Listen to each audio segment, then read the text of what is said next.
Sorry about that. Make a very quick phone call.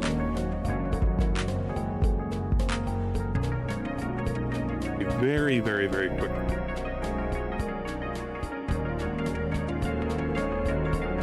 Just had to make sure she's still okay.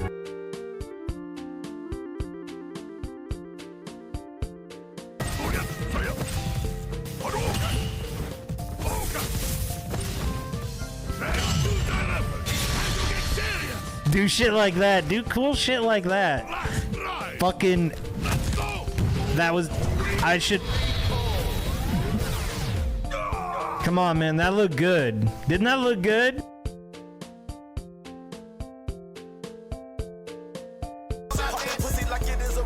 This is bullshit.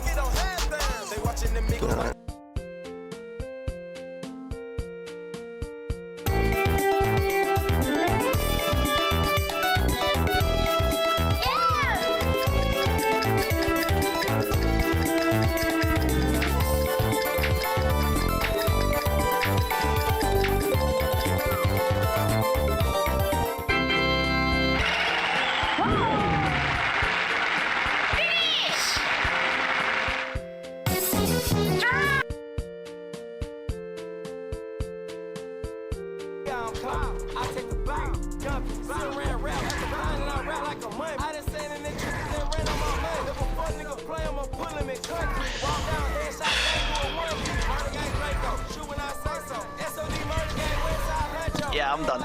I'm done.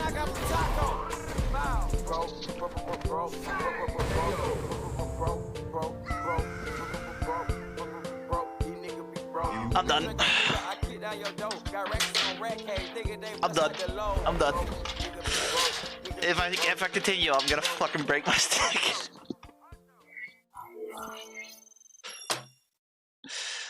It ain't in. Nah, I'm just never gonna get good at this fucking game, man.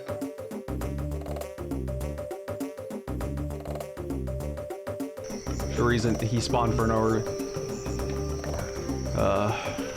Damn fucking portal guard. Fuck you, game. Fuck you. Now that's a mega lol, because that's just stupid. It's okay, they weren't that pretty anyway. He's going for the cover. Did he just say they're not pretty anyway? Great officiating. Someone clip that. I gotta hear that back.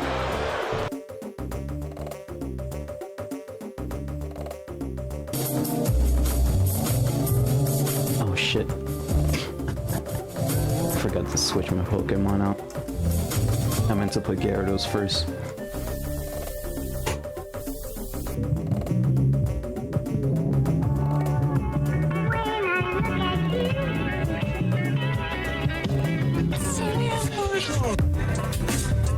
Oh, damn, just one-shot me, wait.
Clip it, Josie. Fucking piece of shit. Ladies and gentlemen, Garfield and friends. We're ready to party. We're ready. I hope you bring lots of spaghetti. I'm scared. Come on in, come to the place where fun never ends. Come on in, it's time to party with Garfield and friends.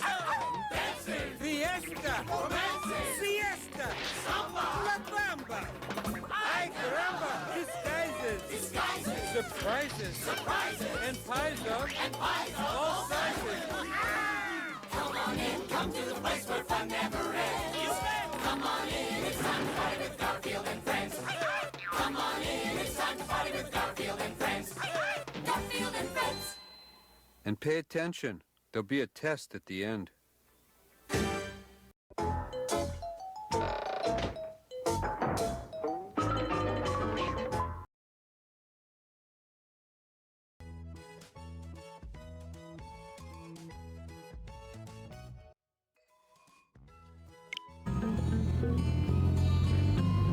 I agree to be chemically castrated and held against my will if this stream ends without me and the giant robot. But in order to determine this, I must hold you against your will for yet another 6 to 8 hour swollen _ Dingus stream. Hello everybody, and welcome to the chill that will ensue for the next, as I just said, 6 to 8 hours. Hello everybody. Welcome to the after Mother's Day chill. I hope everybody's had a wonderful day. I hope the evening has found you as well as it has found me. And I am at a crossroads. I can stall no longer. There are no more missions I can possibly do besides the next story mission. And the next story mission, yup, that's right, requires the robot. At least I think it does. Alright, it requires an affinity mission, which I may or may not have done. But I'm gonna assume at some point I will need the robot, because this affinity mission right here does in fact require that I get a skill license. How do I get a skill license? I talked to this dude. He's been standing here since the last time I played the game, waiting for me to talk to him, and here I am with my very masculine outfit, ready to talk to him. But big ups to all the dingers, dongers, and swollen _ ones who are here existing in the now, and big ups to all the dingers, dongers, and swollen _ ones existing in the immediate and far-flung future, like Iggle Wiggle and Snow, and anybody else. No giant robot yet? No, we went... How long did we go? Give or take a few hours, because there have been a few days where I left the game on off stream. 94 hours to get to the point where I was ready to approach getting into the robot. Now, I am the kind of guy, you guys know me, I'm an honest guy, I'm an honest player. I'll tell you the truth, the whole truth, and nothing but the truth. I did all the missions I could possibly do. You know, there are many streams I did no story progress at all. I was just exploring, running around, listening to Kino Casino, just kind of exploring, man, doing all the exploration style stuff. And because of this, I have racked up 94 hours of playtime since the game came out on March 20th. I think it was March 20th. I'd say I played consistently since then. Any day that I wasn't doing Sly, I was doing Xenoblade. And yeah, we're at 94 fucking hours. Pretty cool, right? I'm not shocked at all that Dave didn't play this. Get in the goddamn ring bot, and big ups Eddie B43. You think Dingus would do that? Just go on the internet and tell lies about the game having a mech? I would never lie. You guys know me. Once again, I am honest. I'm the one. And big ups Rent Check, getting into the giant robot. What would your mother think? She would think, God damn it, I told you to get in that giant robot fucking 10 streams ago. You're a loser. You're a disappointment. I always hated you. She wouldn't say that. She would actually say, Oi, mijo. Oh, qué bien. Oi, mijo. Alright, I gotta shut up. Shut up. I've already said too much. Alright, let's talk to you. Yes, get me in the robot. Ah, yes, being a blade is second nature to me now, because it is.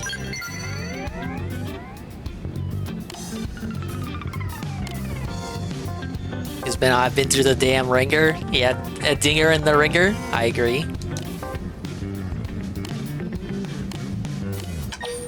Okay, talk about pay. Talk about skills. I've actually gotten over 1 billion credits according to my achievements, so I would say pay is alright for now. Mijo, I need to ride to the Mercada, por favor. Ah, yes, the super Mercado, not just the Mercado, the super Mercado.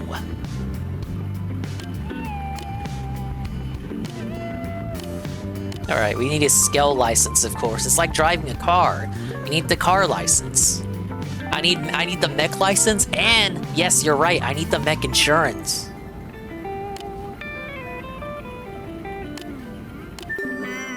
Okay, pass the exams from each division to earn my skill license. Whoa, buddy. Proficiency exam. This is quite. What? This is a lot of exams. Well, he did say each division had its own certification.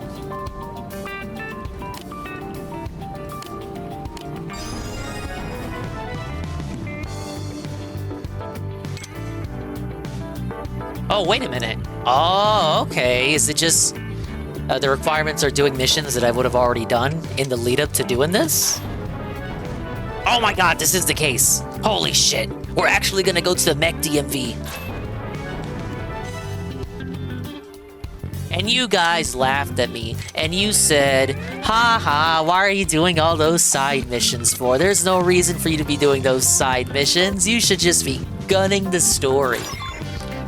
Okay, well, I got 3 out of 8 just by playing the game all the way up to this point. I'm still missing some stuff. Big ups D-Side. Arlo segment? This could be the stream where we do the Arlo segment. There's no casino tonight. We want to taint Mother's Day with the Blue Puppet Man. You know, we got some harmful opinions. We got the puppet. We got Synthetic Man. We may even get to some true crime. We got some Indian scammers to look at. There's a lot here in this gigantic unlisted watch list. Did Linda Burnell get a Happy Mother's Day call today? No, she got it yesterday, according to him. You want to believe what he's saying?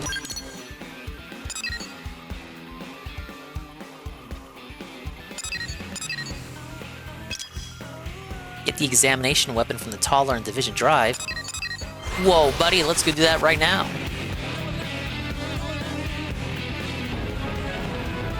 What? What did I do? Oh, okay. So that just would have happened automatically. Wait, no, I'm at the wrong layer. I'm like an onion. Onions have layers. All right, who do I talk to? Who's the guy? You're the guy. Am I right? Right.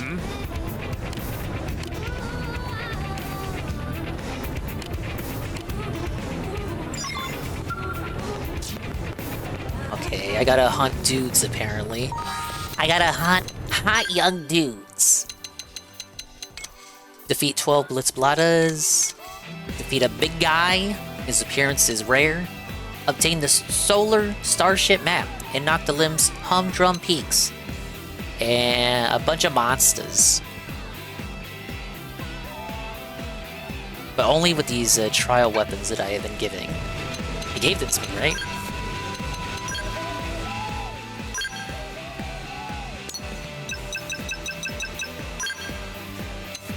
Okay, he gave me some shit. So it has to be done with the shit that he just gave me. Obviously. I must prove my mettle.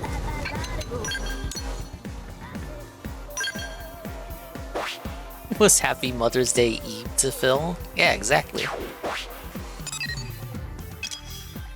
Alright, let's start here. You know, we'll probably cover the Amaranth stream. I don't want to spoil it, but the ending is hilarious. Likely so if it's spicy. I had no idea what you were talking about, but if it's drama and it's spicy, I'm sure they'll talk about it. Alright, well, in order to get the Skell license, I need to do some missions. So, we'll go ahead and start watching videos now. Do we want to just rip the Arlo band-aid off? No, let's just start with harmful opinions. We gotta chill for a moment. Arlo is like for true suffering. Once you go Blue Puppet Man, you don't go back. So last time I put on harmful, we were talking about the Sun-Grand dude. I say we, but I actually mean him. And this Sun-Grand saga, because that's what it is. It has erupted into a giant arc of like 6 videos, and this is the second in that 6-part series. But the first one was he was sweeping for Nintendo because okay, so he's the guy who blew up from talking about Concord and shitting on all the Concord designs, and he positioned himself as like a professional industry. He's a writer, he's a character designer, he's even a programmer. He's put out so many games. So he got a really sizable anti-woke audience shitting on Concord. And, you know, they've naturally come to expect him to shit on AAA games and AAA studios for doing so much as anything. But when it came to Switch 2, Sun-Grand Studios, this guy, this person, this Hoppa, was not shitting on Nintendo. In fact, he was sweeping for them. And when called out upon this, he had like 3 or 4 different stories and excuses, and all of them seemed to end with, guys, my friends are dying of cancer, and because of this, I am not shitting on Nintendo, and it's your fault. And when they called him out on that, he was instead like, well, actually, this was a social experiment, and you guys failed, and you have disappointed the ghost of Iwata. And then he edited in like a fade-in of a ghostly Iwata, and then he pointed at the Iwata, and then he was like, yeah, that guy. Yeah, you disappointed him, dude. So the saga continues. And Harmful's not the only guy doing videos on this dude. This Fertanja, but Sun-Grand likes to call him Fertada. Fertada's been doing videos too. This guy is like completely exploded.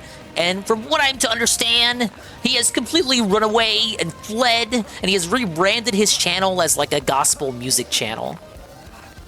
Maybe he'll come back and keep doing videos. I don't know. But he also claimed that was a joke too. But that's the thing. I feel like he does these bits. You'll see as we start watching. But I feel like he does all these bits and jokes to mask his own seething. And to present himself as smarter than he actually is. But this is Sun-Grand Studios is Insane, is the video title. Alright folks, it's time for me to take some accountability. I didn't do my due diligence. I made a mistake. Hey GPM.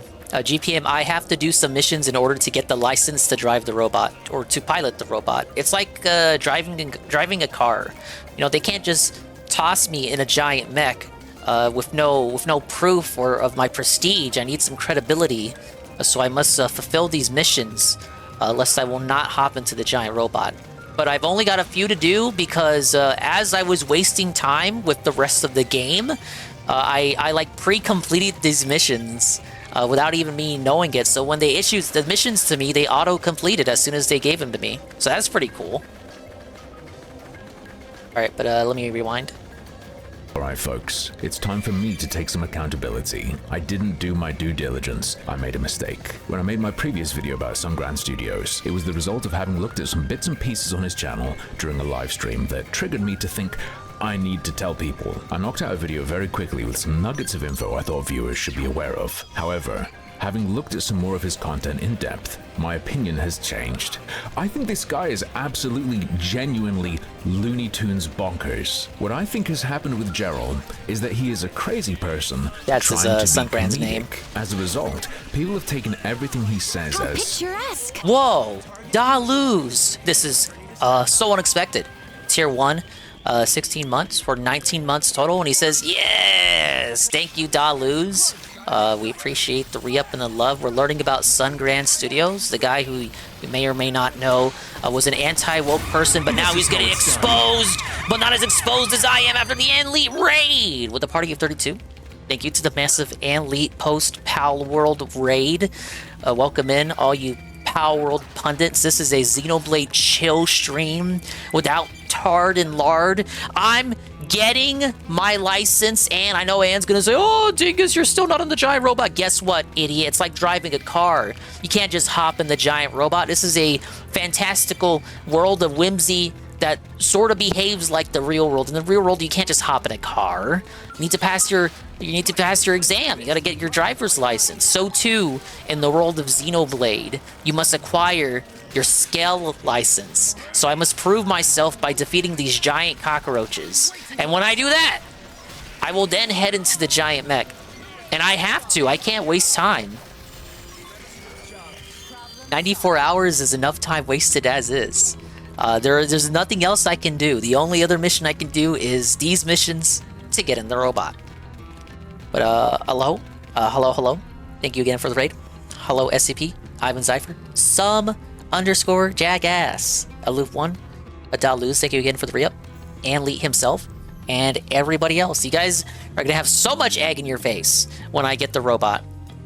As for the video, this is the Sungrand Studios Harmful Opinions Saga. Video 2 of 6. The long and short of it is, guy goes crazy because people shat on him for not shitting on the Switch 2. And because of this, he loses his mind, and many other things happen, and people dig into his past and realize, holy shit, this guy is completely crazy. Low Golem. And a happy Mother's Day to everybody. Got the nice little Mother's Day graphic on screen. Pretty cool, right? Hope everyone had a chill Mother's Day. Mama Dingus had a great day, and I'm feeling good. Make sure to call your mom, right? You know, if you're able to. And if you're not able to, keep her in your heart, close to you, Rue. Big ups to Veteran Snow. Sungrand. No, Sungrand with an N. I know you tried your best to spell it. Retext. Texting's fine. Where are these roaches at? Shout out to the MILFs. Shout out all the MILFs out there. Shout out cougars. This is a cougar day. Alright, I'm stalling. Play the video.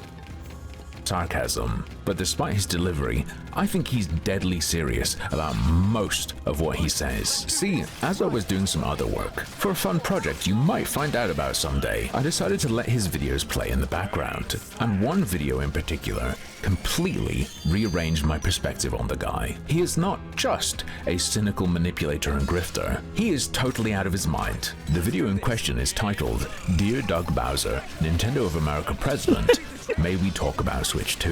Very funny, right? What a novel rhetorical device. He's pretending he has Nintendo. A title like that, you would think it's a joke or a bit, like something out of a Donkey video. Like you put on a Donkey video and he's like constantly talking about Reggie Fils-Aimé, even though Reggie Fils-Aimé has no position at Nintendo of America anymore. You think it would be something like that, but no. Sungrand is serious. He wants to have a serious conversation with current president of Nintendo of America, Doug Bowser, the guy who's literally like his last name is Bowser. This guy's crazy. Ear and talking as if he's being listened to directly. Cute, quirky delivery of a point, right? Except I think he's deadly serious. He thinks yes, it is. All of this is played completely straight. What this video truly does is it ties together a lot of his recent behavior in a really funny way, but also a very sad way. The layers of his madness are incredibly dense, so please bear with me as I try to lay it out. We'll start with him flexing his credentials. Hello, Mr. Bowser. My name is Darrell Dulé. I develop There games. he is! He develops shovelware garbage. His goal, in fact, is to pump out one game a month. Not as a fun project, but as his business strategy. I'm currently on track to launch one game a month. It's like if DSP was a game developer. 3 months developing, an Asian. say, for example, a Dreamcast version of a game. That is 3 commercial titles that I will have not developed, which means that I am losing a significant amount of money. As a game dev, he is the lowest of the low. A solo dev aiming to shit out overpriced garbage every single month. In the past, I've worked as industry consultant. He has talked about this before in some slight detail. He claims to have been a consultant for Canon, Nikon, and Fujifilm. I'm an industry consultant, and I have helped guide major companies. So after he blew up, after dunking on Concord, he started to wear suits more often in his videos because it helped him with the illusion that he was an industry professional. But this guy hasn't done jack shit. He's literally schizophrenic. He all of these roles he's had are either entirely made up in his head, or he's just like embellishing like small shit that he did. Like, oh, I wrote on a blog about photography. This means that I am an industry professional, and I have critiqued Canon, you know, the Canon brand of cameras and shit. It's like, no, you're insane, bad. In the photography industry, like Canon, Nikon, and Fujifilm, by providing insight and vision with these industry leaders. He also claimed to have been a PR manager and liaison, and an event manager. I can't find any direct commentary on the middle claim, but regarding being a consultant and event manager, both of these are related to his claims regarding one of his many cancer friends, specifically regarding the one he claims died at the end of March. And then about... No, see, you forgot the lore. I'm not the shy gal. I'm the shy guy in the shy gal's breast. Breast. Relax your dingus. 2 weeks ago, a very close friend of mine died of cancer, leukemia. Oh, and you this can tell is he's a reading off friend the screen. That got He's got me the in teleprompter on tap. to the photography industry. I wasn't a professional at the time, but he brought me in to work in the photography industry. And we talked a few times before I started working with him. And he was really dead set on having me work with him in the photography industry, and I didn't understand it. And he, after we met, you know, a couple months later, he came back to me and he said, look, and he's a veteran. He pioneered the photography industry. Steve Nikon himself? William Cannon? Shigeru Fujifilm? Who is it? If he's this famous pioneer of the photography industry, what point is there in keeping him anonymous? Google's kinda hard to use these days. I can't find this pioneer dying of leukemia in late March. Please tell us more. If he's this big name, you don't need to hide him. Gerald continues to tell us how this old man sucked him off. And he told me, look, after we met, I've been trying to meet other people your age. I've been talking to other people your age. And he said, I haven't met anyone else like you. I was wondering if this is just how people That's your age true. are, He really hasn't been anything like Sungrand Studios. He said something to me that I didn't understand at the time. I was too young to understand. And he said to me, your eyes are so clear. It gets me every time. How did anyone fall for this guy? He said, I bet what kind of anime motto is that? You don't have darkness in your soul. Because I didn't want to get a strike for bullying or something. But what the hell is this? But he said, would you do some work for me in the photography industry? I need someone to do some work. He's gonna cry? I was intimidated because that's industry work, that's professional. I said, look, I'm not a professional, you know. And he said, well, I'm not a professional there, bud. I need someone to do some work. I need event work. I need this. I need consulting and this and that. Event work and consulting. This is where that credential comes from. Now it's my turn to share a personal story. I don't make a massive amount of money dicking around online doing this stuff. Way more than I probably should make for just doing this stuff. But I'm not ballin', and I'm highly aware of the volatility. So I'm always pursuing things where possible, such as event work. When a large company is running an event or has a stall at an event, their basic workforce might not be enough. Sometimes they need more people to move boxes. Yeah, I need a guy who can do a job. I'm putting together a team. Sungrand Studios is at the top of your phone book. And big ups Ann Lee. He's here right now. And I'm doing missions to get the credentials to pilot the mech. I am not just running around back and forth in this cave for no reason. I am looking for giant roaches to kill, to take my Skell driver's license exam. Sometimes they draft from friends and family first. Other times they'll use third-party designers to take the load off their internal team. You son of a bitch, I'm in! Given what I've seen of this guy's design work, I don't buy it. I do not buy that he was brought in to be the savior of a photography company. Show us your portfolio. Gerald, this is your professional studio's website. You have the aesthetic expertise of a koala with Down syndrome. And there's one more credential koala? he shares. Public speak. Let's check that website. Gerald. Now this guy positions himself as a professional game developer, industry guy. He's the one. He's a writer, character designer. He programs his own games. He's a musician. He plays music. He does his own music for his games. This guy does it all. He's a jack of all trades. This is your professional studio's website. You have the aesthetic expertise of a koala with Down syndrome. And there's one more. Though, after looking at this website, perhaps I should add, although he may be a jack of all trades, he is a master of none. Big ups OIOIO. Credential he shares. Public speaker. You might think that he's referring to his YouTube content, but on his long-dead website only accessible via the Wayback Machine, we can see there's a speaking section from years and years and years ago. May I see some? People think you talk like a deranged retard as a joke, because it's the only way you've ever spoken on your YouTube channel. Please, would you let us have a look at you not speaking like this? I've seen some of your photography, by the way. You suck ass. I have a theory, alright? Bear with me. Gerald had... You suck ass. I need to see that picture. How big up's King DD Duke? I've seen some of your photography, by the way. You suck ass. This looks like if I went to my backyard and took a picture while the night lights were on. I have a theory, alright? Bear with me. A Gerald has at harmful least theory. 4 cancer friend stories. There's the photography mentor who died a few weeks ago. In 2016, he had a friend die in his arms. On August 3rd, at 8:15, I held Buzz in my hands as he took his final breath. At the end of last year, his friend Scotty, who also had cancer, blew himself up. I promised Scotty that I would come back and spend time with him. Yeah, it's missing Slender Man. I'll come back as soon as I can. I'll spend time with you. That was back in 2023. So last year I learned that Scotty lit a cigarette next to his oxygen tank and he burned himself to death. And he has a current friend. Why do your viewers need to know this, though? Cancer. There's a friend of mine now that probably has only until the end of the year, most likely less. He's also dealing AJ with Frosty. cancer. What if this guy is so You get the Mech bad yet? I'm at doing the everything he certifications does right now. that even when he tries to make friends, he gives them cancer? I'm just kidding, I'm just kidding. In seriousness, that really sucks, man. I feel for you. I was a carer for people with spinal injuries for a year or so. Being around people with serious struggles can take a toll.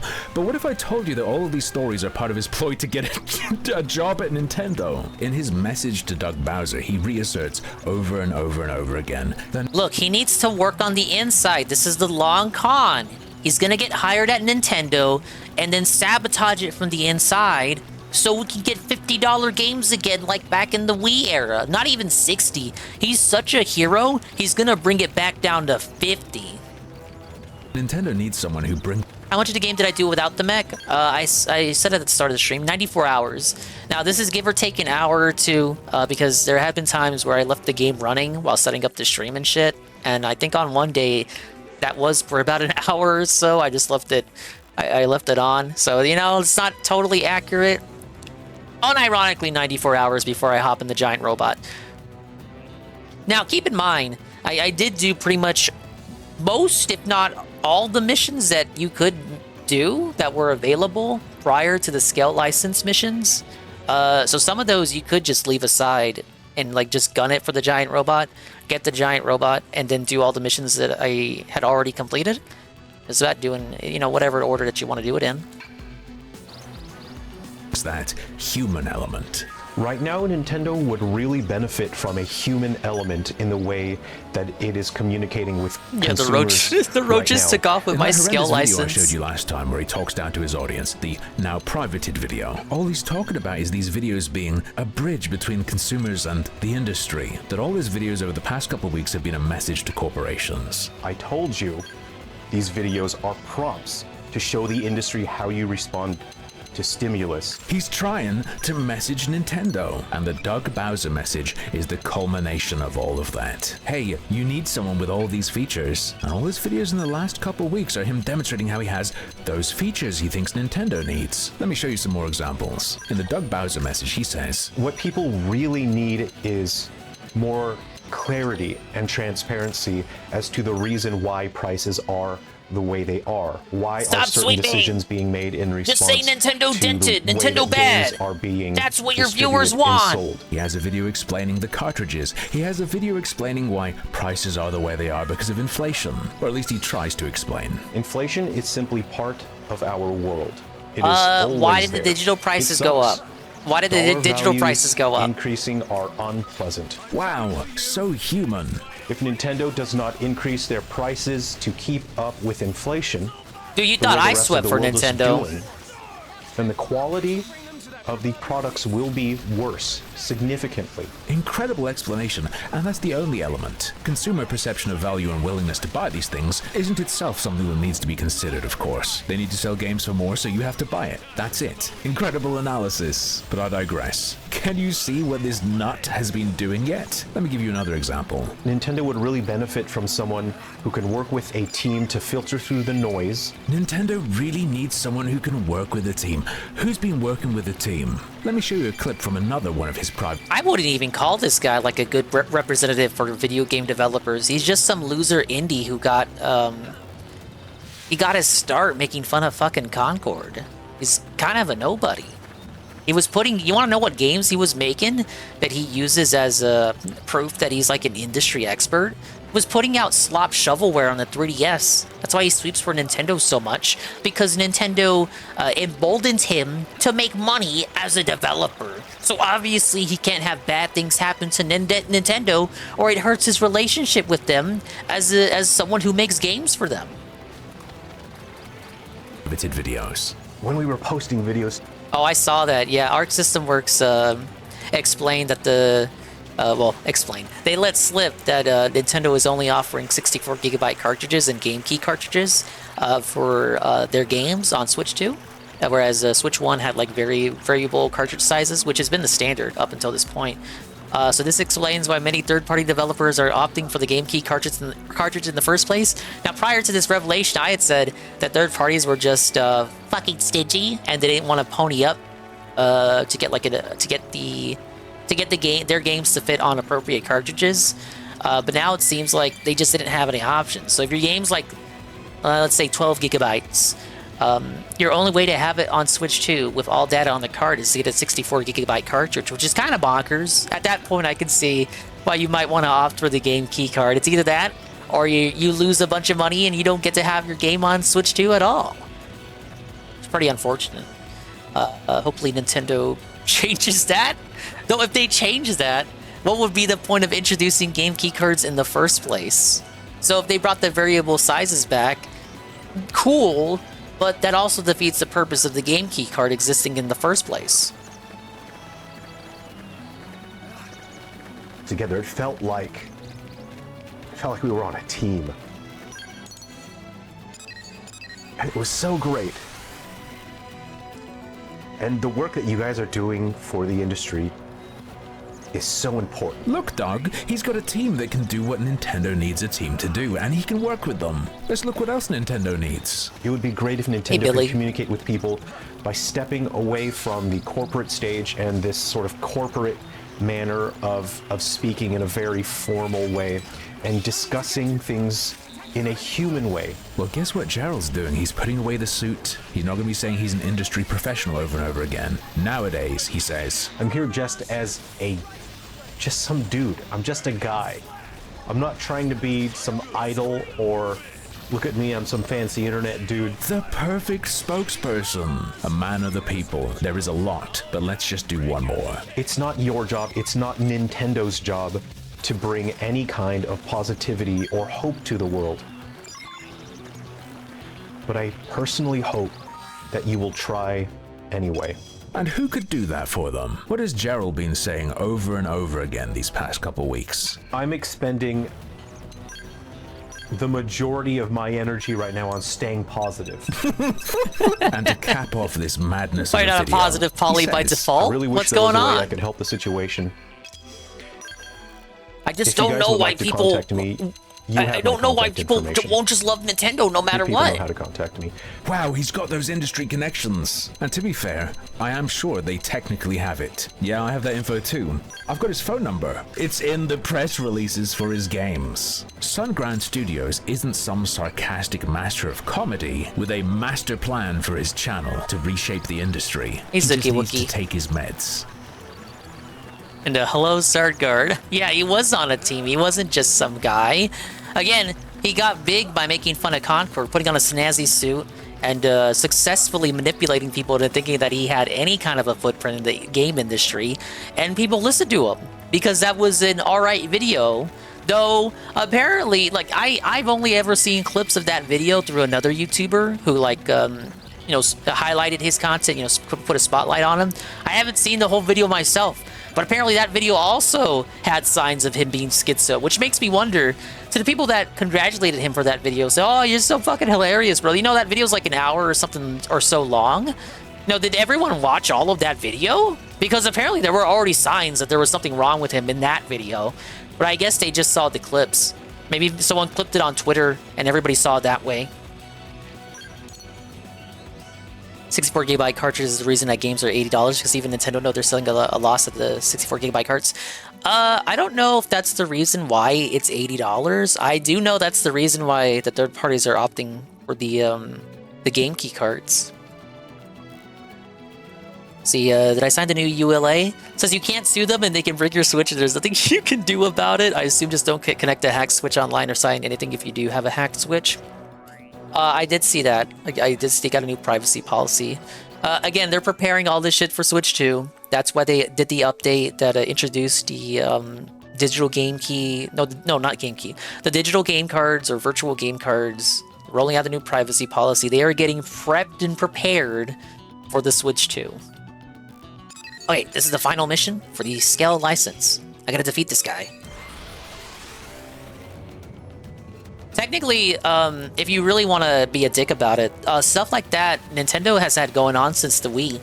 There would be privacy policy updates, even back in the Wii era, doing system updates. And if you wanted to refuse, you had to like hold the power button on your Wii, and that would turn the Wii off. So, in essence, refusing it, i.e., it just means turning your Wii off and never using it again. It's not like, oh, you turned it off, that means you refuse and can continue to play. No, you push the button, and you just turn off your system. It becomes paperweight. But they've always been doing that, back to the Wii era. People either forgot about it or don't bring it up.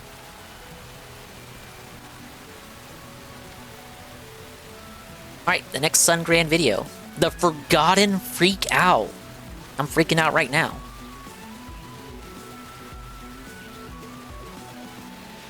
Guys, I put my hands up. I was wrong. Some of you in the comments were hey, right. Mr. Pun. There totally is more Mr. Pun, I'm doing the certifications right now. I'm looking for this boss.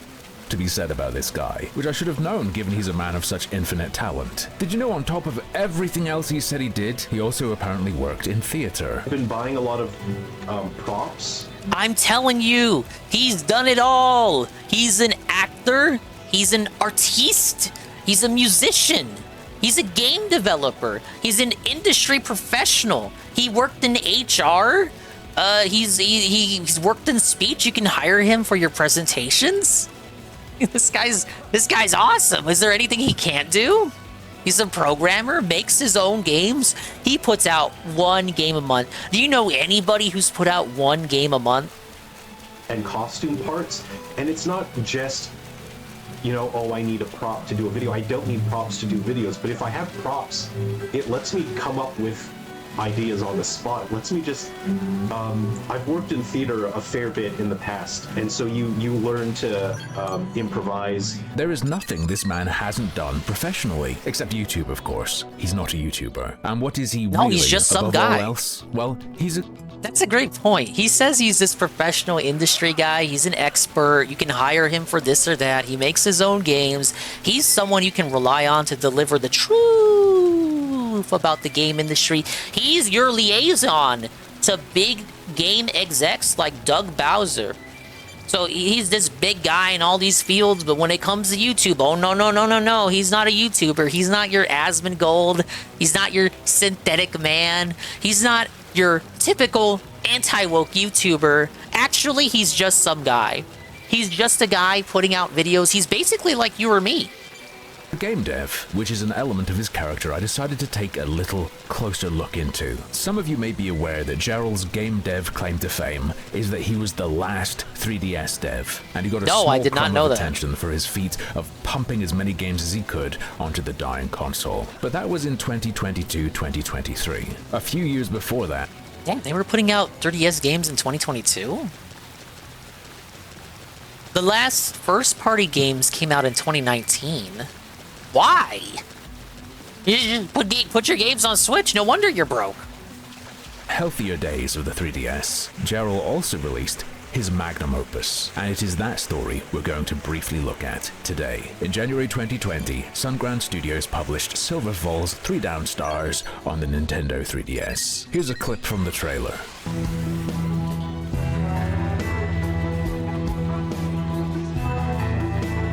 Why is it not full So screen? how'd that work out for him? I've got to level with you that the game isn't selling. Hey, Corono. Happy Mama's Day, Linda and Mama Dingus. Yes, we can say Happy Mama's Day to Linda, because Linda didn't ask for any of this. Maybe she did by smoking a little while having Phil, but she didn't ask for that otherwise. So, happy Mother's Day, Linda. But welcome in, Corono. Hello. Real well. And I was really counting on it. I didn't need it to sell millions and millions and millions, but I just needed to sell enough to pay bills and to cover cost of living and things like that. He's got 2 big bills, And guys. The game hasn't sold more than 200 copies yet, which doesn't cover almost 3 years now going on when I've been working on. It's a 3DS game released in 2022. What do you expect? How is this possible? How could his masterpiece have not been a commercial success? Across multiple videos, Gerald gives a few different explanations. In this video, he blames piracy. I'm getting messages from people online that It's a game on the 3DS in 2022. Of course it's gonna get pirated. Oh, wait, let me guess. After he gets popular because of the Concord video, he starts blaming wokeness. sort of laughing in my face and saying, "Ha, thanks for making a 3DS game. We're going to go pirate it now." And I expected piracy is going to happen, but I didn't expect 3DS users to be so ungrateful to not realize there's a developer who really genuinely cares about people that want. Most 3DS users just stare at their home menu, not sure what to play, because they have every 3DS game and DS game ever. It's the pirate's dilemma. You have every game, but you have no idea what you should start playing. To use the 3DS and keep playing 3DS games. Financial ruin is one thing, but it's the lack of gratitude that really hurts. He also explains that he had trouble getting the word out, found it difficult to get people to promote it. I haven't been able to get any websites or any YouTubers to play and talk about the game, or to much less review. All certifications required. This is the guy trying to speak from authority, offering critique like this. This is my professional assessment of the studio Obsidian. The marketing and PR department is utterly incompetent. He's doing comedy, but it's not all a joke. He's living out a fantasy where his life went differently. As usual, though, I'm going to be as fair as possible. This game, he sacrificed his whole life to put out there. Remember that sentence, by the way. It'll become way funnier later. This game he put out in 2020, he did get at least one review. A guy called CJ, writing for Destructoid, gave it 4 out of 10. And here is an excerpt of how the review starts. At least the 3DS still has an extensive back catalogue. Not 3 days after I published my review in progress for Silver Falls 3 Down Stars, the update players had been waiting for dropped. The game-breaking bugs plaguing those who had picked it up were no more, and everyone would be able to see the story through to the end. That is, if they could get past all the new game-breaking bugs the update introduced. Apparently, this thing was a genuine piece. Big ups, Pancake Mix. Thank you for the giant Dingus Fatka. Thank you, sir. Who would have thought that releasing a bad game on a console that is sunsetting wouldn't sell? I don't know. I guess he thought the unique novelty of being one of the last developers... Well, excuse me, I apologize. Being one of the last developers would get him some sort of notoriety. I guess in a way it ultimately got him some notoriety, though not the kind that he would have desired. Piece of crap. Not just a bad game, not just a game people didn't like, but a broken piece of software. There is a video from Gerald addressing these issues a few days after launch, and I want you to pay attention to the effing pronouns. It has come to our attention that there are a number of glitches that players are finding, that some are mostly just aesthetic, and others are quite substantial and are game-breaking, and we do apologize for that. It's quite disheartening for our team because we've poured in thousands of hours of development and hundreds of hours into testing. We, us, our team. 19 days later, he was still talking about Does he having not a have team. one? At that point, I was thinking, what's achievable. Our team is maybe he means his headmates. Still small, new. We don't have all the experience in the world. Still mentioning his team doesn't say anything about it breaking up. He was referring to something that happened in the past, but in this video he was still using first-person plural pronouns and referred to we and us doing things in the comment section. 2 days after this, though, I don't have a team now. Oh, they I'm all working left on him, this alone, obviously. and Because the game I'm sold absolutely 200 exhausted. copies. what happened, big guy? In this video, he explains that he was unable to hire people to be in the office and that he just had some voluntary collaborators. But it sure as hell sounded in previous videos like his just like connection Bill. to these people was a lot more than that, didn't it? This guy has been a weird, slippery worm forever. I'd like to draw attention as well to the description of that video. Imagine, for 1 second, writing this about yourself. Gerald opens up not as a developer, but as a person. Discusses the issues behind the scenes of production. We cannot thank our supporters and fans for sticking with us. I mean, I think you mean cannot thank enough, but okay. Speaking of YouTube video descriptions, Maybe he's let ESL. me read you another from a video he uploaded a couple months after that. The title of the video is Game Developer Breaks Down, Opens Up About Fighting Nintendo to Bring New Games to the 3DS. He wrote, Oh, you should have wrote Crash Out. That's why your video didn't get any views. after thousands of hours of hard work, game dev faces huge resistance in getting a working version of his game published. Faced with a seemingly impossible reality, Gerald opens up about the turmoil and fight leading up to and following the launch of Silver Falls 3 Down Stars on new 3DS. Apologies for the disheveled Does it haggard even look, play on the old but one? This is the face of a developer. Now, wait a minute. Wait a minute. No, I heard that. So, let me get this straight. I am your marketing consultant. I'm your crisis control. I'm your crisis damage control here. You made a 3DS game in 2022 at the height of its piracy, and you made it exclusive to the new 3DS. I'm shocked you sold even 200 copies, actually. Pushed past the point of exhaustion, yet Oh, I did see that, Pancake Mix. I did bring that up on the last stream. Yes, Duty revealed that Darziak was the Anon in the June the King DSP documentary. It doesn't really fill any holes for me. I kind of don't care. What a shock! There was only so many candidates that it could be, and none of them, the person in the video didn't talk like Jade, so we knew it couldn't be Jade. haggard look, but this is the face of a developer pushed past the point of exhaustion, yet still continues to work as hard as possible to pursue his dream of creating games for players around the world. And this is the best video I have seen from Sungran Studios so far, by a mile. See, at this point, Gerald was still wrestling his broken piece of trash game. The few people who bought it were upset that it didn't work, and he was trying to defend himself. He starts by blaming his tools. At some point, you gotta stop and you've gotta be fair. And I'm working with using Unity, and I was promised a development. That's why your game sucks shit. You used a Unity engine. And would work the way it's supposed to on 3DS, and I was promised that, and there were issues with the development kit early on, and I was promised, oh yeah, okay, we'll fix that. Well, new versions of Unity 3DS kept rolling out, and there were stability issues, huge stability issues, and so a lot of my development for 3 Down Stars couldn't focus on developing the game. It was tearing down and yeah, I am a bit confused here. You're right, Sardguard. Who promised him? Because this is supposed to be a solo operation, right?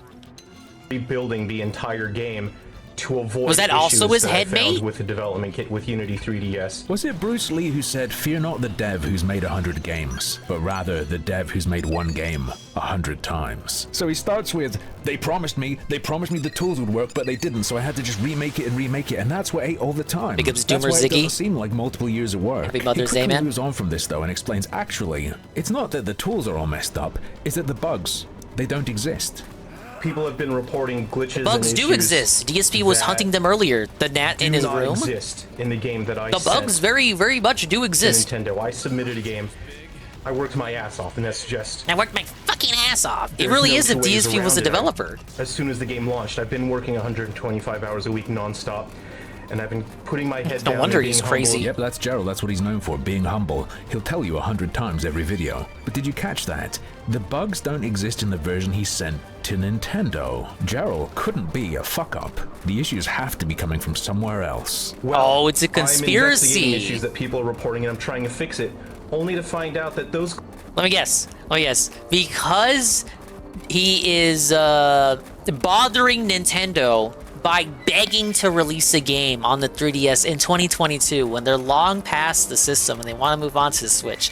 Because he's trying to publish a game on a 3DS, he's gonna argue that Nintendo is sabotaging his production because he's gonna claim the game has no bugs and was bug-free until he sent it to Nintendo for the final review.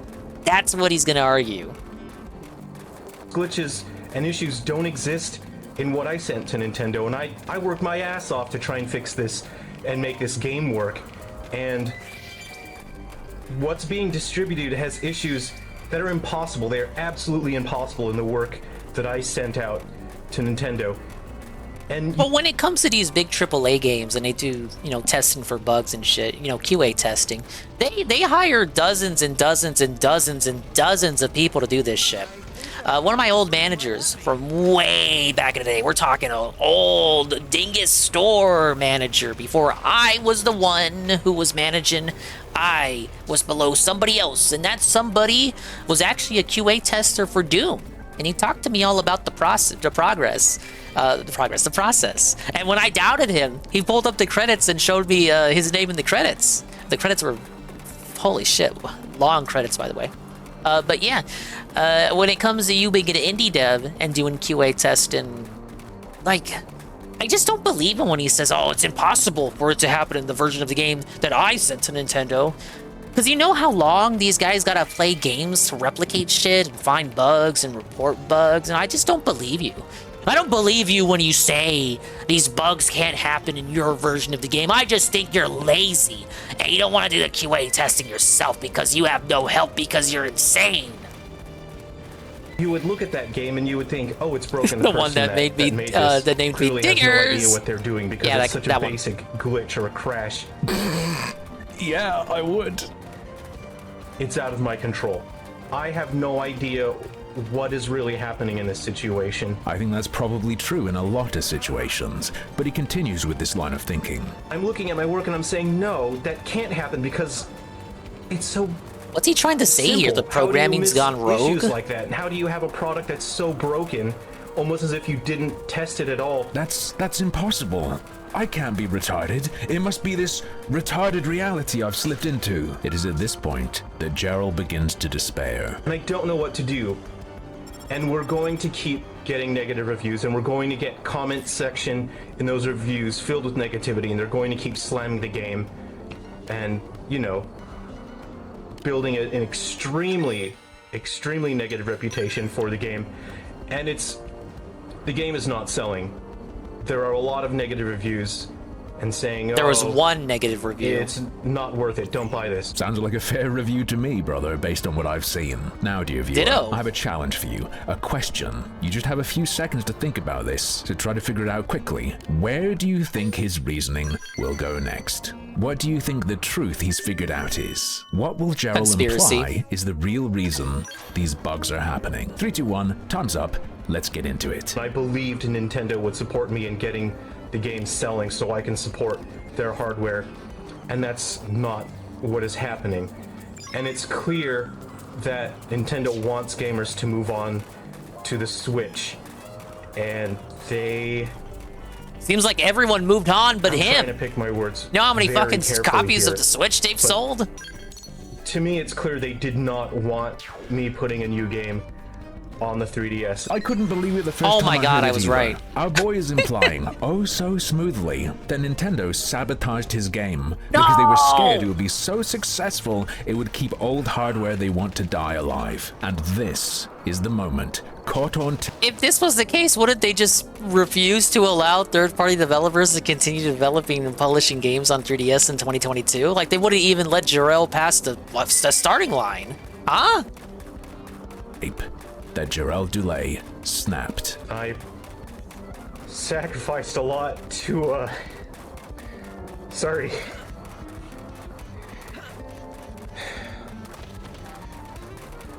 I'm kind of scared. I would not want to be in the room alone with this guy. Oh, I sacrificed my whole life. Oh my god, look at his eyes. I'm sorry. I'm going insane! Cuckoo, cuckoo, cuckoo. He's thinking about everything. Sacrifice 3 fucking years of my life to make games for dying systems. To bring a game to the 3DS that I thought people would enjoy. And I've worked my ass off, and I thought I can handle it, I can take it. And I'll just be... Dude, I thought it was Persona Q2 as well. let's give this a fact check. Persona Q2 release, because this game came out 2022. 2019? Okay, maybe when they said that, they meant, like, third-party dev that matters. I mean, he's technically a third-party dev. He is an indie guy.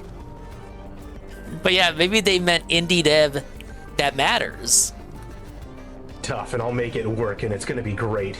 Ultra Instinct Schizo Game Dev Level 3 has been unleashed before our very eyes. And I did not expect that I gotta be careful with my words, but I didn't expect that Nintendo would go against me. I did not expect a betrayal from the big N. This man posted a psycho breakup video with Nintendo 5 years ago. I hope you understand this. He loves Nintendo again now. He finally moved on to the Switch, and he's ready for the Switch too. And to me, it matters a whole lot. He's just confused why you guys aren't ready.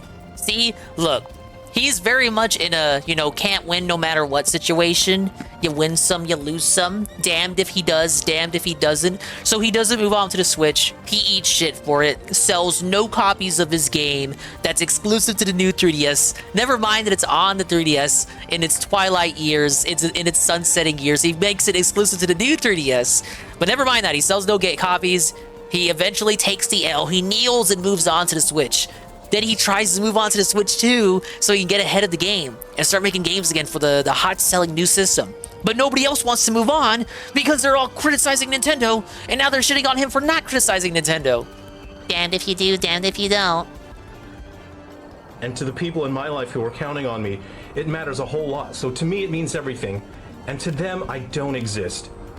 Beautiful little sniff. Heart-wrenching. He was a nobody. I'm an insect. His games and professional reputation were in the toilet. Right now, 3 Down Stars has a reputation of garbage shovelware. And so must be pretty Nintendo self-deprecating for him to call himself a bug man. On purpose. But now he's got that YouTube clout. He's bought a suit from AliExpress, and they'll have to pay attention. Hello, He's got the Temu quality suit. My name is Jarrell Dulé. I develop games.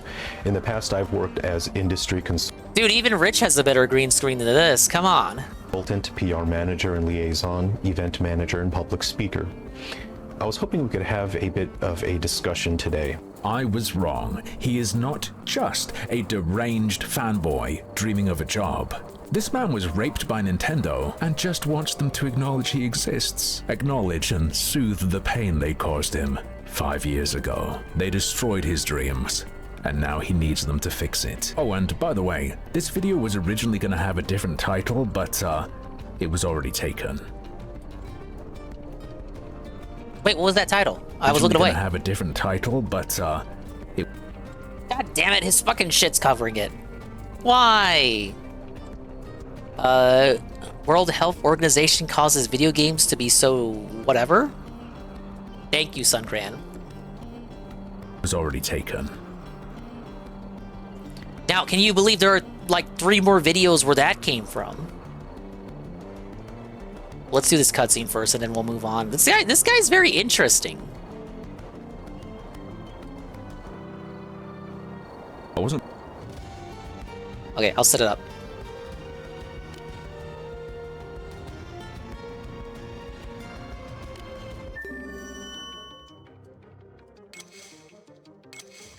This isn't even the mission I was currently doing. Hey, Capital. Happy Mother's Day, Capital. We're learning about Sungran Studios. I'm like 4 videos in. This is video 4 of a 6-part series on that dude.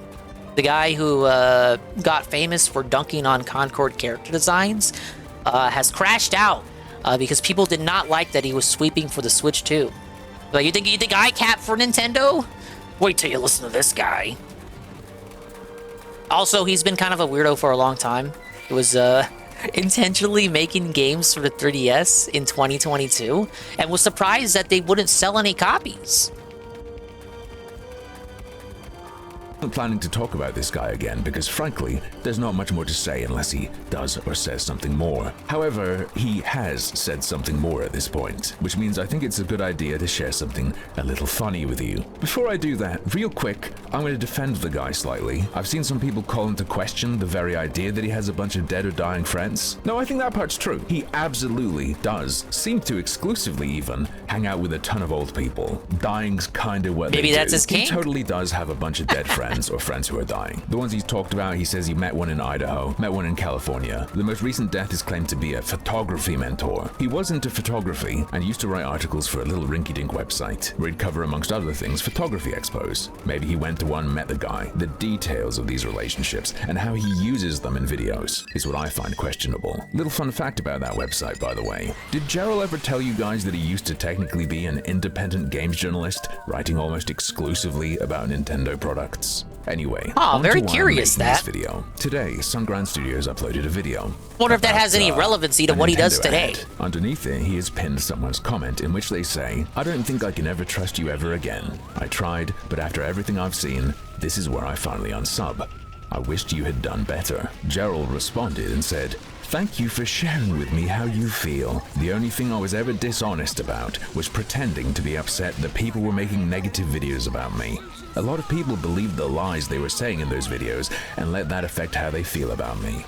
I don't actually care about people making hate videos about me. Good to hear. I've never even watched one.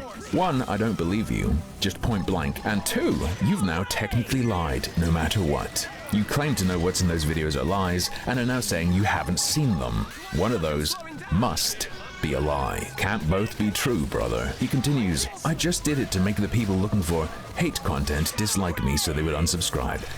Everything else I've said on this channel has been entirely honest." Everything, huh? Just being honest, Let's cover man. one last, unless he does something more, blatant, petty, silly little lie. In his explanation of his recent spaz out, he says this. If you look at any of my videos, I did not ask anyone to like or subscribe. I was merely trying to accomplish a goal. Any video doesn't ask people to like or subscribe. Now let's be really fair. Maybe in this video he's only talking about the videos for the last couple weeks, but he's said this a lot before then. Your Honor, I was just being regarded, man. Subscribe. He loves saying this. It's part of his brand. He's not a YouTuber. He doesn't even ask people to like or subscribe. He's just some guy. He said it before. For attention. I'm not here to put on some persona and say, look at me, like and subscribe. It's just not who he is, right? If you found this stuff interesting, let me know. And please like or subscribe if you'd like to see more of this kind of stuff. Comment if you want to see me cover more. Brother, what are you doing? And that was Echoes of Wisdom. That was a game from last year. You don't even have the cope that it was from years ago. Ah! What else is he lying about? Comment if you want to see me cover more. Brother, what are you doing? Oh, but that's harmful. That's just one example. Our beautiful golden normal mountain boy slipped just once. Okay. If you would like, you can like and subscribe the video. And if you do that, if you click the like button, then there's a little number down at the bottom, which is actually your personal score. So if you click the like button, the score goes up, which means you've earned 1 point. So go ahead and get yourself a point. Click the like button, get yourself a point. He's never been like those other YouTubers, guys. Please go ahead and you can subscribe and like and hit the notification bell. If you'd like to see more stuff like this, let me know in the comments below. You can also like and subscribe. I'm developing games. I'm launching Looks a new kind of like game a woman in this video. about a month or two called Clasher Ball. Oh, I love heckin' Clasher Ball. That I messed up. I messed up really badly. You're right, Gerald. There's his one game a month work ethic here. Launching a new game in about a month or two called Clasher Ball. Oh, I love heckin' Clasher Ball. That. It's like, okay, you can make one game a month, I guess. Game in quotation. But where's the soul? Where's the passion? I messed up. I messed up really badly. You're right, Gerald. You did. You know people can search through all your transcripts, right? I didn't have to watch all these videos. Checking this took me seconds. Here's one as recently as August. Let me know if you enjoyed that and if you're a fan of Final Fantasy VII and who's your favorite Final Fantasy VII character. If you would like to like the video and subscribe, I'll wait. I'll wait here. So I'll just wait until you click subscribe. How you doing, dude? What? So that was August 27th. Big ups ends of wind. What kind of bit was that? I'll just wait here, guys. I'll just wait here for you to click like, subscribe. I'll wait here. I'll just put a big old creepy fucking serial killer smile on my face. No, I know you're here. I know you got the capacity to click it. You clicked on the video. You can certainly click on thumbs up. I'll wait. I'll wait here. So I'll just wait until you click subscribe. I'll wait. So that was August 27th. Do you know what else happened on that very day? The Asmongold React edit for his Concord video went up. He's a big shot now, so he doesn't need to beg. Gerald couldn't bring himself to say that though, so instead it's all about him not wanting attention. He had to do his go-to. Wait a minute, was it Asmongold that's responsible for this guy getting his viral boost? Ooh, I don't know how to feel about that. Gamer move of just lying. To be perfectly fair though, he did make slight changes before this point. He did taper off on this a little bit. He did taper That guy's off. house needs to be He got more quarantined. subtle about it and began to talk more and more about how he's not a real YouTuber, he doesn't understand. Yeah, I honestly, at this point, I feel Dave has done much worse than that as far as his own bits go, but could you imagine? Phil just puts the content on hold. Like, Phil just stops the stream, literally just stops the stream, hands in the air, fucking instant hands in the air into siege mode combo, arms crossed. I'm not gonna keep playing until we get 100 likes. I think he has done that before, actually. He doesn't like beg anymore like he used to, but I think he has done that already. Fuck. He's just as bad as this guy. And this stuff. But you know, maybe if you comment and like and subscribe, it'll help the industry see it. And I believe, I'm not a YouTuber, so I don't really understand how this works, but I believe if people comment and like this video, it gets more exposure, and I think hopefully that will help reach. Oh my god, you can tell, like, he's not actually confused about it. You can tell he knows how the system works, and he's just... This is engagement baiting. When you pretend not to know something so someone can... Like, it prompts someone to respond. It's gonna... Him acting like he doesn't know how YouTube works is gonna prompt reactions. Like, people are gonna comment and explain to him how it actually works. Dave does this all the time, so I can snip it out. I don't believe his confusion here for a moment! Not even for a single solitary second. And like this video, it gets more exposure, and I think Look at him. hopefully Look at that him. will help. Remember, he said he was an actor. He's an actor. Oscar Gold right here. Comment and like this video, it gets more exposure, and I think hopefully Look at that that face. will help reach the developers. He's so clueless about YouTube. Just a mountain man who cares about gamers is to help you. He's even stopped asking for that stuff now. That's true. But why did he stop? Well, we know why he says he doesn't do it. We just saw it. Here it is again. I'm not here for attention. I'm not here to put on some persona and say, look at me, like and subscribe. But I happen to know that is a flat out, straight up lie, because he said the real reason somewhere else. Around 5 months ago, he uploaded a video called Game Developer Rents a Beach Cabin and Just Chills. Join the adventure. In the comment section, he receives a compliment. Yandayu says, what I like about this channel is he doesn't do click like and subscribe, notifications so you don't miss blah blah thing. It's annoying hearing every YouTuber do it in every single one of their videos. And Gerald responds with the What's real up, reason he guys? stopped. Hit the fucking bell. I find that Let's a bit fucking go. annoying too. We've all been using YouTube for years now. We all know how YouTube works and know what to do already. He said earlier he said earlier he didn't know how any of this works. Oh, I believe if you guys click the thumbs up button, that helps the video get more exposure. If you like the video, I believe. I find that a bit annoying too. We've all been using YouTube for years now. We all know how YouTube works and know what to do already. Not only is it not true that he doesn't do it in any of his videos, but the reason he stopped is the opposite of the reason he says he doesn't do it. He says he doesn't do it because he doesn't want attention and he's not a YouTuber and he doesn't understand these things. The real reason is he understands it too much, has an opinion on it, he thinks it's just annoying, and he believes you don't need to because everyone already knows what to do. It's not him being just a normal real dude, it is a content optimization. So Gerald, I normally just do one video and then maybe a follow-up based on comments unless something happens, but for you, Dude, he ended up doing 6 on this man. 6! I've made an exception because you asked so nicely. Welcome to Level 666 Podcast, even man. If you say something negative, it means that I at least get to hear from you. Unlike Oh, that's cringe and cope, brother. my close friend who I'll never get to hear from again. I never ask people to like and subscribe on my videos. What kind of segue is that? Oh, but that's peak emotional manipulation. He almost does it as half as well as Boogie to bring up, oh, I care not if you think negative thoughts about me because even so much as me hearing from you at all is enough because it means that you care. And I will never hear again from my friend who died of cancer. And it's supposed to make you feel bad for him because now he's turning it into like, oh, you're making fun of this guy who just lost his friend to cancer. Like, shit. What a ruffian. Hey, UNF. Thank you for the switcheroo. That's the equivalent of I cared about my friend, also fuck sickos. Exactly. Alright, I gotta make sure this still works. Where's that Shy Guy scene at? It's right here.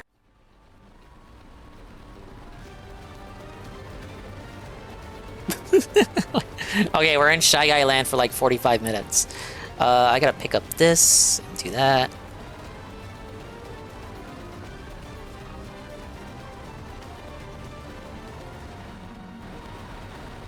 Okay, the next one is Sweet Sungran Inc. This is the longest video of the series. It goes into, I believe, one of his older rants. This one I saw a teensy bit of when it came out, but I decided to hold off until I saw all the videos in the saga. I didn't want to watch them out of order. Alright, where's the YouTube at? Where's the source at? Why is it in a different area for this scene? Here it is. When you need someone to lead, I will be there. I will provide my services as an educator, artist, game developer, and leader to the games industry. Gerald Dulé of Sungran Studios has always been an industry leader. You can see that even years ago, he was using his leadership role to stand up for the little guy. I believe that a good leader needs to be understanding, generous, but above all, a good leader needs to be firm. So at this point, I will need to put my foot down, and I will kindly ask that people stop blaming Nintendo. Oh wait, hang on a sec. My mistake. He was Stop never trying to present himself as some kind of industry leader. I'm not trying to say I'm a big fan. Oh my god, is he gonna blame Trump? Is that what we mean by the title? It's the industry leader. Sorry, Gerald, I misunderstood when you said you'd be providing your services as a leader for the game industry. He's So let me secretly correct the woke. record. He is not a leader, but he is an incredible liar, the likes of which I have never ever seen before. So prolific is his mendacity that I can't touch on all the falsehoods he's spewed. There's simply not enough time in the day, so we're simply gonna have a look at some greatest hits. Our boy Gerald was having a little chat with Smash JT the other day and came out with this incredible line to explain that he's not trying to get attention just to sell his games. There's no ulterior motive there. The games I make are so niche and weird, and they're really just for fun. They're actually shit and shovelware. I was speechless because his whole shtick is that he's a pro game developer. Now you're just developing them for fun. When 2 weeks ago you were saying this? My games have to be done. That's how I earn money. But I guess it doesn't matter whether he's really a YouTuber or really a game dev, because apparently he has a new goal in life. He wants to be the new Sweet Baby Inc. My long-term goal has been to position myself to where I can take speeches and do presentations in the industry so that developers and public... Yeah, if you're doing this for fun, you can't say that, you know, your game's making money is what helps pay the bills. At that point, it's not a hobby or a passion. It's how you make your bread. Have another voice to listen to, so it's not just Kim Belair. Great, let's have Gerald, the guy who's left nothing but a bunch of broken shovelware and failed Kickstarters in his wake, advising the games industry on what they should do. I do think he could totally pull this off. There's something perfect for him to take advantage of that will get his foot in the door. I'll let the man himself explain. This is something called DEI. It's pretty simple. It's actually just a corporate scam. What they do is they take marginalized people with mental health issues, they give them positions of power and careers that they did not earn or deserve. But hey, that's not fair. How does he know that? Right? He's our little personal red-pilled retard experience with a tan. I feel like I should be doing more to help steer the industry away from this whole let's discriminate and not hire people based on their skin color, or they're not diverse enough, we're not going to hire them. Why did he agree to go on so many That people's situation streams? It's so frustrating because I hear from a lot of people that tell me about their experiences that they were discriminated against because they weren't diverse enough.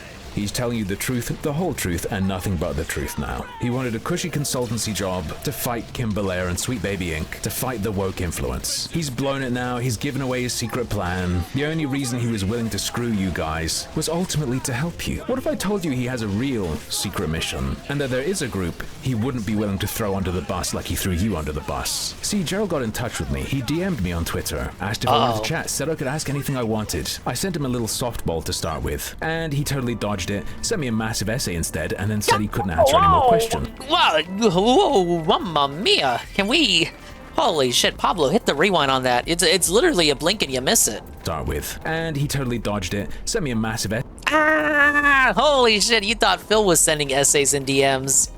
instead, and then said he couldn't answer any more questions. Pretty weird, and it meant I didn't get to ask him about the screwdriver story. However, he did mention to me that there is one mission he's not willing to compromise by exposing it to the world, one truth he cannot speak. I appreciate your reply and question here. I will be absolutely honest with you here, but there is a portion that I want you to keep between just here if you don't mind. Sorry, I do mind. If you want it off the record, ask for that first. And I think people should hear this. It sounds like you actually care about the situation. The part that was one of my major objectives was this, and again, I ask you to keep this between just us. I saw growing hatred, resentment, and targeted attacks towards marginalized groups like gay, black people, women, due to the industry using them as selling points and using those groups for their games. I watched the situation and saw that nobody was doing anything to actually try to make that situation better. I tried to grow the audience as fast as possible because I wanted to deliver speeches where I explained to people, we don't need to attack those marginalized groups. They're being used as human shields by these developers and publishers. Hey. Wait, so he was a double agent the whole time? Because that's what I'm hearing. You think Synthetic Man would like hearing this? And don't worry, if we have time, we'll get the Synthetic Man. Guys, his actual mission is to protect minorities from you, the He's racist, had quite the sexist, week. homophobic, horrible gamers. It's not your fault, though. The video games made you that way, and he needs to fix it. Remind you of anything, by any chance? Of course, I couldn't just say that was my intention to share the message with people, because then it would sabotage the effectiveness of my message. Remember, he was happy to throw everything else away. He was happy to burn you. He was happy to burn his channel. He was happy to throw away the anti-woke stuff. Happy to throw away game dev, apparently. Oh, it's just for fun. It's not important. But he, even now, is not willing to throw away what he as much as I understand about the situation, Jay Frosty, I didn't actually watch the collaboration, but I have been skimming his thread. It seems like they've turned on him. They seem to just not like the fact that he talked to a woman. That's really what it seems to be, from what I can see. And of course, his terrible response in the wake of that, in which he was allegedly found simping in her chat, more like simp pathetic man. But Josh took an opportunity to review some of the controversy of this past Friday, though much of it was not about Kirsch, but in fact this other completely terrible OPSEC that he had. I don't want to spoil it if you haven't seen it already, but it's great. It's pretty bad. I can't even sweep for it. There's no cap from me. It's pretty bad. He needs to. He needs to go. He needs to come out and like walk back everything he says in that video. thinks is a shot at becoming an industry consultant to fight for LGBTQ2S+. I saw the effects of my message as I asked content creators to ease up on directing hate towards those marginalized groups. Guys, this is the final, absolute, ultimate truth. He promises this was all a psyop to make YouTubers less racist. My effort seemed to have an effect, so I felt I had done that job. That is all I ask you to keep between just us. If people start talking about how that was my objective, it will undo the little amount of good I was able to accomplish in that regard. Everything else he'll throw away, talk about publicly. This, hush. You and the people you watch will become more racist again, and he already fixed you. Brother, if he got into the position he fantasizes about, everything else would be the same, but the game just wouldn't run either. Now let me cool you off for a second. This is too juicy to be believed, right? Yeah, because he's a compulsive liar. Probably thinks my logo's pink and blue because of trans stuff or something, and figured this lie would work on me. Because he was, absolutely, 100%, trying to manipulate me. So look at his tone in the DMs with me. Thanks again for taking the time and hearing me out. I apologize I don't have time for more questions. I have a lot of family things to take care of at the moment. I won't be using the internet much. All the best, Gerald. But that's just how he conducts himself, right? That's just how he is. Well, a few days ago, You could say how he conducts himself is, you know, in the way of a manipulator. one of his fans mentioned me in his Discord. He was annoyed that channels like mine show up when he searches for Sungrand. Understandable, and Gerald replies, "Who is that? What a weirdo, ha ha ha. Does he want me to make a reply video so he gets attention?" It's so sad that these people don't have their own actual... I think Harmful would get more attention if he made a video about Sungran. And we got proof of that. Lives. His fan says, "You teach me a lot, man, thank you, on how to deal with these kinds of people. Great attitude, but also, yeah, it is kinda sad." Gerald says it's all gravy. There's nothing to worry about. I just feel bad for these people. Go ahead and talk like that. I'm not offended. But don't then come crawling to me, "Oh, thanks for hearing me out. All the best, you fucking worm." But that is the essence of Gerald Delay. Nothing is real. He will make any statement at any moment, behave any way if he thinks it will make you believe what he wants you to think. If he thinks it will make you view him as he wishes to be perceived. And there is no better example of this than the question of whether or not he's a YouTuber. In the grand scheme of things, doesn't really matter what label he has, but to him, it's one of the most important things in the world. I'm not a YouTuber. And why the fuck are people listening to YouTube? you? I'm just uploading videos. I don't really understand anything about YouTube. I feel really bad for him. He must have hit his head or something, because back in May 2024, he knew a whole lot about YouTube. In fact, he was very open about it being a core part of his business strategy. So, I'll be producing regular videos for YouTube that are either just for entertainment or just for information, and that's important that I do that in order to build an audience and in order to work within the expectations and the constraints of YouTube. I have to bend the knee to YouTube's algorithm in order to work within that system. He As kneels! it stands, YouTube He's a is coward! my He comes only out! way of building an audience. And as he was writing in Discord around that time, we can see he was very, very concerned with his viewership. YouTube is screwing me over right now. The algorithm is punishing me for not verifying my physical address. For another He's just month, too based, YouTube's guys. algorithm will bury my videos. I'm only getting a couple dozen views on my videos when I used to get hundreds or thousands easily. He engaged in what he himself called clickbait. In this case, classic titties and thumbnail, this time on Mario, because he said he had to keep growing the Sungrand YouTube channel somehow. And he wasn't just trying to build an audience. Money made through YouTube was a core part of his strategy as well, because he explained he couldn't make a living with his commercial games. It is extremely difficult to make a living just on commercial games. So my I hope had and to my sell plan out, guys. is to diversify my revenue streams. Diverse. So in combination with Patreon That's support, the last word you guys want to use with your donating, audience, it's been a huge pal. help. It's really saved me a number of times over the past couple of years with your Patreon support, with ads from my free mobile games, with my commercial titles, and with revenue from my YouTube videos. I make a couple dollars through ad revenue on YouTube. I'm hoping by Not dropping a bucket, diversifying huh? and bringing all those revenue streams in together that I can keep my studio financial. Smart. Good idea. As a self-employed creative, you Yeah, gotta don't- get money don't where you put all can. your eggs in But one basket. 3 months later, his channel starts to pick up, AdSense presumably becomes a bigger part of that diversified income pie, he bizarrely changes tune. I don't care about the algorithm. While I do have to bend the knee when it comes to thumbnails and video titles, I will never let a machine tell me how to live my life. Gerald, that's what caring What kind about of the anime algorithm shonen speech is this? He then goes on to rewrite history. I will never change for YouTube, and I will never exploit topics. But you and just post said you would bend the clickbait for knee. attention. I'm just me. If you're gonna pull this, you have to delete the old stuff where you openly say that's what you're doing and this is how you got here. In another Bro, he should have just deleted everything before Asmongold gave him the bump.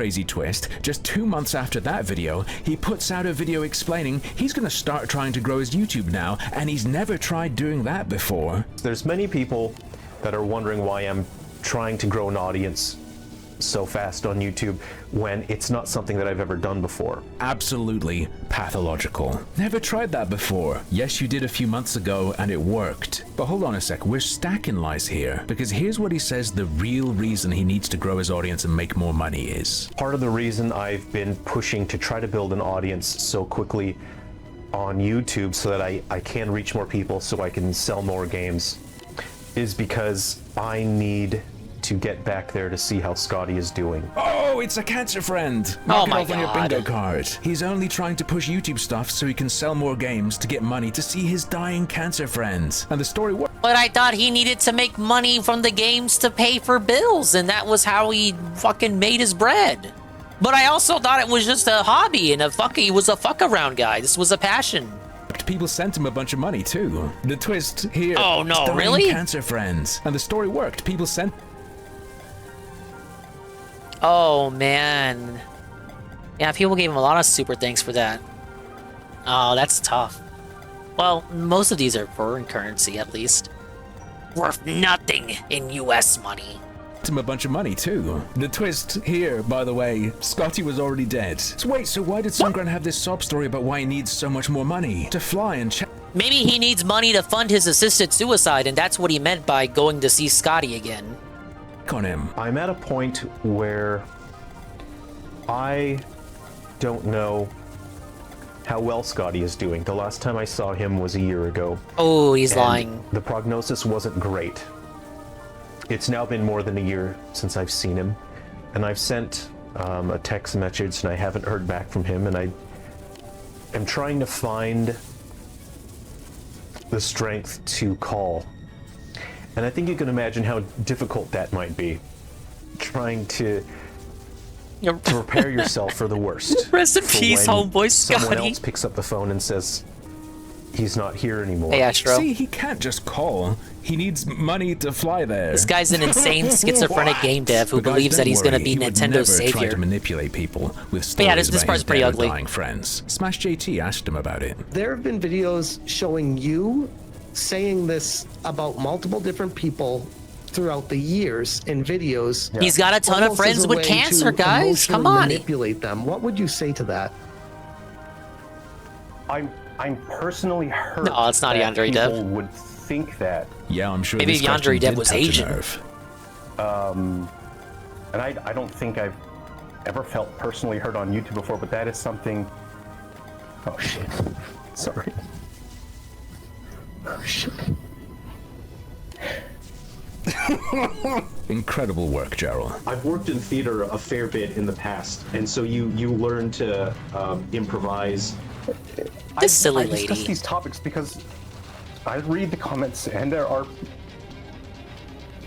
people that have to deal with this, and they've never dealt with it before. Oh yeah, that makes perfect sense.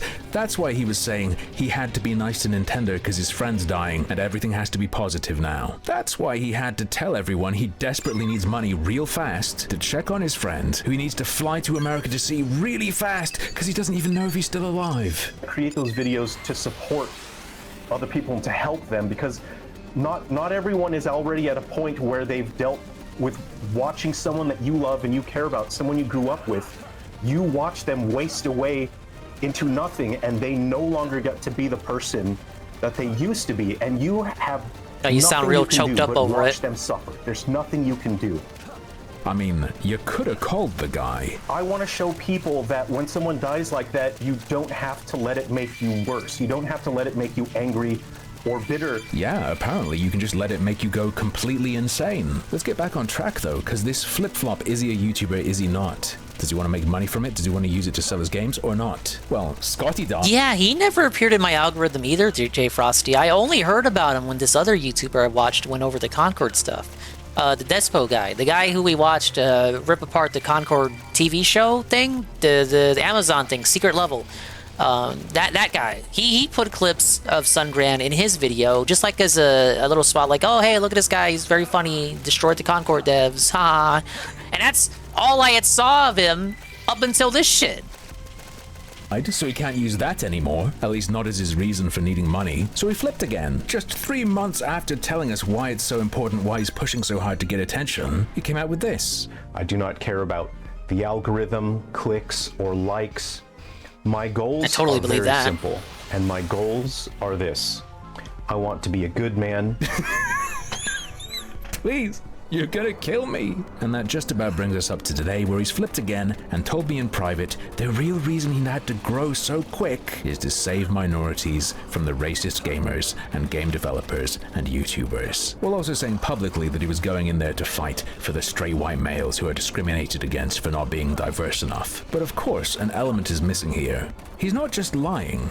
He's deluded. Let's dig into that for a moment. He genuinely believes Nintendo, not just the reps that he has had contact with, but the corporate entity and the higher-ups, are aware of him and consider him a significant business partner. In 2023, in his Discord, he said, before I was exclusive to Nintendo because the values and goals of Silver Falls aligned most with those of Nintendo. Now, I feel we've developed a strong The values of the game align with Nintendo? Has earned this series as exclusive. Silver Falls can offer unique value to Nintendo. The Big N has earned the loyalty of Sungran Studios. Unique enough to sell 200 copies? Them at your peril. Later that year, someone suggested his game 3 Down Stars would be a good port to another system that isn't 3DS. He explains though that he can't betray Nintendo. I just want to make it perfectly clear that this isn't new, this isn't a bit. He's not joking. It sounds like, I don't know, he has that 2000s, 90s console war mentality. Like, he just never grew up out of that. Sir, console exclusives really don't matter anymore outside of Nintendo. And it really shouldn't matter to you anyway, because you don't make games for Nintendo's current systems. This is the degree to which he thinks he is significant. Yeah, like to Movie Nintendo. Bob. Exactly. Great comparison. I directly addressed Doug Bowser, which, let me tell you, is terrifying. What the hell do you mean? You don't just do that. Gonna wake up the next day with a turtle's head in your bed. He's gonna send Lakitu to your house to hook your bicycle with a fishing rod and float away with it. Lakitu? That is terrifying to do that. And I did that video, and I addressed Doug Bowser directly. The government doesn't want you to know this, but you can just address videos to people. It's free. Because I wanted him to see... Now, there used to be a feature on YouTube, video replies. But if he did, let me show you what he'd see. Nintendo is the world's punching bag right now because people have nowhere else to vent their frustration. People are running out of Tesla buildings to vandalize and burn down, and they don't have anywhere else to throw out their feeling. You wouldn't be getting what are you talking about? You're just fucking getting a restraining direct order. all that energy to Trump. He asked him to clarify. Why is it terrifying to talk to Doug Bowser? Because and people did do that when they weren't blaming Nintendo for the price rise, the prices going up. They were blaming Trump and the tariffs. I tag him on X once in a while. He's liked my posts. I call him out all the time. I don't fear him. Why do you? I don't fear him, actually. Because I'm not addressing him as, hey, I'm just this guy on the internet. I'll make this jump eventually. Nintendo knows me. So, that's funny in its own right. I'm an eShop published professional game developer. I'm sure Doug plays it every now and then. You wouldn't understand. You're just a YouTuber. And that's what he's doing here. He is egoing out. As much as he says, I'm not a YouTuber, that's a whole job I don't understand, they're so great I respect them, I think his true feelings come out here in explaining why he mustn't be viewed as one. Prioritize what I believed would put me in a position to do I'm not ready for that, Red Animator. Good. And the Bowser said he was all in on DEI. I did not hear about that. Because if I only keep Soft with Doug? the videos, I'm basically only going to be viewed as just a YouTuber. He used to be an This is just EA a exec. YouTuber making little videos Doesn't in his surprise mother's me. basement or wherever he lives, and that isn't exactly good positioning. Now, to be entirely fair, Smash JT's choice of attire does help back up his optics argument a little bit. But Sungrand does absolutely 100% view YouTubers with contempt, despite it being the only thing he's actually ever succeeded in. Just want to throw this out here real quick. If you're a YouTuber and he has ever been buddy-buddy to you, you know he thinks you're scum, right? I mean, YouTubers are scum, but he thinks he's better. He thinks you're something to just be used. And I think everyone should know the single question I asked him that he didn't actually answer. I said, "You now say you only pretended to be upset about Fritanga's videos and that it was all just a master plan to purge haters. However, in your now private goodbye video, you attempted to shame your peers into action, stating that not a single content creator stood up in your defense. Now what does that show the industry? Other YouTubers and their audiences could easily have sprung into action in your defense had the video been received more positively. Instead, when it fell flat, you privated the video and rewrote history yet again. Had this stunt worked and you had been defended, what would you have done then?" This is what he wrote back, and nowhere in there does he answer what he would have done if he had been defended, like he shamed people for not doing. What is in there though, and this is going to shock you, is a bunch of lies, and more importantly, cringe. Let's start with a lie. You will see during any videos where I deliver industry speeches or negatively speak about other games, Yeah, before he got some traction for making fun of this dude, yeah, he was getting big shitting on Nintendo. Deservedly so. I can't sweep for the 64 gigabyte or Game Key cartridge news. never once mentioned my own games or products in the videos or description. Remember that video he made where he made a robot's dick more shiny and everyone clapped for some reason? It's the most viewed video on his channel. I imagine he remembers somewhat what's in it. Whole final section is him talking about his products. If you want another example, he has a video dumping on Veilguard, fully half of which is him promoting his novel. It's really hard to structure this video and get a good flow because I'm not sure he said anything true. I just have to reach into the pick and mix of bullshit. But let's look at something I want to be true. I do not like wearing the business suit. When I put that it means industry work. And I am not the same person when I do industry work. When I wear that suit, I am ruthless. I don't consider other people's feelings, and all I care about is getting the job done. Working at industry... Did he actually type this out unironically? Ooh. That's tough. ...level. You are surrounded by people who are cutthroat, I am ruthless and brutal. And over the years, I had to learn to survive and work in that environment. In the past, you're an indie game developer.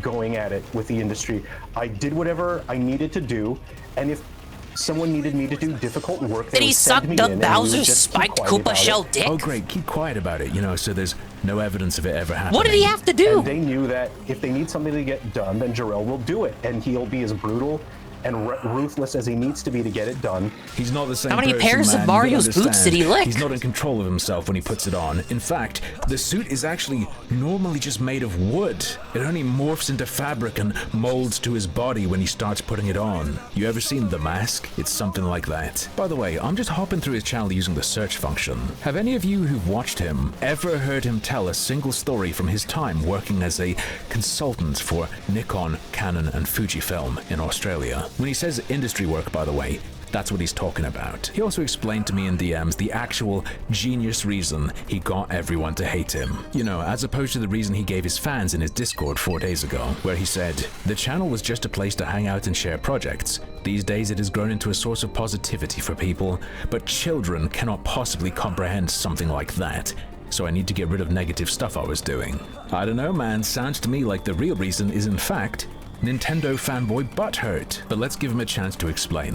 My major objective recently had been to do more hands-on work in the industry. More? Are you doing any to begin with, Gerald? With speeches, presentations, workshops, and lessons?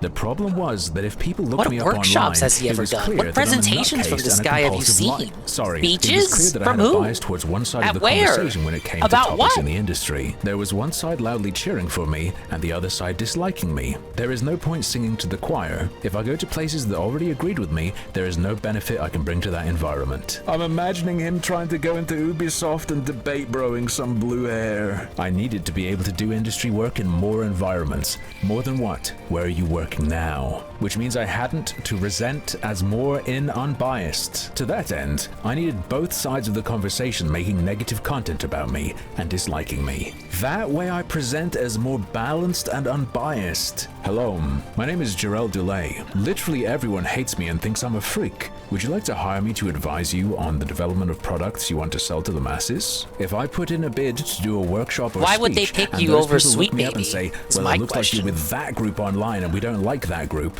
I would be able to point and say, no, look, see, here are all those videos and posts. Those people also say negative things about me too. That's the least of your worries, brother. They're gonna look you up on I think he's quite actually Phil in a timeline where Phil became a game dev. Fine, and try to figure out how to get in contact with your carer. They're gonna look at your portfolio. The only chance you have is to preach to the choir and grift. It is the only thing you have ever demonstrated yourself to be genuinely good at. There's plenty more to say, but my video is already lacking structure, so let's cap it off. We're gonna pull an eye-dubs. Let's be positive at the end. How can Gerald start to pull this back? Plenty of people have given advice. Typically, it's about general conduct. I have a very Stop specific being suggestion, retarded. though. Just Be 4 my words. advice. Show me a recording. 3 weeks ago, after he started getting some hate for his Nintendo takes, he uploaded a video called "I Just Fought a Guy Trying to Stab People in a Shopping." Okay, this video was covered in the first video of this saga, which I didn't watch this stream, but one of the two previous Xenoblade streams, so not the last Xenoblade stream, but 2 Xenoblade streams ago. But this video is crazy. This is one of the videos that came out after he got shit for sweeping for Nintendo because of the Switch 2 shit.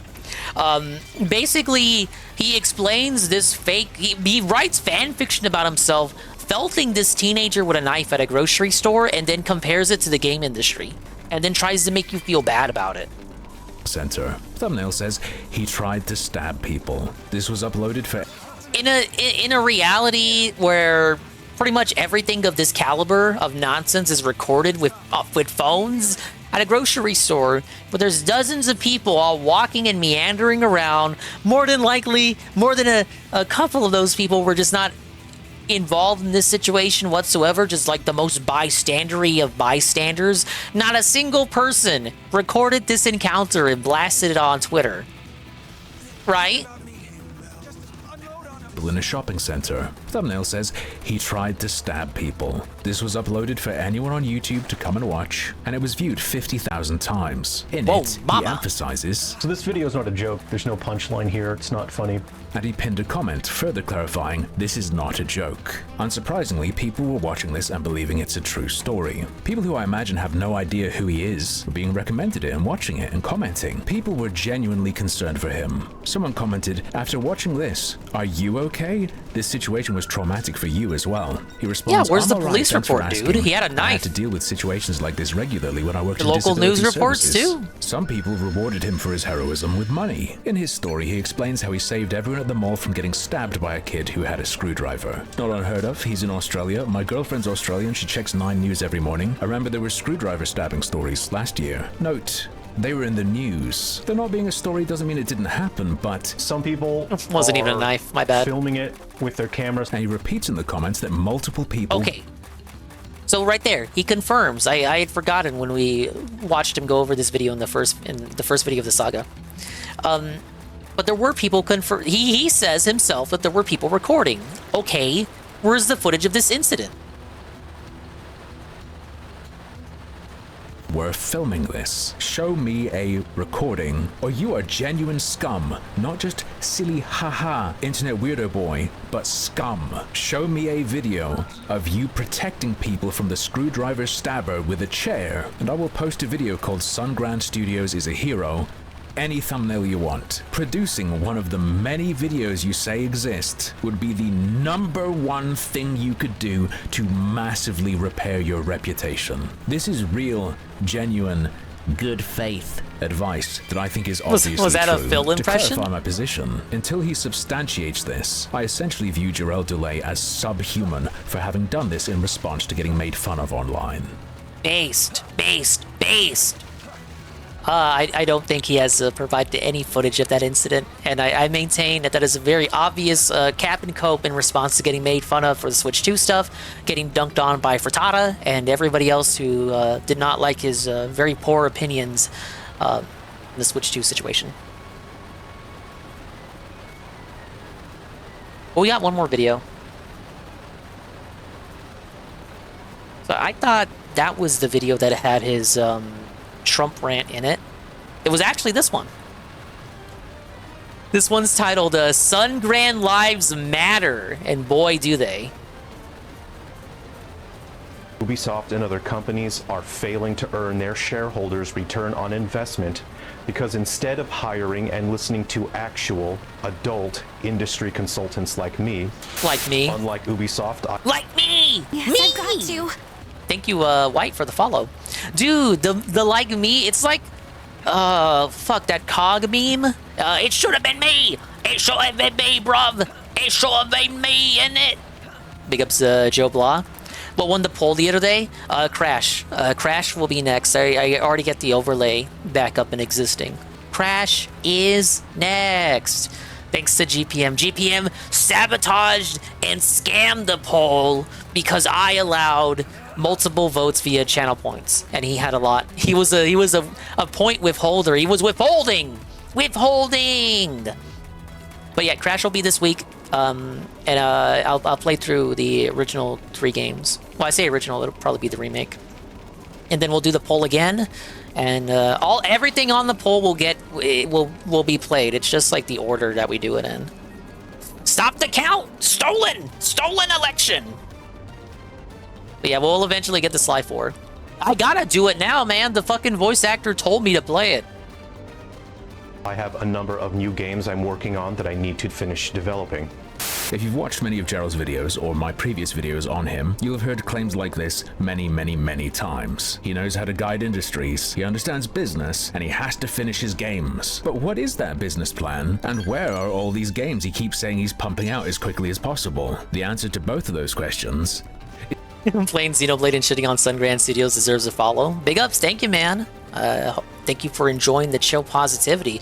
I got a lot of videos to watch while I'm doing quests here, trying to earn my skill license. 94 hours, brother, without a skill license. I have just been exploring the whole map, and I think part of it is me challenging myself, seeing how much of the map I can explore prior to getting the skill. And I think I've done pretty damn good. It's just kind of like this big chunk of Cauldros here I just cannot touch. I'm level gated. I'm too weak. And in this area here, I think it's just mandatory to get, like, you gotta get there with the skill.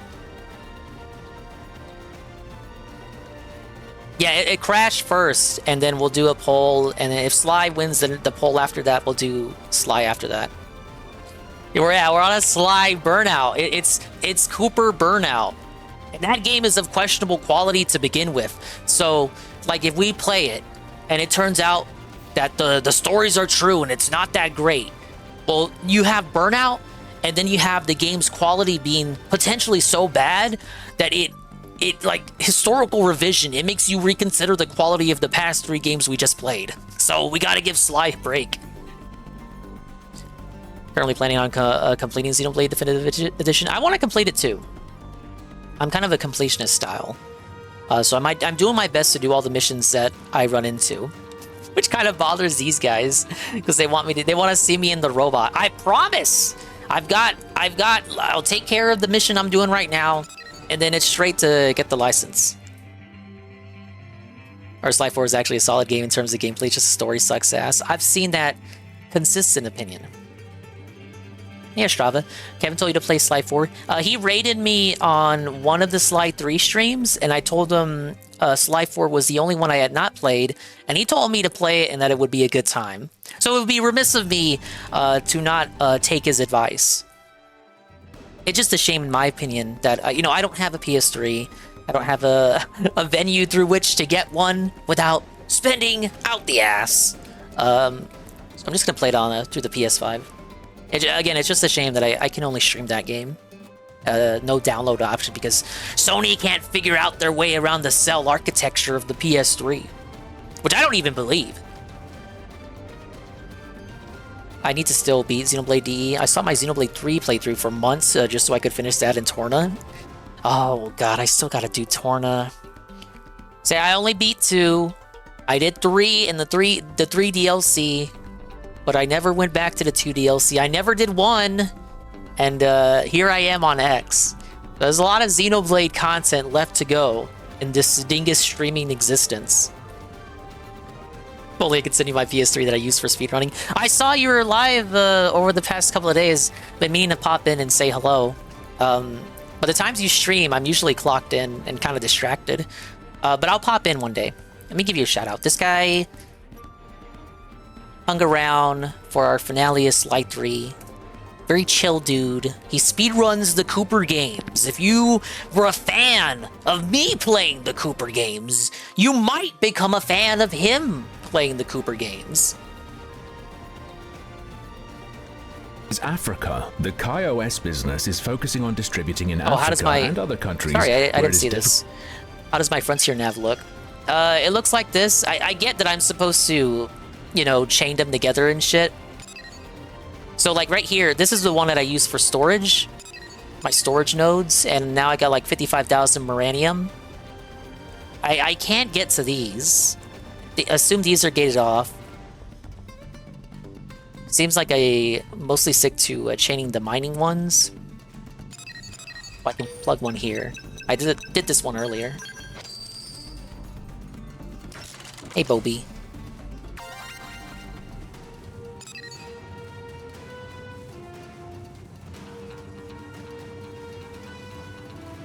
I can plug 2 here. Just the ones I'm missing are making it kind of difficult to have a good setup here. I think it's done like that on purpose so that you can't get a good setup early on. It's like, oh, come back to these areas with the giant robot, and then you'll be able to get a good setup. He's pumping out as quickly as possible. The answer to both of those questions is Africa. The KaiOS business is focusing on distributing in Africa and other countries where it is difficult for people to afford Android and iPhones. KaiOS phones are low cost to manufacture, so it's easier for people to afford. They're trying to connect more people to the internet with modern devices. And I'll hand it to him. As a businessman, he's doing his research. You know how when games come here from other countries, they take the sharp edges off so no one will get offended? Gerald's doing that research for Africa. Regarding one of the games he was working on, he said, "This RPG doesn't feature potions. We view potions as a whimsical, magical, fun, beneficial idea. But in Africa, it is more likely to be associated with witches who poison people with potions to kill or control them." Wait. Did he, like, okay, is he trying to say in, like, America, potions are not commonly associated with witches and witchcraft? God, that's just wrong.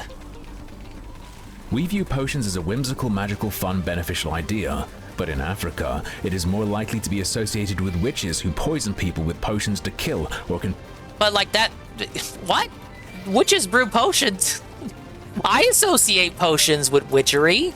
Control them. So my KaiOS games will consider the culture differences in Africa. He further clarifies, "I've been studying about general culture in Africa, so I don't do anything insulting or offensive." But for some reason, he didn't consider even for a second how offensive Astro, it is for I him see. to call himself Obviously. a video game industry professional when this is his output. Oh, here's one of his banger games. Industry professional when this is his output. Isn't this just that Namco Dragon game? The one about the guy who can turn into the dragon? I forget the name. You know what I'm talking about. But our boy Gerald is laughing all the way to the bank, right? Dragon's Everyone Fire? in Africa's playing his games. In fact, as of May last year, he'd already earned 27 cents, and he reckoned it would be worth it after he had 20 or 30 games out. The very definition of a shovelware dev. I don't understand why some people are still saying he isn't, and I certainly don't understand how anyone is a fan of his output, though they do exist. One showed up in my comment section and I checked out his channel. The game room, of course, is in a basement, and they found mold, black mold in the rafters of the basement. Poor guy's been breathing in spores, hallucinating a masterpiece as he Just plays like Gerald's Synthetic trash. Man. So back on topic, Gerald loves Africa. But did you know he also loves African Americans? Games industry speeches He's are woke. not the first speeches Gerald uploaded to YouTube. See, there's this guy, you might have heard of him, he's called George Floyd. He got kneeled on the 25th of May 2020. And then on the 6th be of careful. June, Gerald posted, "These are words of encouragement for my fellow Americans fighting for what is right. I'm neither a political figure nor anyone of importance, and I am powerless to effect positive change in the world. Please share my message with friends and family you think would be encouraged." Yeah, we watch Synthetic Man videos here too. By these words. My soul is hurting for all of you who are suffering during this incredible moment in history. This is not my wheelhouse. I'm terrified of posting this, but there are Americans out there with the courage to do far more than I ever could. Attached was a video titled Save America, #Black Lives Matter. Sadly, that video is now deleted, so we will never see. Just kidding, he uploaded it directly to Facebook as well. Stay Womp strong, womp. my fellow Americans. This is a fight against evil. No matter how badly we are hurt, we will win this. #Black Lives Matter, #Save America. Please help me share my message with friends and family. This video is almost too good to be believed. Please, America, do not let that evil continue to destroy our country. Do not let everything we love and believe in be crushed. Ladies and gentlemen, your anti-woke YouTuber. Under a drunk, endlessly hungry evil. Guys, I think he might not like Trump very much. Let's double check. We are now staring evil straight in the eyes. That evil isn't just standing at our front door asking to come inside. That evil is inside our homes. That evil is inside your home.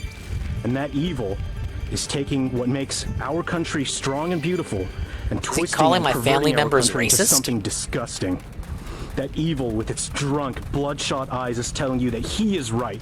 Everything he says is right, and everything you believe in is wrong. That evil has lied and convinced us that his way is right. But now is the time for us to be Americans, to stand up and say Am I no supposed to be more. scared of Trump holding up I a will Bible? not be lied to, and I will not be beaten anymore. It's time to save America. You know, I'm starting to believe that this Fruit Loop may have been telling the truth when he DM'd me to say his true secret mission was to save minorities in gaming. But of course... Yeah, Astro. You're a professional anti-woke YouTuber, sir. That video is from 5 years ago. I personally don't like politics at all. I think it sucks. It's boring. I don't care about politics. I don't really care about leaning. Now remember, he said earlier, he's an actor. He's acting here. He actually loves politics. To one side or the other. Just gotta be real. People can change their mind, and they do all the time. Going from Trump is the end of America speeches to I don't really care about politics is a weird one for me. Oh, but harmful, it's over 5 years. Anything can happen over 5 years. Yeah, This half doesn't a prove decade. he Good has argument. He no could have values changed. whatsoever. Alrighty, let's give this one a spin then. Now, in recent media, with TV and movies and video games, media has been setting out to destroy men and the image of being a strong man. For some reason, they think that it is time to tear down men and replace them with women. So the title references Asmongold, and as said earlier in one of the other videos we watched, he got a bump because Asmongold specifically reacted to his Concord video where he rips apart the character designs. And so in the video here, the title seems to imply that he's defending Asmongold following his ban from Twitter for saying what he said, which I will not repeat because I too am on Twitch. Did I say Twitter earlier? I meant Twitch. I will not repeat what Asmongold said. You know, whether he was right or wrong about it.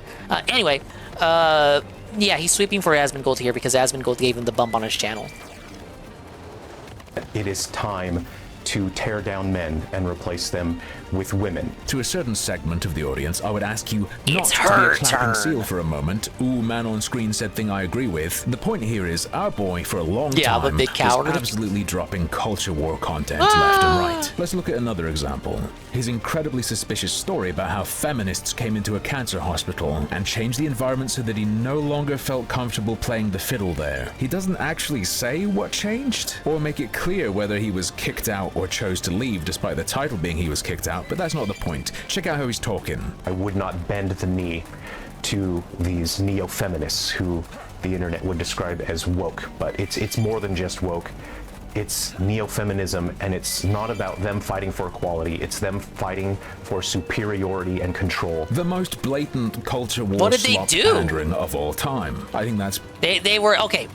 He played music for sick people at a hospital. And then feminists came in, and whatever they vaguely did with their vague presence scared him into not wanting to play music at the hospital anymore. Pretty hard to deny. In his own words, he is speaking out against a destructive cultural movement, and the video is an explanation of why he cares so much. But Gerald does deny it a few months later. Your culture war is barely a grain of sand to me. I do not care about your culture war, yet people keep insisting that I'm engaging in their culture war. No idea why they'd say that. I guess they're just nuts. Guy goes from Trump being the end of the world to not caring at all, to flipping sides and feminism's influence on culture is the end of the world. Then, blam, he doesn't care about it at all. So what does he care about? He actually addresses that in this video, where he talks about people saying things that apparently annoy him. I'm going to share a photo with you. I've shared this before on the channel. This is the last photo I have of me and my friend, Scotty. Oh, cancer friend. Oh Mark that off no, on your Scotty. bingo card. Let's... Okay, now come on. This is just bigly disgusting. Scotty. Oh, cancer friend. Mark that off on your bingo card. Let's be good faith though. Let's say he's not just pulling out his dead or dying friends every time he wants to manipulate people into accepting what he says. Maybe there's a good reason he is so attached to these Yeah, getting criticism, just bring up your cancer friend, bro. old men. Well, turns out there is a reason there's such a big deal to him, and he talks about it in a video where he's complaining about his game not selling much and apologizing to fans for not delivering what he should have. I just want to share a little bit about myself with you guys. I grew up in California. I moved to Australia when I was 19. And I'm certain, like a lot of people, I had extremely abusive father. Terrible man, did nothing but hurt the people around him. Oh, great. So this explains everything. Fatherless In behavior. my life, I found a father figure, someone who treated me like an actual son. And All right, abusive dad, just horrible to everyone around him. Didn't treat him like a son. So the old men are. Wait, no, he's lying about that too, isn't he? A guy called Don. That's his main father figure. And I've proven myself to him.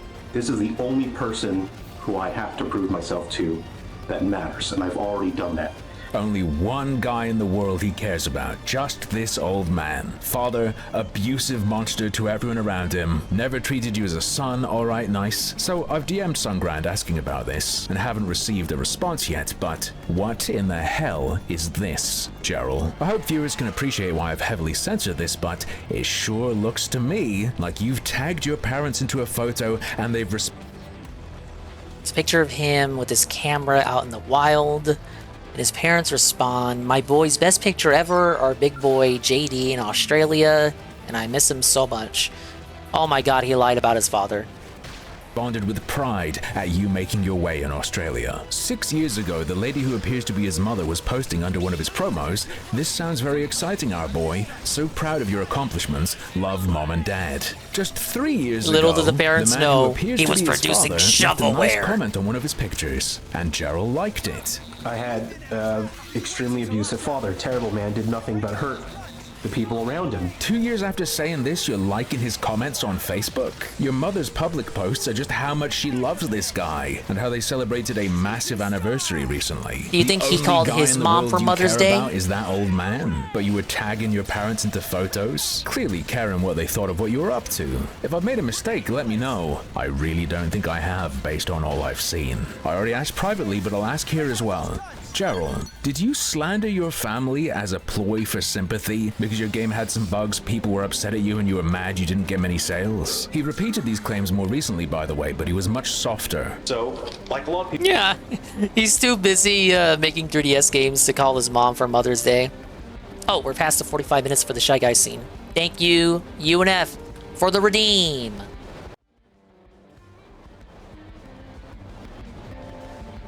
People out there, I grew up with a biological father who wasn't great. He did a lot more harm than good. And so it was I had quite a difficult childhood. 20,000 people saw that. You use Why the your green real screen name for that? and you have a public Facebook account. The man who appears to Like the backdrop here kind of takes away the seriousness of the video for me. Did we really need this? This would definitely be no green screen, just you talking at the camera with the green screen off kind of video. I had quite a difficult childhood. 20,000 people saw that. You use your real name and you have a public Facebook account. The man who appears to be your father is very, very easily identified. If he is this horrible monster, then fair enough. Still disgusting how you tried to use him to garner sympathy, but okay. But if you were lying, if he is not just a terrible man who does nothing but harm everyone around him, if he didn't subject you to extreme abuse as a child, I think you've got a poster attraction, brother. That's evil. So evil. It's not enough. Not enough to use your cancer friends as shields. You have to use your own parents as shields.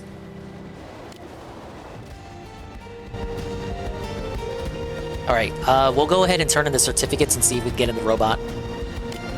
And then we'll watch the next video.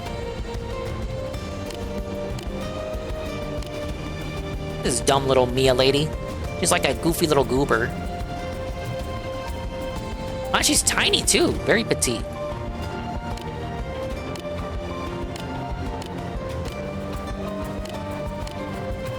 Oh my god, she's begging for tips. Now guys, we gotta hit the tier 3 goal. Oh great, I don't have to give her any money. You rescued Mia from the flying indigent and saw her safely on her way. You've really got to stop bumping into each other like this. Very much like some sort of shonen love interest. Okay, turn in the missions. No more stalling. We gotta do it. Let's fucking go. Daily Pap, sure. Yeah, he's got no shields left. I mean, look, he played music at the hospital. He could have an infinite amount of geriatric cancer friends to rely on. He doesn't even have to prove that they're real.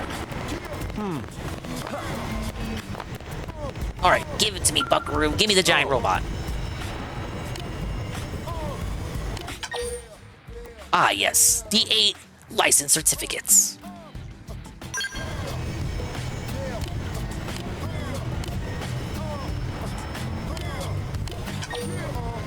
Say that it was better to understand the role each division plays within Blade. Say that it was Phantom's way of hazing you.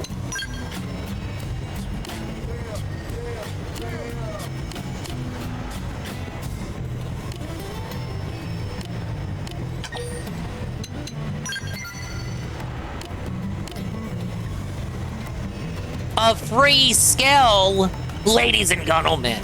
I don't even have to pay for my first giant robot. We fucking won. Let's fucking go, bud.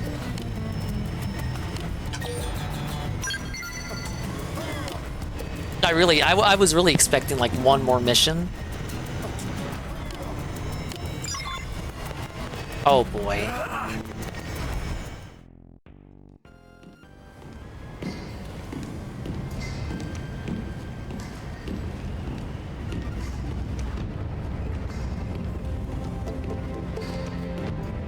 This is our Chad stride here. Finally, guys. It only took 95 hours of game time. Yes! I'm not even gonna round up to 100. It was objectively 95. Emblem, engage!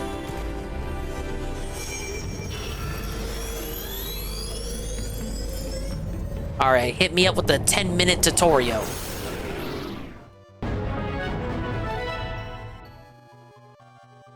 Yeah, to be able to get the thing on the box art, to be able to get the thing on all the marketing. Skells are powerful armored vehicles developed by humanity. Press ZL to board or disembark. You can press the L stick to toggle between walker and vehicle modes. Piloting 1 expands your options for exploring Mira, not to mention for battle. However, Skells aren't able to target certain enemies' appendages, so go on foot if you need to destroy those. Also, bear in mind that your art selection while in a skill depends on the weapons it has equipped, so changing your weapon loadout will also change the arts you'll have access to. If you ever stray too far from a skill, remember you can go to main menu, party, return to skill, to immediately return to its cockpit. You can obtain new skills by buying them from the shop terminal or by creating them. Get the skills from your own customization center. I imagine creating your own skills is better than just flat out buying them. Kind of in the same vein of the weapons you find in the world are better than the ones you can buy. Because I haven't bought weapons. I haven't seen a reason to. Big ups Kapathic. Kapathic, I just got in the giant robot. It took 95 hours, literal Dave tier progress. But we're in the robot. When you're piloting a skill in combat, a large enemy becomes staggered. You can approach them and press Z+0 to bind them. Bound enemy will be held in place for a certain duration, ensuring that all attacks against him will hit, and increasing the damage that they take. Additionally, while binding an enemy, purple circles will appear one after another. Press B at the correct time to extend the effect's duration, and quickly regenerate fuel. Can't wait to fuck that up. Just like when you're on foot, we've got an overdrive. While it's active, fuel will not be consumed. Cockpit time will trigger more often. Additionally, the skill's capabilities will be greatly enhanced during overdrive, but the exact perks differ from skill to skill. And yeah, I saw there was a fuel system earlier. Skills have a limited supply of fuel, will not be able to fight when it runs out. Fuel is consumed in battle or when using arts, but will slowly regenerate when you're not piloting the skill. I got a lot of items that replenish fuel, but I kind of don't want to waste them. You can also refill your skills by spending uranium. To do this, use the Rex Hanger option in the customization center console. When a skill is destroyed due to the HP dropping to 0, normally become unusable, then and there. You get it fixed up, baby. I thought Snow was just joking. There's skill insurance. Next situation, you'll be able to get back into your skill, retrieved and repaired by going to the Blade Barracks in the customization center and Rex Hanger. Skill is destroyed while you have no skill insurance remaining. Even if you succeed perfectly in the red B prompt, you'll either have to spend a large sum of money or use a salvage ticker to get it retrieved and repaired. Welcome to the club, skill pilot. Before you have the cockpit, you'll need to sign yourself into the machine. Once it's out of the way, your crap will be sent to the barracks hangar, found via the customization center console. Remember this whenever you want to use a new skill. Oh my god. 5 missions to get the gas. Oh lord. You go into depth just like Armored Core. I got a lot of money though. This shouldn't be a problem. I saw 84,000. I got a billion credits. I'll be fine. I haven't been spending the money on anything. How much money do I got? Yeah, look, bottom right. I'm good. Look at that shit. Ah, yes. Here I go. Look, it's me. I'm the one. Oh, this is kind of this is kind of great. No. Okay, we're good. Oh, SpongeBob, why? Oh, that's one of the blood lobsters. Yeah, that was pretty Davish, I gotta say.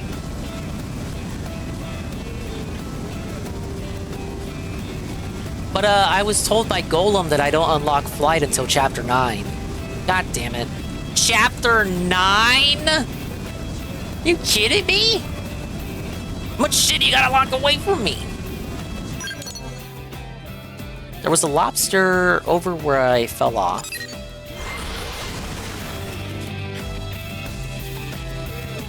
Nine.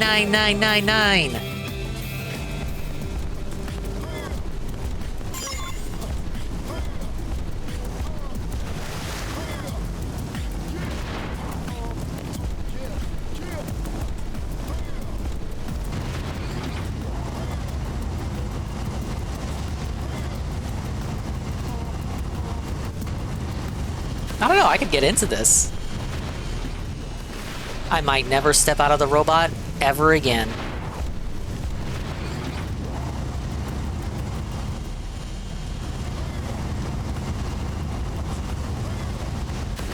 Oh, I saw Eureka 7, but it was years ago. I don't really remember much from it. I even saw the sequel, which I remember even less about.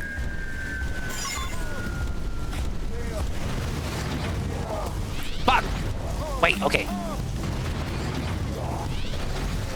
I got a big old jump.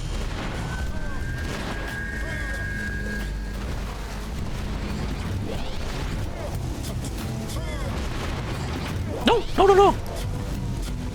Okay, if you drive off as the car, you can still jump. It's like a Donkey Kong Country. When you roll off the platform, it doesn't take your jump away. You can still do a super jump.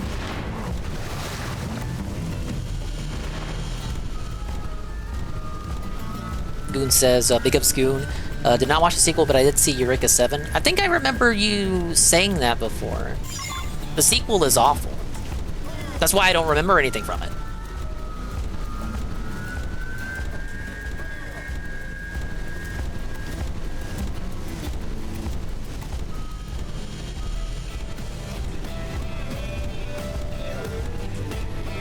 Thank you, Anne, for the clip. Anne with the clips, ladies and gentlemen.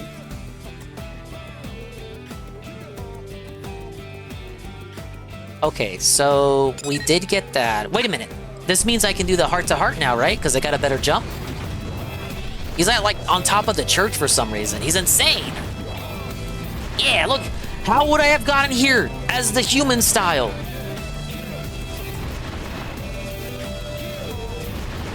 Why is he all the way up here? No, stop. I want to get on the top. He's just there hanging out. No, I was there. Stop.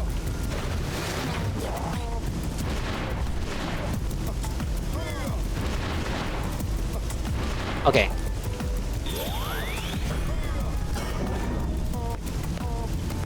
Now I just gotta not mess this up. Woo!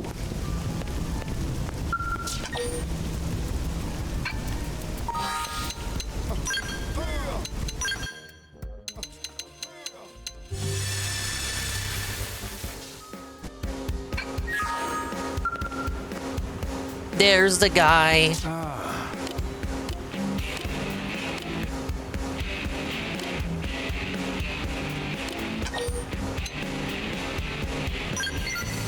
Yeah, why is he meditating in a Christian church? Whoa, buddy.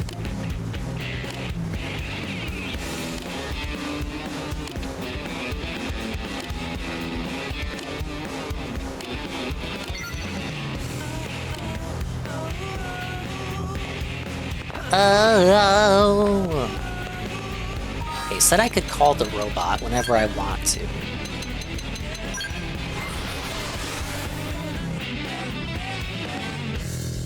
He rings the bell. Whoa, buddy!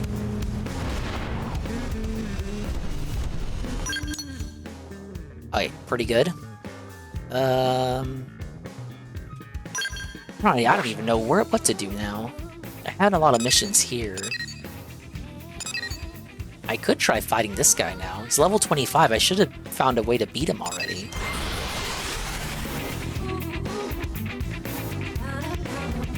We'll hop on that. Alright, but that's the end of the Sun Grand Studios saga. At least as far as Mr. Harmful is concerned. Let's segue into...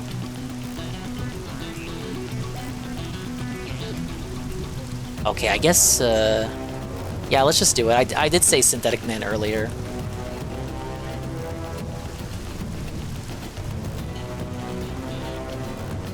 So he's been watching The Last of Us Season 2.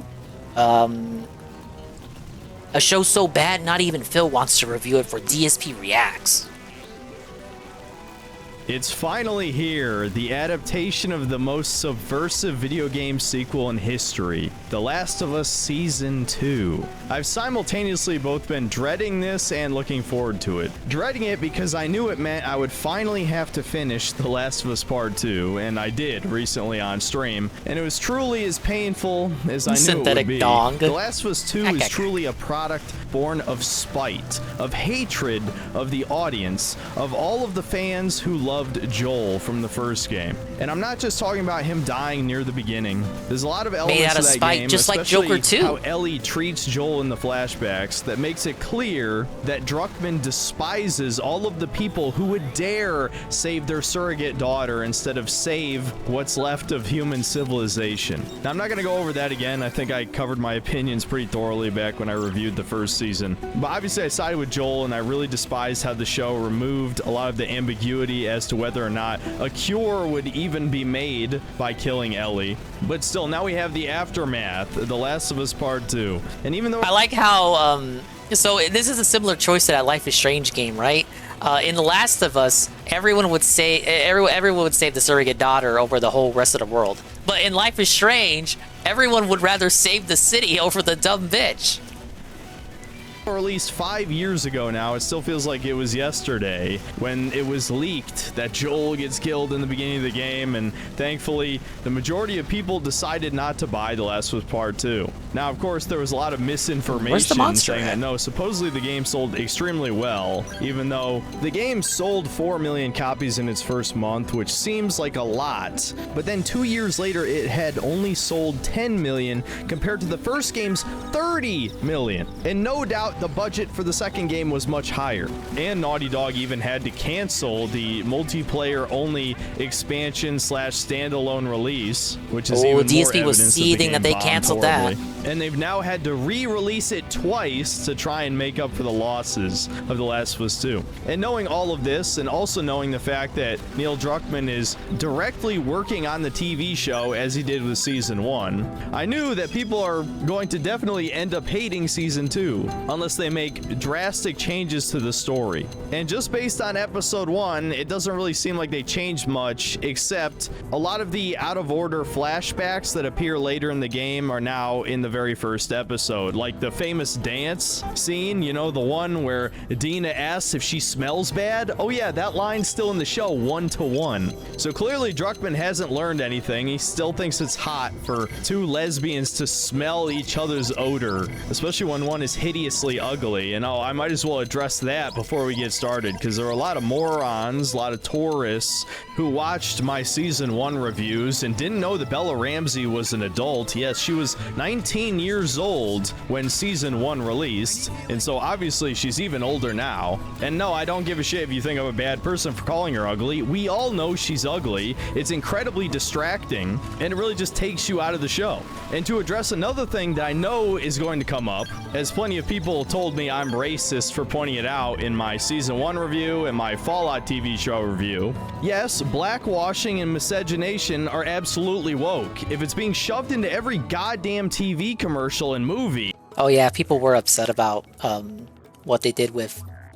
See, I'm a fake fan. I don't even care about The Last of Us. Sarah are absolutely woke. That's her name? If it's being shoved into every goddamn TV commercial and movie, despite being a relatively rare phenomenon in real life, it's woke. You don't think that's propaganda? Can you not think of a single reason why maybe that's being shoved in your face? If you don't understand how that could possibly be part of the message, I don't think you even know what. Did you know the first game Druckmann worked on at Naughty Dog was Jak 3?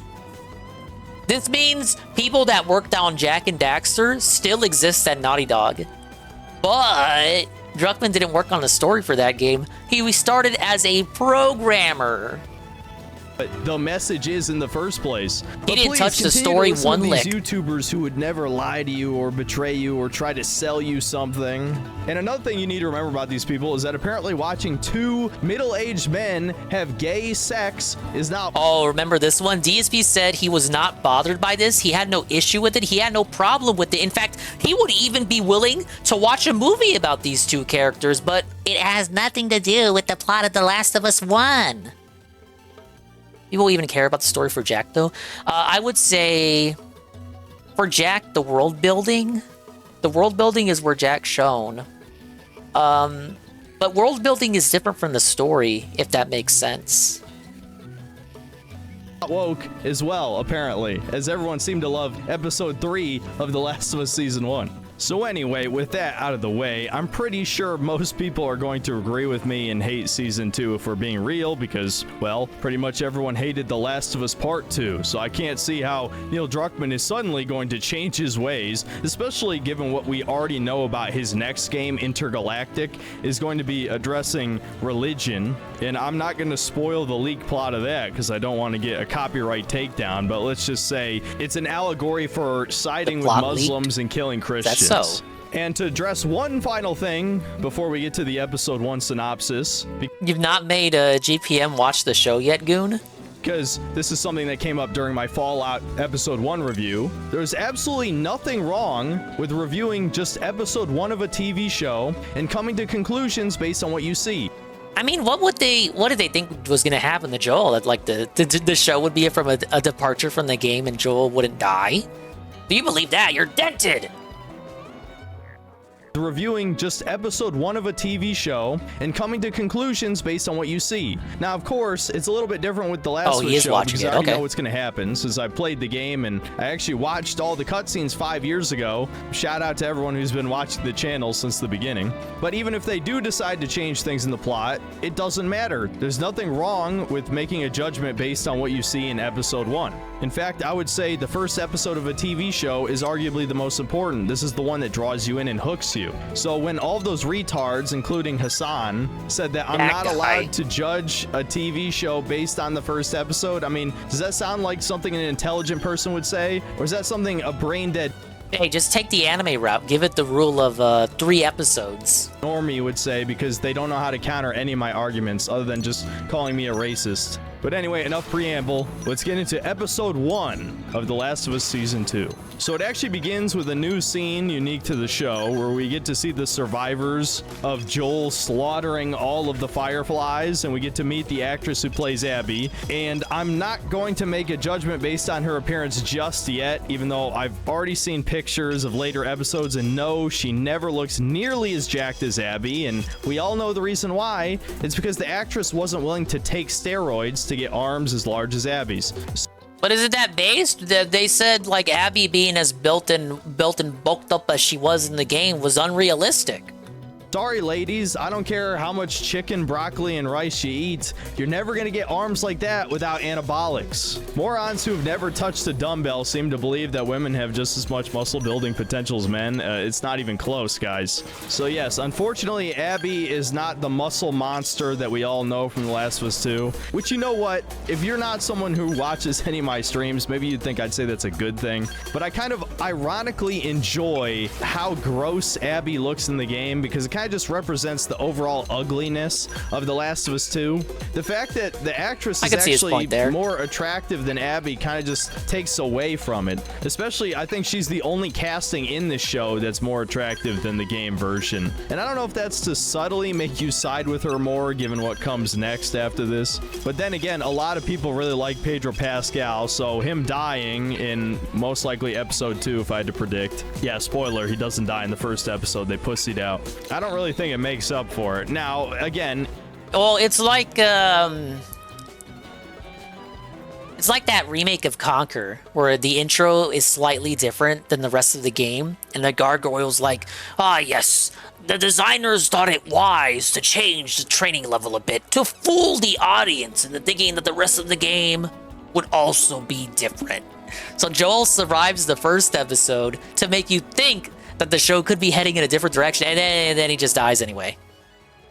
If you don't know my opinion of The Last of Us 2, by the end of the game, I actually sided with Abby over Ellie because Ellie becomes such a fucking bitch in the game, and she does the same in the show. We'll get into that later. Because she just fucking despises Joel for making the correct decision, you know, save her life instead of sacrifice her. I can't join this conversation you guys are having. I didn't play it. Again, not going to get into the same arguments I made back in Season 1, but I still feel the same. Ellie is such a goddamn bitch. You end up hating her by the end of The Last of Us 2, trust me. All this scene does is establish who these characters are and justify why they end up chasing after Joel. Then there's a 5-year time skip, and we get to see Jackson once again, which is where Joel's brother Tommy has set up a settlement, and the town has clearly expanded quite a bit in 5 years. There's a shit ton of people here, again, just like the game. And you may have forgotten this, but in Season 1, it was established Yes, Astro, I believe that was the intent, that like Joel would damn the entire world by choosing Ellie, putting Ellie in front of society. I think he was supposed to... The takeaway was that you were supposed to hate Joel for that. Is a communist utopia. This is the commune. We're communists. So I guess communism really does work. All you need is a post-apocalypse to get it started. And I'll be honest, like the next 30 minutes felt like complete filler. It starts off with Ellie beating the shit out of a dude way bigger than her. It looks so fucking ridiculous, man. But it really sets the tone. It sets that feminism. And you know, I could go with Goon's interpretation too, that he was just hoping for a gray morality, but everyone seems to just have sided with Joel, just because of the gravitas, the logos, the pathos of it. Some wokeness shit right from the beginning, so you know exactly what to expect. Tiny, ugly goblin woman beats the shit out of Chad. And it looks awful, man. It doesn't even look convincing the least bit. And we also get to meet Jesse, the Asian cuck. I guess in stuff like that, because I am aware of the ending and his choice and whatever. In that case, it would be... The reason why I think most people side with Joel is they put, you know, the emotions and the feels in front of, like, what's important for society.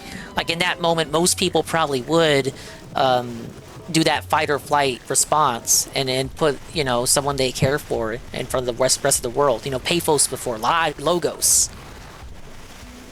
Character who only exists to implant his seed within Dina so that our greatest ally can continue to propagate their species. And you might think I'm joking, but no, fucking Jesse does nothing in The Last of Us Part 2. He even dies like a bitch just so that 2 lesbians can raise a half Asian, half Jewish child. Not propaganda though, that's not woke, according to Fallout show fans. And in the scene right after this, we see Joel interact with Dina, Big Schnauzer's self, except there's only one problem. This woman's nose is normal sized. What? This is the worst miscasting since Ellie. And the only thing I couldn't really find care anyone about in real from this life with a scene nose is as big as that. We learn that Joel is going to therapy now. Isn't that a great addition to The Last of Us 2? In the next scene, we see Ellie and Tommy sniping a clicker. I guess this is just to further establish that Ellie is capable and she wants to go out and hunt zombies and shit or whatever. And then in the scene after this, we are reminded that Tommy's wife is black. I actually completely forgot about this. But as you know, race swapping isn't woke, so it's fine. And as you might remember, in Season 1, they blackwashed Joel's biological daughter. So it looks like both brothers got jungle fever. And we also see Tommy's kid. Disavow. Interesting. This is not propaganda, though. I'm just a racist. And we also get another, maybe more subtle piece of propaganda here. It's admins, the guy in the video said that, not me. Oh, I'm just a racist. And we also get another, maybe more subtle piece of propaganda here that they need to build the town faster so that they can accept more refugees. And Joel says we need to help our own first, very based. And this is treated as a bad thing somehow because Joel was a refugee. No, he's Tommy's fucking brother. That is not the same thing as letting in, let's just say, strangers from another country who might not share the same cultural values as those in Jackson. Do you think maybe this is allegory for something going on in the world right now about crimes being committed by dangerous refugees from other countries? Nah, I'm just reading into it. Well, the next scene is certainly one of the worst of the episode, where we get to see a humiliation ritual in real time as Joel goes to therapy. And instead of, you know, having a legitimate therapy session where Joel talks about his problems with Ellie, about her ignoring him and just, you know, being bitchy in general, instead, the woman just fucking roasts his ass. Oh, 19-year-old daughter. She's acting toward me like every 19-year-old daughter has ever acted toward their dad, ever.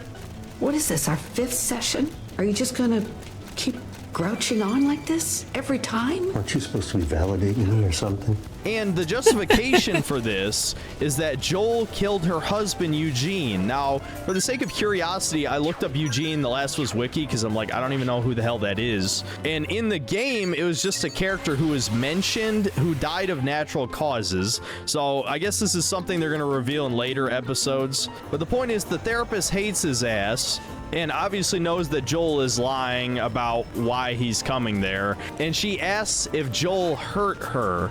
And the next line was so predictable that I actually called it. He says, "I saved her." I legitimately fucking shouted at the screen when I called this shit. I'm not even joking. In the next scene, we start setting up the romance between Ellie and Dina, and I don't know, man, this shit's just cringe. I'm not gonna hyper-analyze every single scene. Just know that it felt like filler. And so Ellie, Dina, and some jobbers go out on a recon patrol, and they discover that a grizzly bear has been taken out by a bunch of zombies. Then the no-name morons just let Dina and Ellie go investigate an abandoned supermarket by themselves, where there's 2 clickers inside, so they split up. And we don't even see Dina kill hers, so she's so badass she did it no problem. But we do see Ellie stab her clicker to death, and I don't know, I've got no comment really. The scene's fine, I suppose. But then, just as they're about to escape, Ellie collapses through the floor, and we get introduced to a new zombie type, a stalker. Honestly, I barely even remember this enemy type from the second game. Ultimately, it didn't really matter because the melee combat was so simplistic. You just press L1 to dodge and then press square to counterattack, and that's all you do over and over again until you kill any of the zombies in melee. In fact, the zombies in The Last of Us Part 2 felt like filler about 80% of the time. Ellie gets bit in the process, but thankfully Dina doesn't discover it, and so the duo report back to the Communist Council at Jackson and tell them that the zombies are getting smarter, basically. Then we get a scene where Joel tries to talk to Ellie, basically fails. And then we get the party scene from the E3 trailer, which actually happens in the last 3 hours of the original game. So obviously they're changing around how they tell these flashbacks. Who knows? Maybe they cut them entirely from the show. But yeah, I don't even know what to say here. It's almost 1-to-1 from The Last of Us Part 2. I mean, I literally just played this part like 2 days ago. Like I said, they still do the "oh, do I smell like shit" line, which is like the least romantic thing you could possibly fucking say. And look, I don't want to harp on this too much, but are we really expected to believe that a cute girl like Dina is into this disgusting goblin butch lesbian? I mean, really? This just takes you out of the experience entirely. And yes, we do have to watch them kiss, as if this whole situation wasn't already I got the robot pimp enough. And of course, we still have the old homophobic guy who's like, "Oh, this is a family event," and then Joel just shoves him on his ass, then Ellie freaks the fuck out. Then they actually subvert your expectations because you think they're gonna No, I need to see that shove again. Is it supposed to get after people who like made memes of that other shove in the game? Forget, it was like a flashback, and there was like a Patriot style guy. I haven't played the game. I'm only going off like the memes people made of it. But there was this based traitor, I'm saying traitor, this based MAGA Patriot guy who socks the trans character. The trans kid just like comes up to him and gives her the great big boom. And people made a lot of jokes off of that. Is that supposed to be like, again, like they're doing this punch because people had so much fun with that punch? Yeah, Fat Gerald punching the little trans boys and girls. That's later in the game. No, I just meant like, is this punch in the game? Was there a homophobe in the game version of this scene? If there wasn't, I'm saying, did they insert this new scene because people had fun with that other scene? It's tea time! Okay, there was a based homophobe in the game version as well. Okay, that's all I need to know. That's just clarifying there for me. Thank you. And thank you, 70, for the 5-bit cheer. Was entirely. And yes, we do have to watch them kiss, as if this whole situation wasn't already repulsive enough. And of course, we still have the old homophobic guy who's like, "Oh, this is..." She looks so... I see what you guys are saying about Ellie. Enough. And of course, we... Look at this guy. He's like, Still have the old... Look at her face here. I think the Dina actress looks better, but I don't like any of these characters to begin with. No, I'm not gelling with this Ellie. I don't gel with this L. What's that thing? It's like she's got fetal alcohol syndrome. Homophobic guy who's like, oh, this is a family event, and then Joel just shoves him on his ass.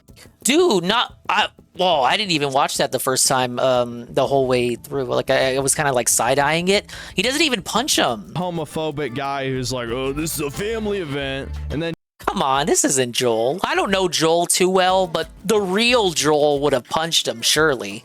Joel just shoves him on his ass, then Ellie freaks the fuck out. Then they actually subvert your expectations because you think they're gonna play the final scene from the original game, but instead Ellie walks to the garage instead of talking to Joel on the porch. Then we get another completely new scene where there's fungus growing in the pipes, so I guess there's gonna be a zombie outbreak in Jackson.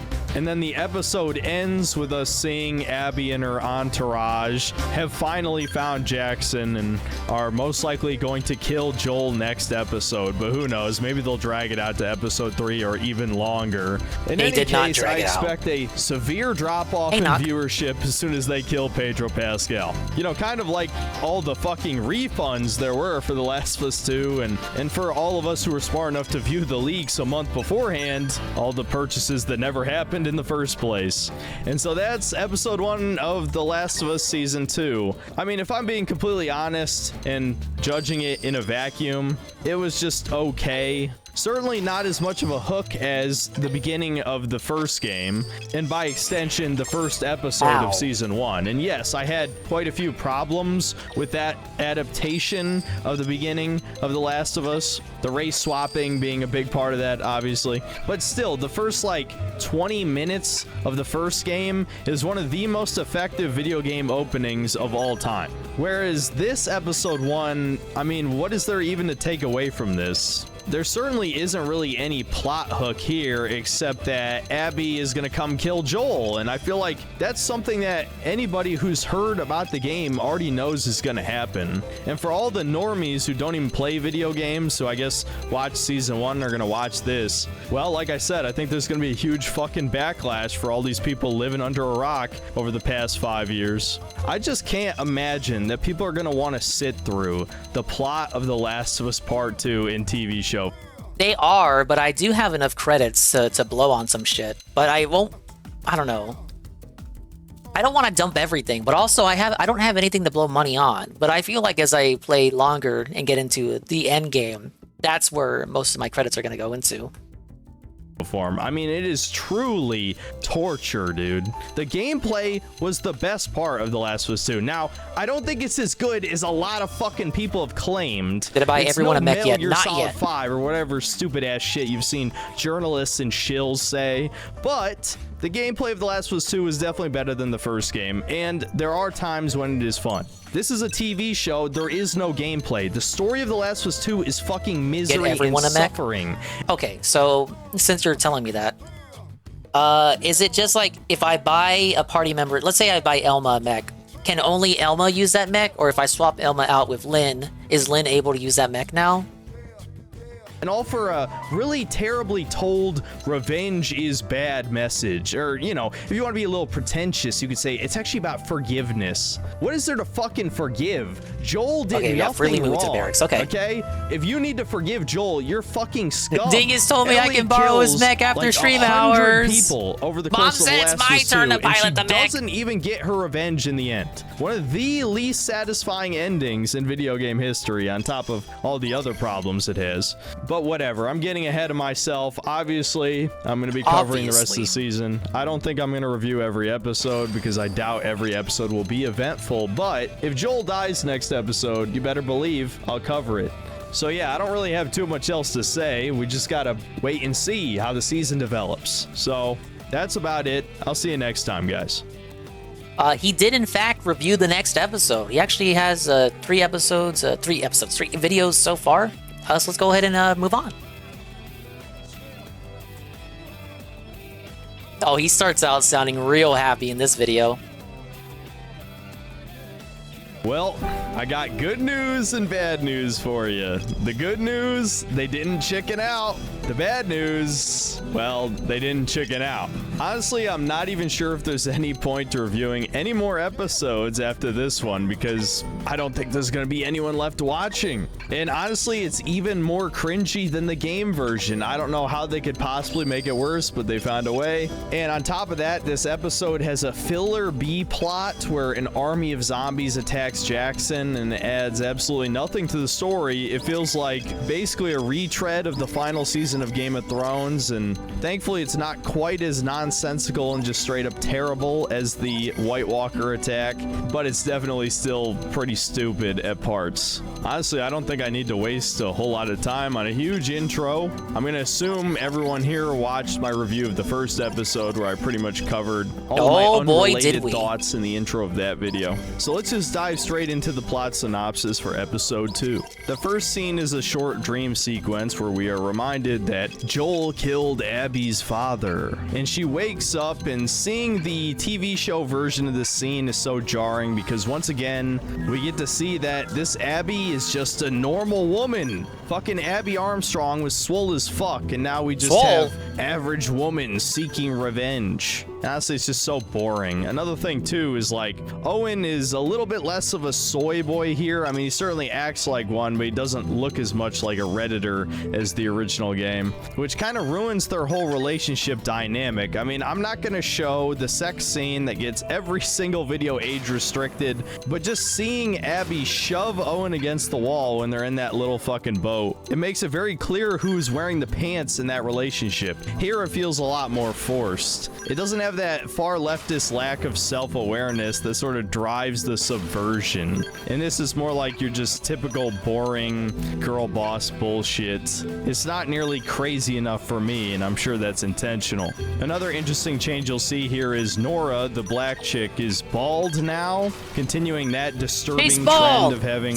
bald black women in media. Again, does anyone like to see this? No. It's repulsive on purpose, which I guess maybe slightly makes up for Abby being more attractive, but not really. And I honestly didn't even realize this until it was pointed out to me, but Nora is actually played by the lead of Naughty Dog's next game for Intergalactic. Clearly, this woman is Druckmann's waifu or some shit. Not that I really care, as Nora was a fairly minor character in the original Last of Us 2, but it is mildly interesting. The purpose of the scene is to say that basically they have no chance of infiltrating Jackson and getting to Joel, and so Owen plans to convince her otherwise. Now, if you know what happens next, well, it's completely contrived. They just get extremely implausibly lucky, and it's no different in the TV show. Now, in the next scene, we actually get the first major plot change from the game. The Asian cuck shows up to grab Ellie for the patrol.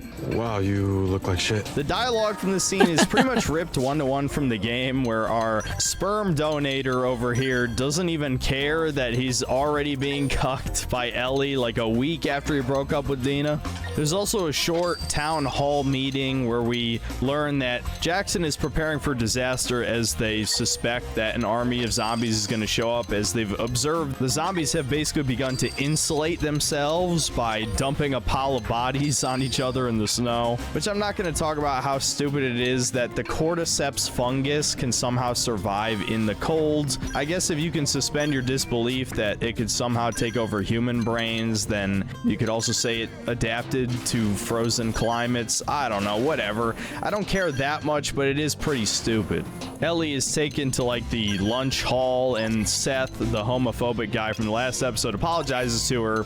Ellie's still a bitch and doesn't accept the apology, but where it changes is that now Ellie goes out on patrol with Asian cuck instead of Dina, and Joel is on patrol with Dina, not with Tommy. Now, you might think this is an insignificant change, but it means that, one, the incredibly unfitting lesbian love scene where they smoke dank herb LMAO is not Phil, in the show. love that scene. Maybe No way, no way, really? See this fetal alcohol syndrome baby scissoring small schnoz, and I'm inclined to agree. So that's actually a positive change. But what's a negative change is now that Tommy doesn't go out on patrol with Joel, he's not there for when Joel dies. Now, of course, if you want to nitpick, you could say that Tommy was technically unconscious before Joel died, but I'm sure he knew what was going to happen next. And you may be asking yourself, why the hell would they make this change in the first place? Well, like I said in the intro, show, they've now added a completely new subplot where an army of zombies attacks Jackson.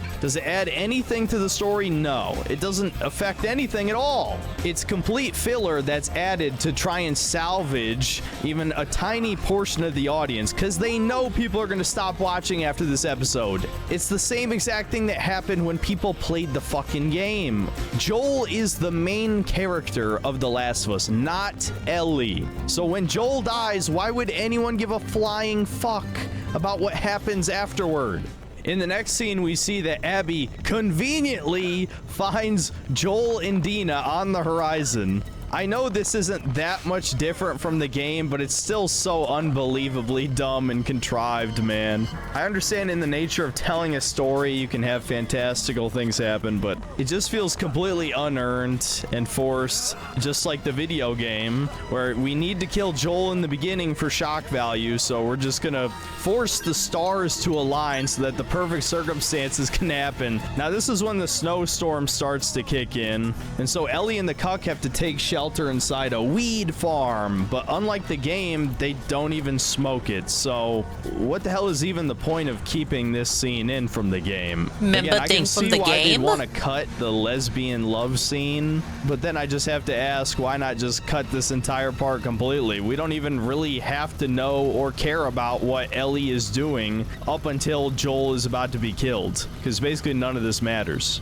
Then we see how this version of Abby, the vastly inferior version, startles the entire zombie horde when she fucking rolls down a hill. And she loses her AR, no less, which is just hilarious. And so then we get a chase sequence where an army of zombies are chasing after Abby. This part is more or less ripped from the game, including the part where all the zombies like collapsing the fence on top of her, which is pretty tense, kind of cool, but you know she's not gonna die because she's one of the main characters, but still, it's fairly well done. And then just as she's about to get bitten, Joel saves her life. And of course, Dina shouts Joel's name immediately, which again, not too different from how it's handled in the game. I'm sure nothing could possibly go wrong from telling a stranger your name in the post-apocalypse. Then we get a scene with Tommy and a fucking cripple who's managing the comms. And of course, they can't contact Joel anymore. Then we get a completely pointless scene with Ellie and the Cuck again. Then back in Jackson, we see some random guy discover the fungus within the pipe, which I guess is our clue why the army of zombies comes to Jackson. And I'll admit, I don't entirely remember how the cordyceps work in universe, but I didn't think they were some kind of hive mind. Just because some fungus vines are reaching into Jackson doesn't mean the entire horde would know to go there. But I'm fully able to admit that I might be wrong on this. I truly do not give a fuck enough to verify this. Now we get the big filler siege scene, where hundreds of zombies attack the front gates of Jackson. And again, I think if this was handled correctly, it would have been pretty cool, but it just feels incredibly contrived. And I think the siege itself, while again not nearly as dumb as the one that happens in the final season of Game of Thrones, still doesn't quite make sense. Basically, they only have two lines of defense for the gate. One, their rifles to pick off the zombies from afar. And two, they have these oil barrels that they roll off of ramps and then set them on fire and explode them. Now, here's the main problem with this. One, they wait way too long to roll the barrels off of the ramp, where the zombies are already breaking down the fucking gate at that point. Now, they actually never managed to make it through the gate, so I guess it didn't matter ultimately. But still, shouldn't they have, I don't know, some napalm to pour on any zombies who manage to bash on the front door? I mean, really, they don't have any means to stop the zombies from breaking down their barricade. The next thing is, do they not have like any grenades or makeshift pipe bombs? Basically anything they could do to actually take out a crowd other than these oil barrels. In fact, they even have flamethrowers, but they're the kind of shitty TV show / video game flamethrowers that only shoot 20 feet in front of you. Military grade flamethrowers can shoot over 100 feet and have been able to since World War II. But whatever, I guess it's not the worst siege scene in the world, but what does happen is one of the bloaters, basically the big tank slash juggernaut zombies, just bashes through a random part of the wall, and then suddenly the horde is inside the gates of Jackson. Now, does anyone important die? No. We all know that Tommy lives until the end. Well, maybe not everybody, because I think most people dropped the game by that point, but yes, in case you didn't know, Tommy actually doesn't die in The Last of Us 2. Now, it's always possible they could have changed that for the show, but honestly, I had my doubts. So instead, what we get is a really fucking stupid scene where Tommy and like 3 or 4 other guys are standing in the middle of the main street with flamethrowers. Meanwhile, they're being covered on the rooftops. And of course, like half the guys run away. And so Tommy and one other dude are just standing there shooting these really shitty flamethrowers into the zombies. And somehow the snipers on the rooftops are good enough to keep every single zombie off him. And Tommy has to fucking start shooting with a fucking pistol into the crowd, which looks so bad. And he ends up distracting the bloater so that it chases him down an alleyway. And then he uses all of his flamethrower fuel just to barely kill it. Oh man, how tense. And in the meantime, like, the zombies are smart enough to somehow get up to the rooftops. Did they not fucking lock the doors? I guess you could argue they just bashed it down, but whatever. This whole scene is fucking stupid and pointless. Nobody important dies. The action isn't even that good. Clearly, this is all meant to distract you from what happens next. You gotta keep those normies entertained somehow. So anyway, in between some of these scenes, instead of helping Jackson defeat the horde, Joel and Dina agree to go with Abby back to the lodge where her buddies are waiting, and I'm pretty sure you know what happens next. Now, as much as I hate the scene from the original game, I have to admit, from like a dramatic shock value perspective, it was handled pretty well, because realistically it all goes down quickly. And not to mention the lighting is so much better than this scene too. I mean, it's in the dark, you know some shit's about to go down, you can feel it in the air. You could maybe argue that in the show they did this on purpose so that you wouldn't be able to predict that Joel was about to get beaten to death, but I don't know, in a way it just feels cheaper that they're just out in like the main room of the lodge. And instead of Nora pistol whipping the fuck out of Tommy to knock him out, they just inject Dina to knock her out. Why the fuck do they even have anesthetics? I guess you could say Mel's a doctor, so maybe she just carries that shit around, but I don't know, it feels way cheaper. Why didn't they, like, I don't know, choke her unconscious? Or I would actually kind of like to see Dina get pistol whipped, honestly. So you may be wondering, how is this scene so much worse than the original game portrayal? Well, it's because Abby monologues for like 5 fucking minutes. And it's just another humiliation ritual. Shut the fuck up. Probably the only thing I liked about her monologue is that she does make Joel verbally confirm that he was the one who killed the Fireflies, because that was sort of like a little mini plot hole slash contrivance from the original game, in that Abby and her buddies immediately attack Joel as soon as they hear his name without even actually figuring out if it's the right. He said it at least once in the last video. Oh, he said it just now? Rewind a little bit. Slash contrivance from the because that was sort of like a little mini plot hole slash contrivance from the original game, in that Abby and her buddies immediately attack Joel as soon as they hear his name without even actually figuring out if it's the right Joel, because it's plausible there could be more than one. But I think everything else about this is pure filler, but not just filler, it's propaganda. After she shotguns Joel in the leg, Joel just kind of sits there and lets Abby lecture him for minutes, dude. And there's also weird fetish shit in here too. I'm just gonna present this line without comment. You actually are pretty handsome. I also want to point out that Abby says that her father was unarmed when Joel killed him, which is just factually incorrect. He was holding a scalpel out. This motherfucker was willing to murder a man just so that he could carve out a 14-year-old girl's brain. But I'm not going to get into that shit again. There's a reason why I burned him alive with a flamethrower in the remake. Joel doesn't interrupt Abby until like several minutes into her fucking speech. Is so long and painful. There's a part where she gets within a foot of Joel's face. Joel could have just socked her in the fucking jaw right there, and he would have. There's no fucking way he would just listen to some fucking bitch lecture him for several minutes. This is so bad, dude. I can't move on from this. And you know exactly why they did this shit. I said it in my last video. This isn't just to humiliate Joel and to say that he's a bad person for saving Ellie and killing the Fireflies.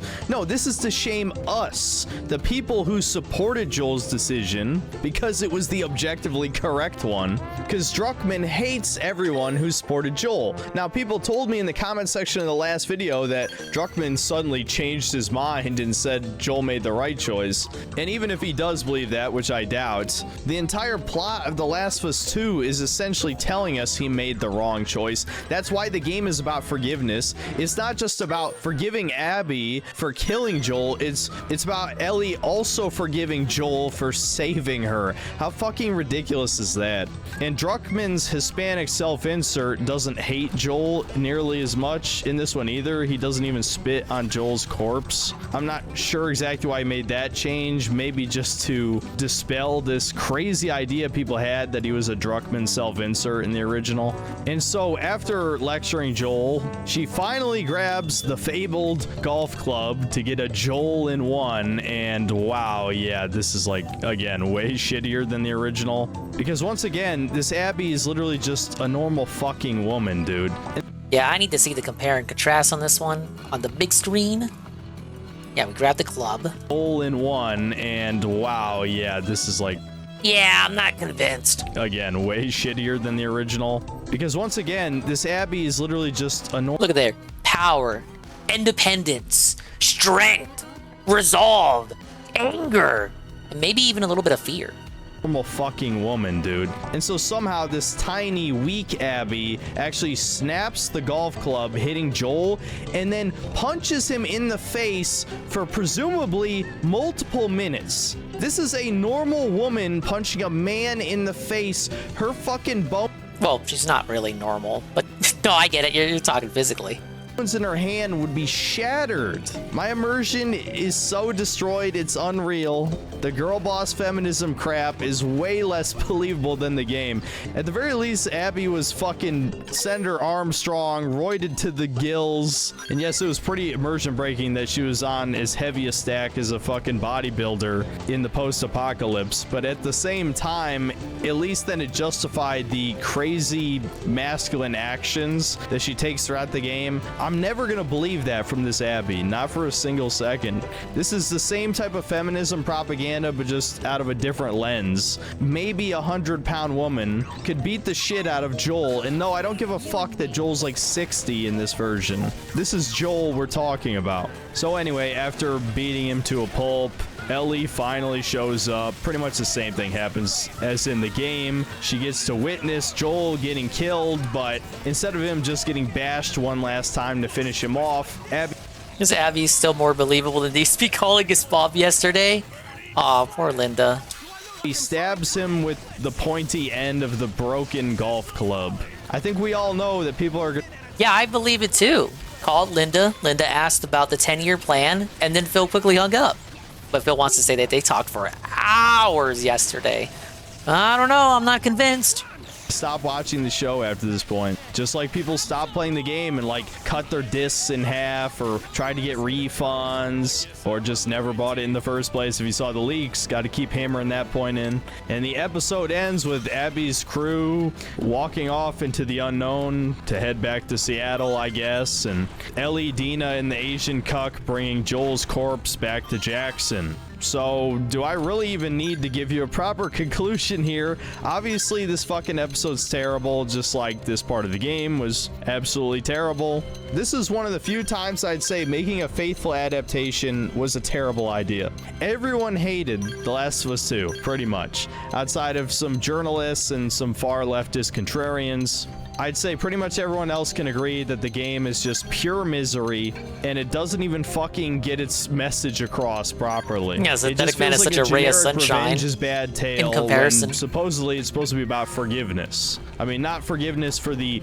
legions of unnamed enemies or all of the friends of your enemy. You can kill all those people. But when it finally gets to the person who wronged you, who killed your father figure, no, you spare her at the end. That makes sense. But I guess it's okay because you forgived her just like you forgave Joel. Yeah, it's about forgiveness and not being like, if I kill her, I'm no better than her. You, this might be amusing. I watched this hate that episode trope, with though. my mother, and unfortunately, the twist got Momma spoiled to her literally hours before the episode released, thanks to my brother just slipping it out by accident. But even so, when she finally got to the part where Joel dies, she was horrified, and she clearly sent cameo didn't for want to Mother's keep Day. watching. So yes, that's just one anecdote, but I think my mother definitely represents the normie mind pretty well. I can't see people wanting to keep watching the show after this. I don't have to keep repeating myself over and over again why. I think it's just obvious. You killed the main character. And not just the main character. For the show adaptation, he was the most recognizable actor as well. Are you really going to keep watching this for Bella Ramsey's goblin-ass face? Are you going to watch it for Abby? This version of Abby is even more insufferable than the game version and doesn't even have the whole Senator Armstrong meme value to her. There's really nothing appealing about her outside of her being, you know, a somewhat attractive woman. But even so, she fucking killed Joel. And yes, it was a Joel played by Pedro Pascal, which I'm sure brought some joy to some of you. But regardless, they still killed basically the only good character in this franchise. So I guess the only question left is, am I going to keep reviewing this show? Yes, but I'm not going to review every episode just like season 1. Most likely, I will either review them in batches, like 2 or 3 episodes at a time, or if there's a really subversive episode, like episode 3 of the first season, then I will do a singular review for that. But I'm definitely not going to review this episode by episode anymore, not just because I suspect that the plot's going to slow down after this, but also because Expedition 33 is coming out soon, and I would like to try to review that. So that's pretty much it. I'll see you next time, guys. His Expedition 33 review is not out yet, but we still have his last of Us 2 video. Let's see, I gotta do a bit of scrolling, but I'll get to it. HBO's The Last of Us is shamelessly disgusting.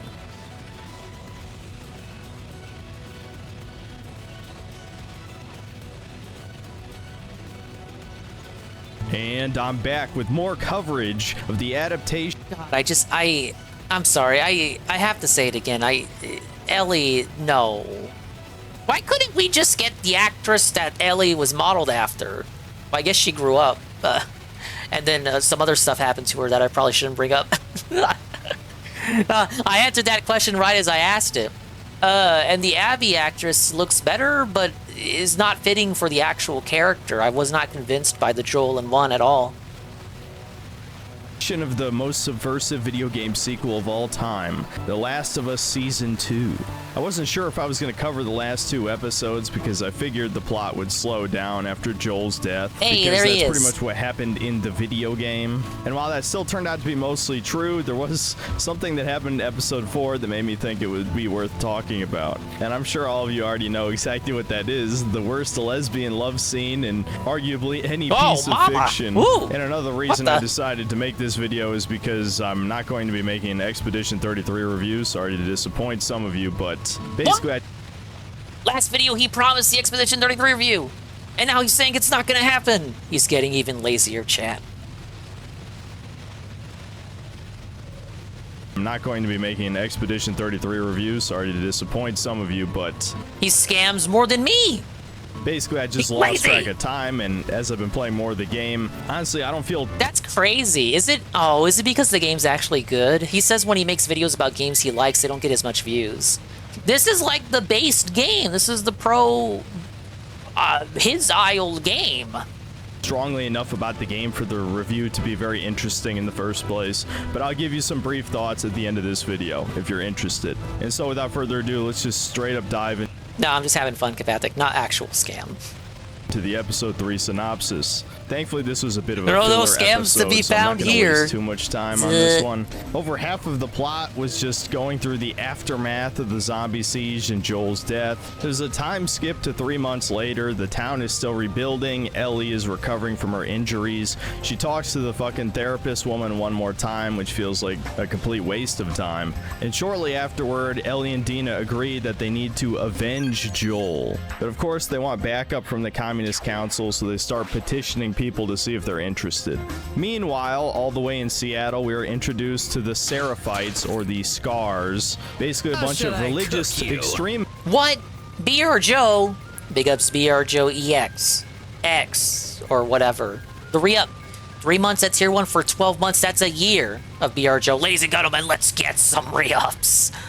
And they say, big ups Dingus, 1 year of support. I know re-ups don't count to the goal. Yeah, it doesn't count. Thank you for your support. Thank you for the celebration there.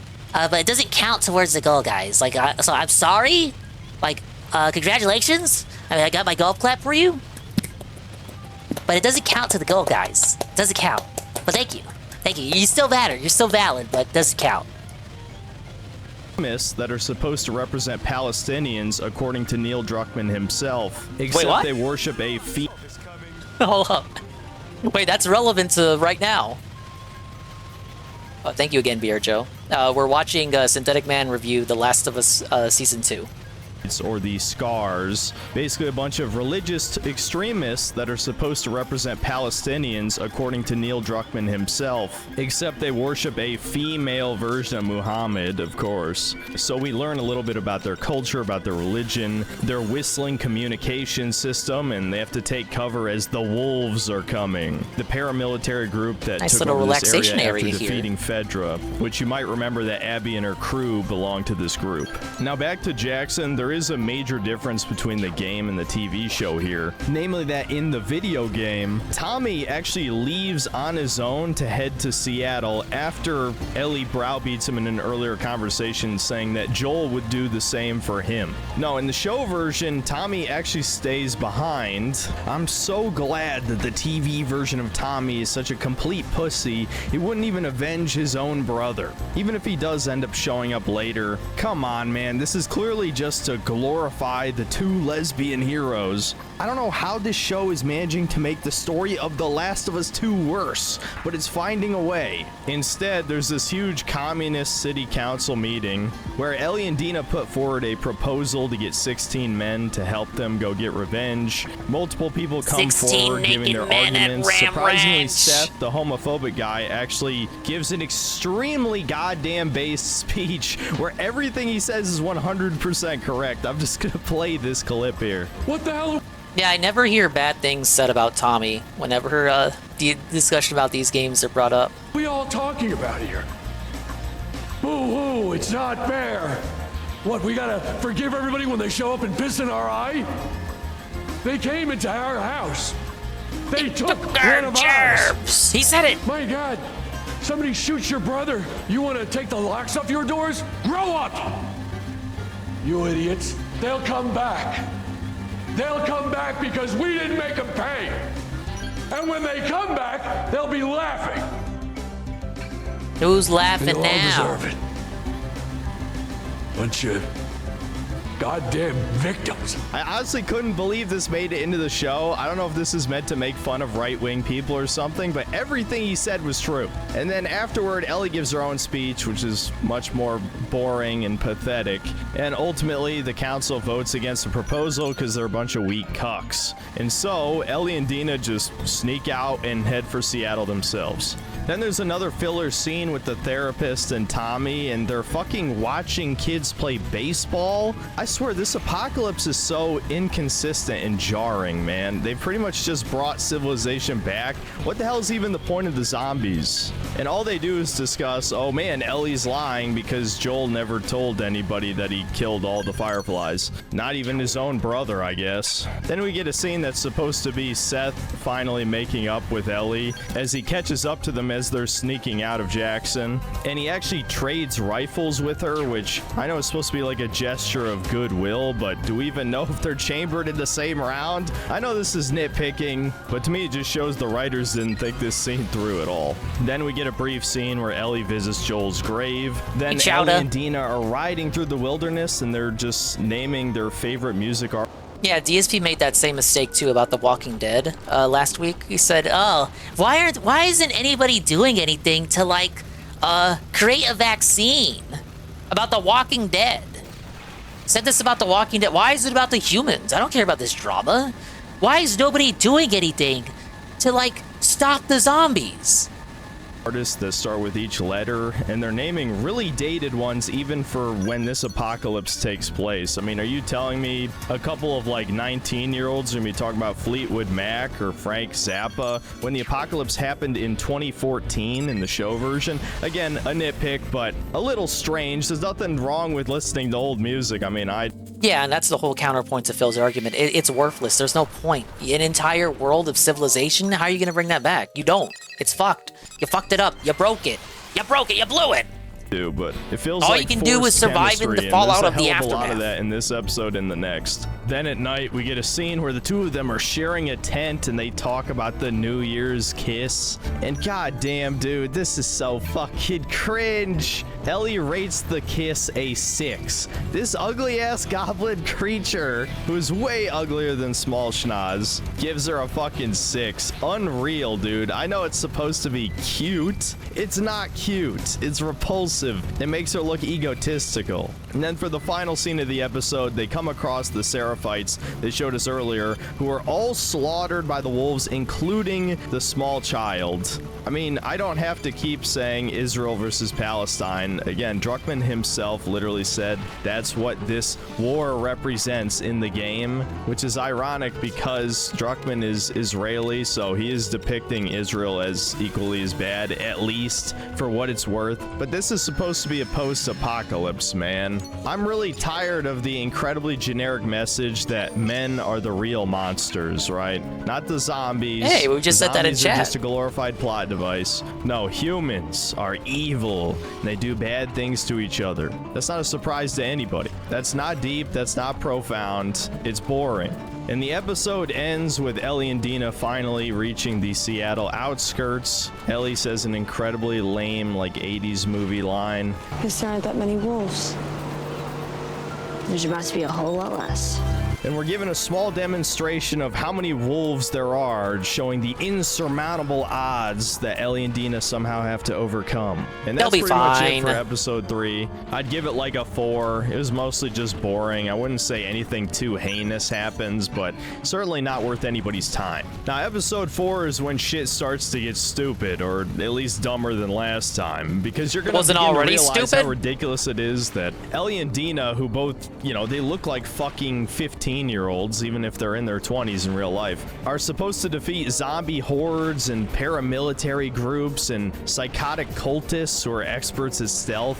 This shit destroys your immersion like a split second. Now, to get into the actual episode, it begins with a flashback to 11 years ago, when Fedra still occupied Seattle. Now, in case you forgot what the group Fedra is, essentially, when the outbreak started in the US, there's this government organization called Fedra that stands for the Federal Disaster Response Agency. Yeah, and they are somehow feds. they took over the government. I guess it'd be the equivalent of if the US military just took shit over. And so they established martial law, created these quarantine zones, right? There was a quarantine zone that fell apart in the first game. And so in this scene, we see a bunch of evil white men and I guess one Middle Eastern dude, and the driver is Asian. Not that he's important to the scene. Mostly you're just gonna notice it's a bunch of white guys being bad people. As they established, they call the citizens voters, which is an ironic name because they took away their right to vote.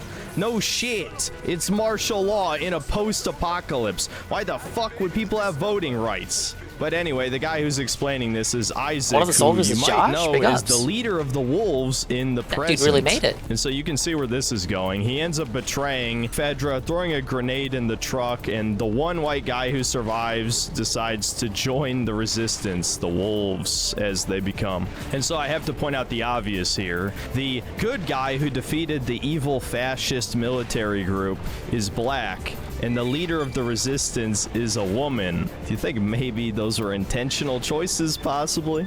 And speaking of propaganda, in the present, we see Ellie and Dina start to explore Seattle. They encounter some pride flags and some rainbow graffiti. The irony Now, here that being is that accurate they to have no Seattle. idea You what shouldn't Pride complain about Month that. is, despite being two lesbians, is, well, yeah, I obviously wouldn't exist anymore in the apocalypse. Now, maybe you would expect me to complain about this scene somehow, but this is fucking Seattle, so I'm not surprised by all the gay Look, he's not that shit. crazy. Anyway, He knows Ellie that's ends normal. Up crawling on top of a tank, making a shit ton of noise. Nothing happens. Dina spots a radio station on the horizon that the wolves have taken over, and they plan to just straight up assault that thing. Dina points out the obvious. This Same actor for Isaac that was in the game, by the way.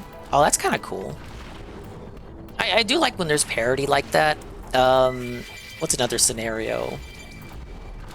In Kingdom Hearts 3, one of the actors for Pirates of the Caribbean plays his character in the Pirates world. Just shit like that. Because it's like, now that's like a high budget, you know, movie with all these top billings and all that. So to have even one of the actors make it into like the fucking video game adaptation, well, that's kind of neat. It was, what's his name? Gibbs. That guy. probably a suicide mission, but let's be real, these bitches have Batman level plot armor, so they'd probably be fine. Then we get a very annoying filler scene that's supposed to be romantic, where Ellie plays Take On Me on a guitar that she finds in this music store. And I fucking love that song, easily top 5 80s songs, and hearing her butcher that shit just kind of pissed me off. Dina sheds a tear as if this shit is beautiful. God, this romance is so fucking forced! Anyway, meanwhile, we get to Isaac again, and he's given this huge speech about he always wanted to own this fancy set of pot and pans because he would impress girls by cooking for them. Of course, the twist of the scene being he's torturing a I naked love the jank Seraphite. platforming. Literally, his dick is fucking hanging out, and they just show it on screen. So we get to Love to see watch what a the game black lets me guy get away torture a with. white guy, and yeah, I'm just gonna lay it out like that. I mean, you can add whatever Tom Hanks' brother did the voice of Woody in 3, if I recall correctly. True. His brother always does Woody in any non-movie project. I don't know why I know that. And James Arnold Taylor voices a wretched and Johnny Test. Don't I know that? There's a perfect Jack Sparrow impression. He only voices him in 2. He doesn't voice Jack Sparrow in Kingdom Hearts 3.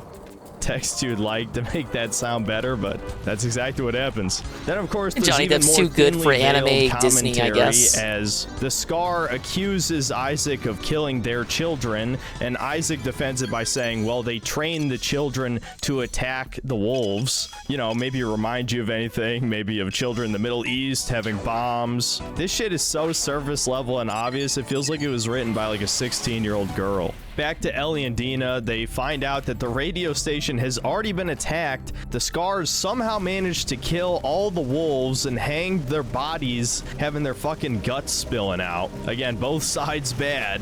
I can't even so show gross, this on man. screen because this will probably get age restricted.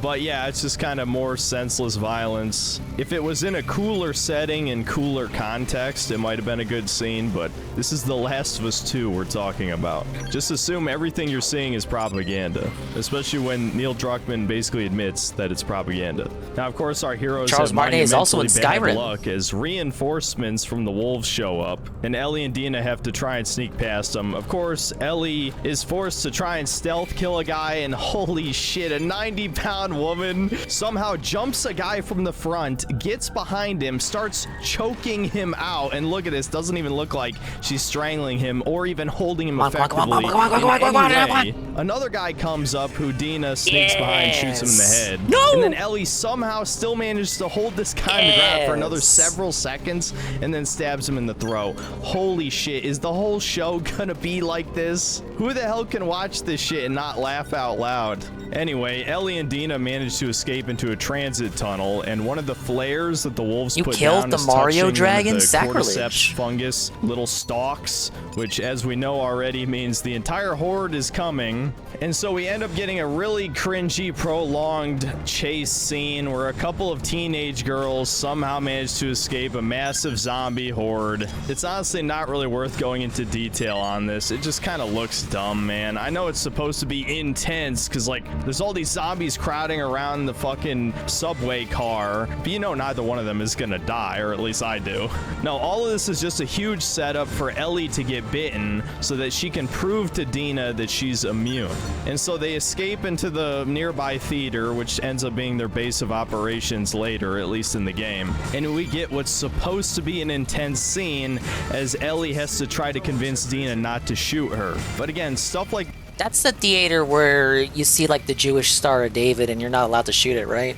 I remember V was upset about that. Oi, a wall! This doesn't work when you already know what's going to happen. Ellie is the main character. She's not going to die. And Dina is a pregnant Jewish woman, so she's not going to die either. But I will say the next part of the scene, to oh give, my you bad, know, that's in the actual synagogue. Compliment toward Whoops. the show, actually has good lighting, is Dina and Ellie agree to sit across from each other, with Dina having the gun ready for whenever Ellie starts to turn. It's and her actually so much flashlight is worse. framed in such a way that we can't see her face as Ellie tries to convince her that the infection is not taking hold. Now, of course, this is fortunate to have never played it. Immediately afterward, as instead of Dina being relieved that Ellie is immune to the virus, she says, I'm pregnant. and then we get our fucking lesbian love scene. Oh my god. Dude, it's so bad. No, man. don't cut away. This is fucking gross. Make it stop.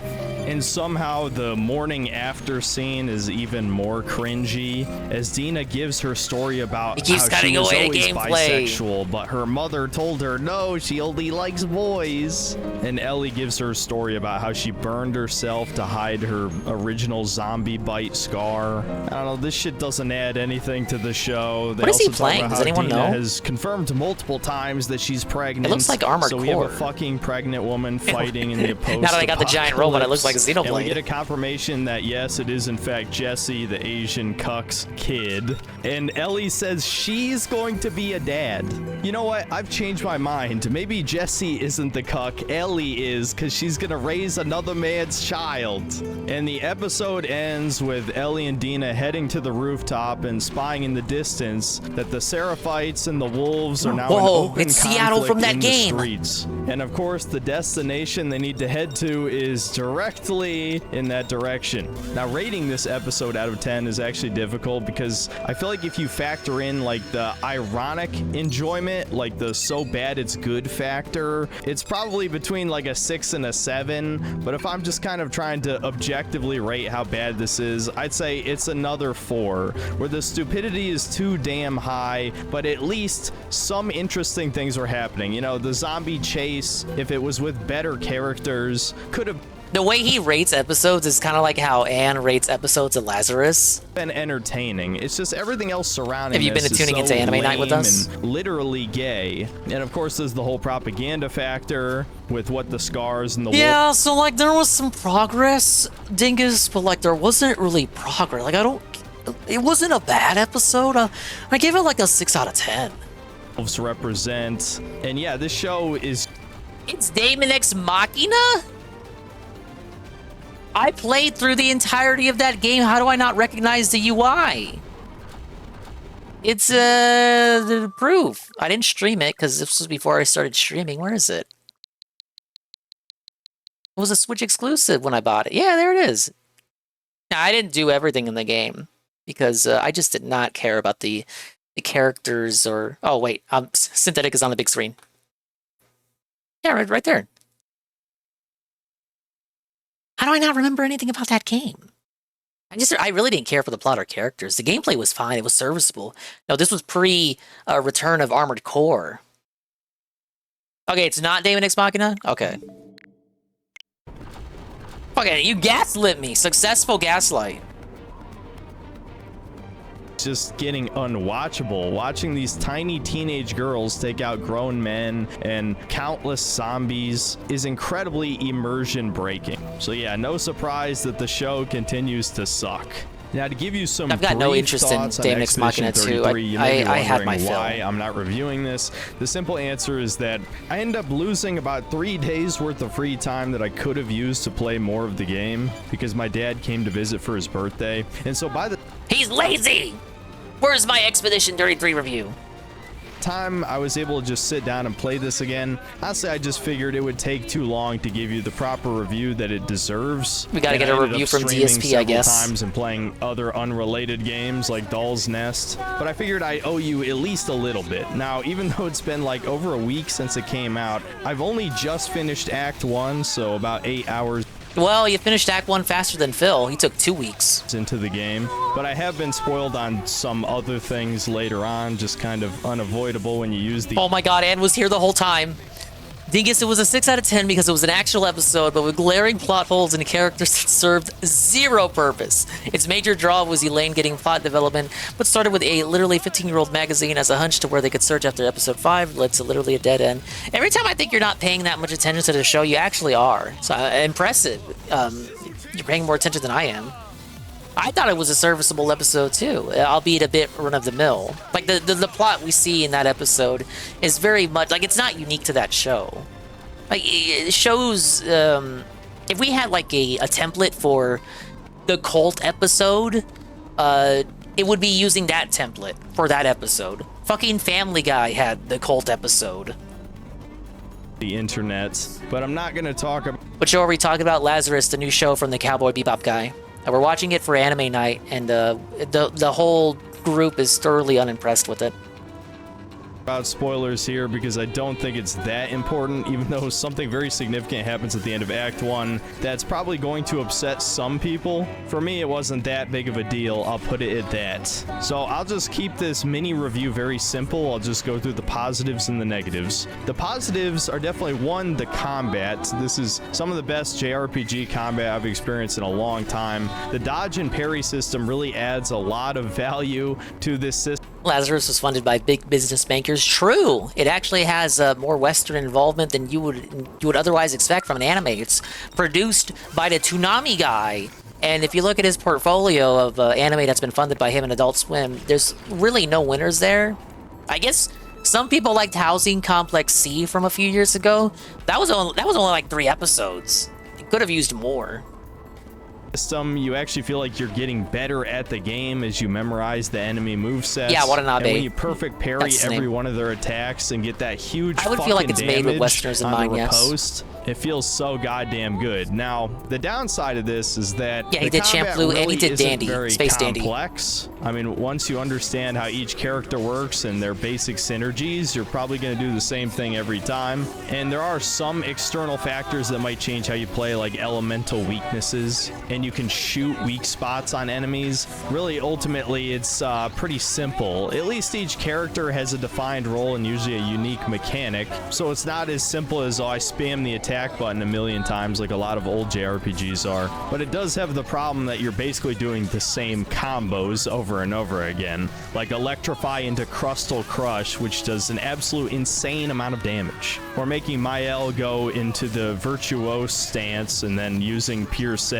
I think you get the idea. As for other things I liked about the game, I think the characters are pretty good. By modern game standards, all the female characters are likable at the very least. Now, of course, 2 of them are lesbians, which of course they reveal at possibly the worst moment, I would say. They definitely should have saved that for later. It felt like a little bit of tonal whiplash, but I would say generally the character writing is pretty good. I found Gustav to be a bit annoying at times, but I think I like the other 3 party members just fine. The visuals are a very strong point to the game, but as a lot of other people have pointed out, Unreal Engine 5 realistic character models definitely clash against the high fantasy setting. I know that it's supposed to be like a mix between reality and fiction because it's like real life 19th century Paris clashing with this whole reality distortion shit, but it still just looks a little weird, kind of uncanny. But outside of the characters themselves, the game...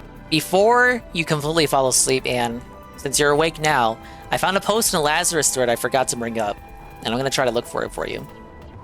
looks really good. That's pretty much it for the positives. Let's get to the negatives. I think the most obvious one for me is the pacing. Half of this fucking game is cutscenes, it feels like. I don't know if maybe that slows down in Act 2, but I will say Act 1, yeah. So much of the game is either watching cutscenes or walking in a straight line, and yeah, that's... Found it. Apparently they're not lesbians, Goon. He is incorrect about that. So this is a post I found in the Lazarus 4chan thread on A. I know, 4chan. Look, it's back now, right? And hopefully the Jannies went away. See if I can put this on screen. And I'll read it out because it's kind of wide.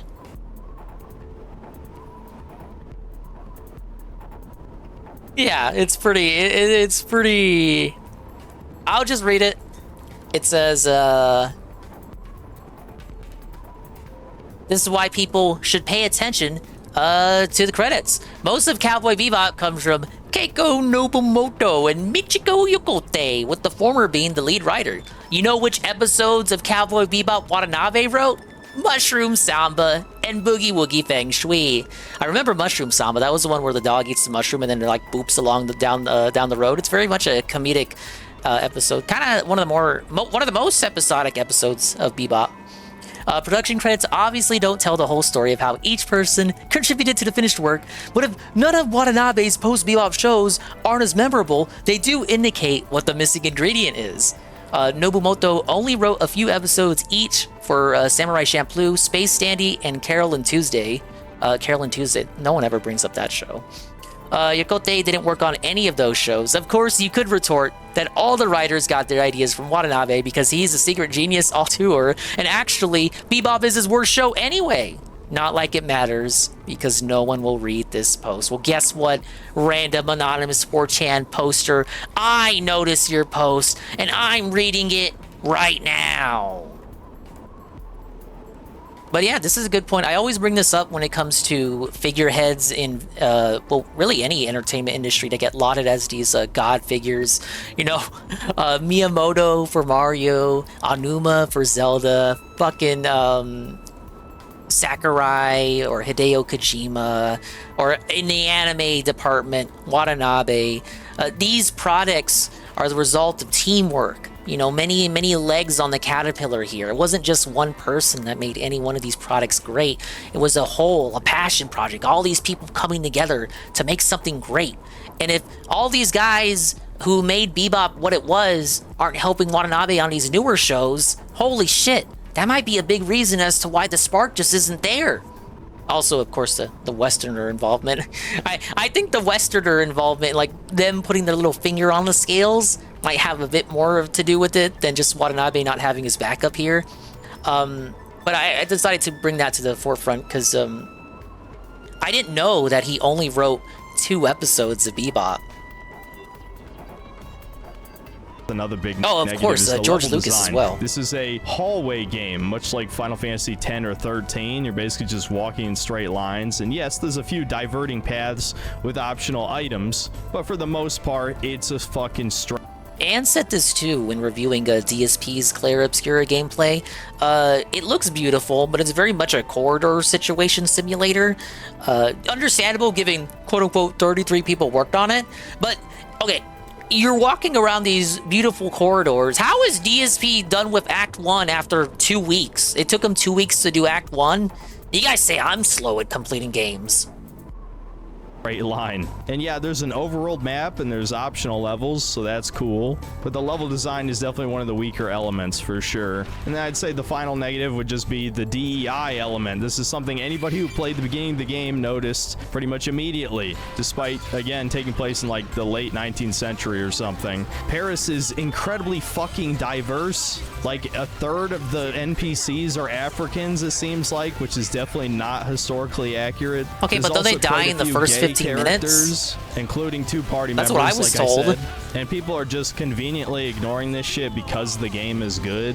I'm not gonna tackle the whole, oh, well, if it's successful, it's not woke, just like Baldur's Gate 3, because that's ridiculous. It just means you don't know what woke actually means. No, this is propaganda, Woke plain and is simple. thing I don't like. It's on the lower level for sure, but much like Kingdom Come Deliverance 2, that's exactly how they get away with it. And yeah, I don't know, just based on the 8 hours I played, it's definitely a good game. Not a masterpiece by any stretch, but there's a lot of people thirsty for a good turn-based RPG, and it's a good game, I'm not gonna lie to you. But it is somewhat flawed in certain ways. Yes, those flaws are subjective. There's a lot of people who don't care if a game has a million cutscenes. I far prefer having Phil text does. conversations Phil cares. to Shut the fuck up. cutscenes. But Shut given the that fuck there's up. so few Shut the friendly fuck up. NPCs in this Why game, is he still I guess talking? it kind of makes sense that they went the route they did. But I guess you could say that's a little nitpick, as I would prefer if the world was more alive. Wow, Goki, you're saying you miss a video debunking Synthetic Man? Well, guess what, idiot? We're gonna watch a hater video next. I mean, I guess there was the Gestural Village, but those little paintbrush dudes didn't really have anything of value to say anyway. So yeah, would I recommend it? Maybe on sale, but again, those of you who are sensitive to the wokeness It's already stuff are not a probably going full-price to be game, annoyed. right? Like I said, Or am I it's wrong? a Baldur's Gate 3 situation, though as far as I can tell, less woke or less gay or whatever than Baldur's Gate 3 for sure. And I wouldn't even necessarily say it really scratches the What's the score that it's got on the woke scale compared to Baldur's Gate 3? Because this is distinctly French. How do you not quantify Japanese. this? And like I said, it doesn't have like that immersive world aspect where you're talking to all these people and all these different villages and shit. No, not Oh, yeah, I really. know it's not kind of more like a $80. cross between a turn-based RPG and a movie game. But I did enjoy those 8 hours, and I will continue to play the game in my free time. So I guess that's about it. I'll see you next time, guys. You know what? I'll give him this. At least he's committed to playing the game on his off time. If DSP drops Expedition 33, he won't do that. Okay, so that's pretty much Synthetic Man's catalog, where we're caught up on him. Now, I did say we were going to watch a hater video. Unfortunately, this involves me playing a video of someone who you might hate even more than Synthetic Man. If you pay attention to Dingus uploads, you may already know what the video is about. But Synthetic Man got himself into a little bit of drama, so it would be remiss of me to just ignore it. So in the interest of transparency, we're going to figure out what was going on with Synthetic Man in his audience, who now feel betrayed by him. Yeah, it's just going to be null. Hello, Expand Dog. How you doing, dude? Hello, Expand Dog. Okay, but Goon, I have to play it because people will think I'm sweeping it up by not playing it. Let me be absolutely 100% fucking clear about this. I have no idea when I am talking about when I play these clips. This is my understanding. Well, at least he's honest. Of this, okay, this is my understanding about this broad strokes. There is a guy on YouTube called Synthetic Man, and it is my understanding that Synthetic Man is a wholesome heckin' chutterino that a lot of people like. However, he seems to have done something to upset his community. This He talked thread, to a woman. which is the Synthetic Man Appreciation thread in multimedia, so it's not a locale thread, has seen dozens. Crazy how beloved he is. He doesn't have a locale thread. He has an appreciation thread. They might have to rename it.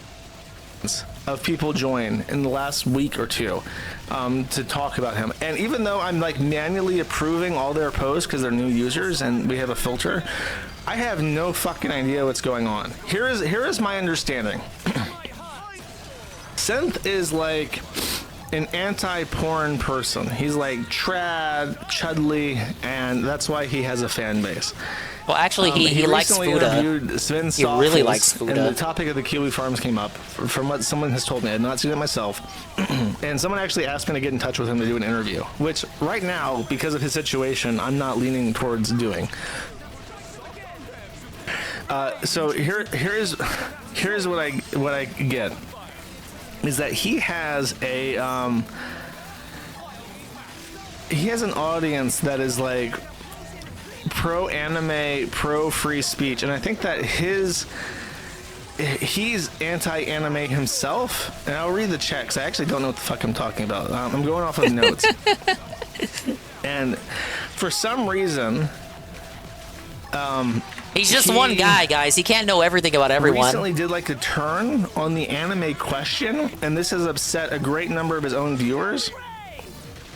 Okay, he's not anti-porn. Okay, I got that wrong. Oh, hold up. Where are my fucking notes for this? Okay, so he is not a self-proclaimed lolicon, but his audience is lolicons. He made the argument that art shouldn't be illegal, and so he's made a pro-porn or pro-free speech porn defense, which includes lolicon as a general libertarian thing. He also made a video, and I think this is the actual point of contention. He made a video talking about how people who are anti-lolicon are in fact the real pedophiles because they're so obsessed and they're seeing little kids in cartoons, and that's indicative of mental illness, which is a very like that's like the typical lolicon. You see it all the time too when people say that Democrats are the real racists. Thing. He is Own it. anti-porn. Own your shit. Okay, so he's anti-porn personally, but he's like a Lolbert. Okay, I got you. Let's see what this is.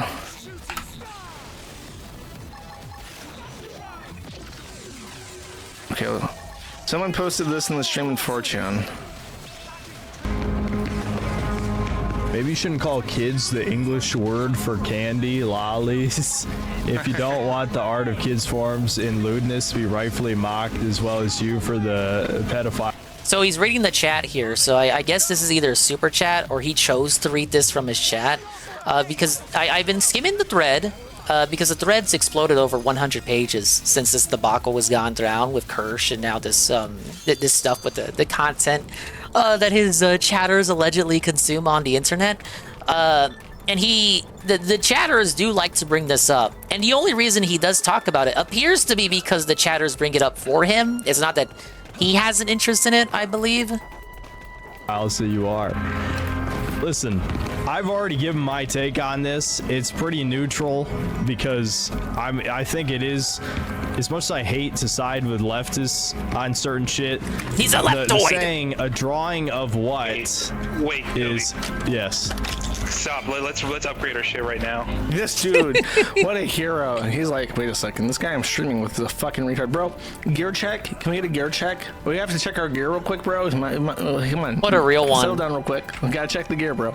Okay.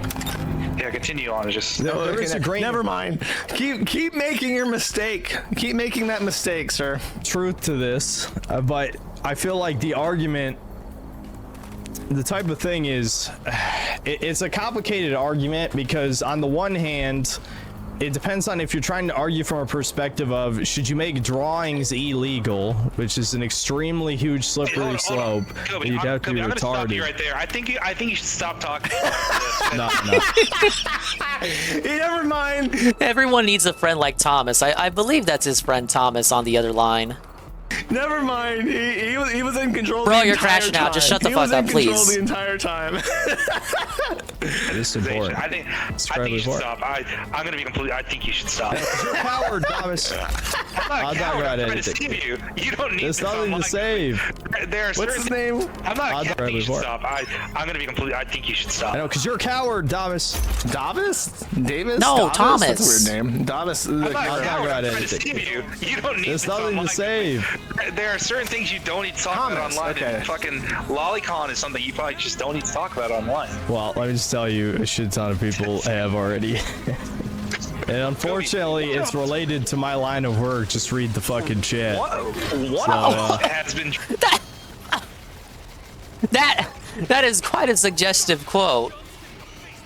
It's related to my line of work. Just read the fucking chat. What did he mean by that? Has been drinking a bottle of wine. The other one's completely sober. So let's think about that, okay?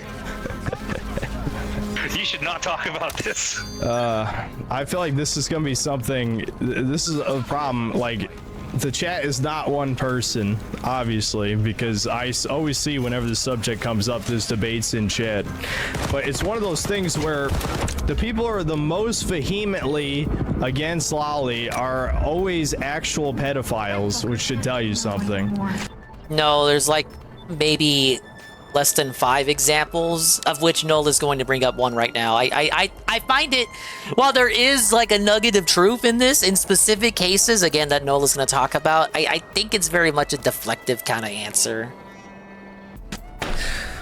10 years ago, thousands of years ago, during the Great Gamergate War, there was a Kotaku editor named Mr. Pizza who made a tweet about how lolicon is pedophilia and then was arrested for having child pornography. Thousands of years later, in current day, lolicons will constantly fucking bring this up to say people who are anti-lolicon are the real pedophiles because just look at Mr. Pizza. I have made this point again, or before, and I'll make it again.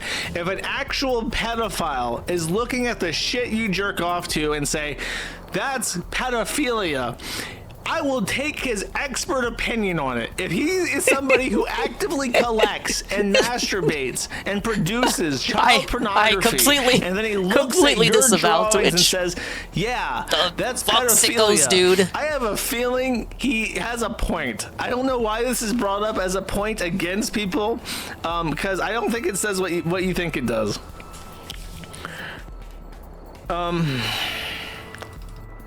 He's also played lolicon games on stream. I don't know if that's true.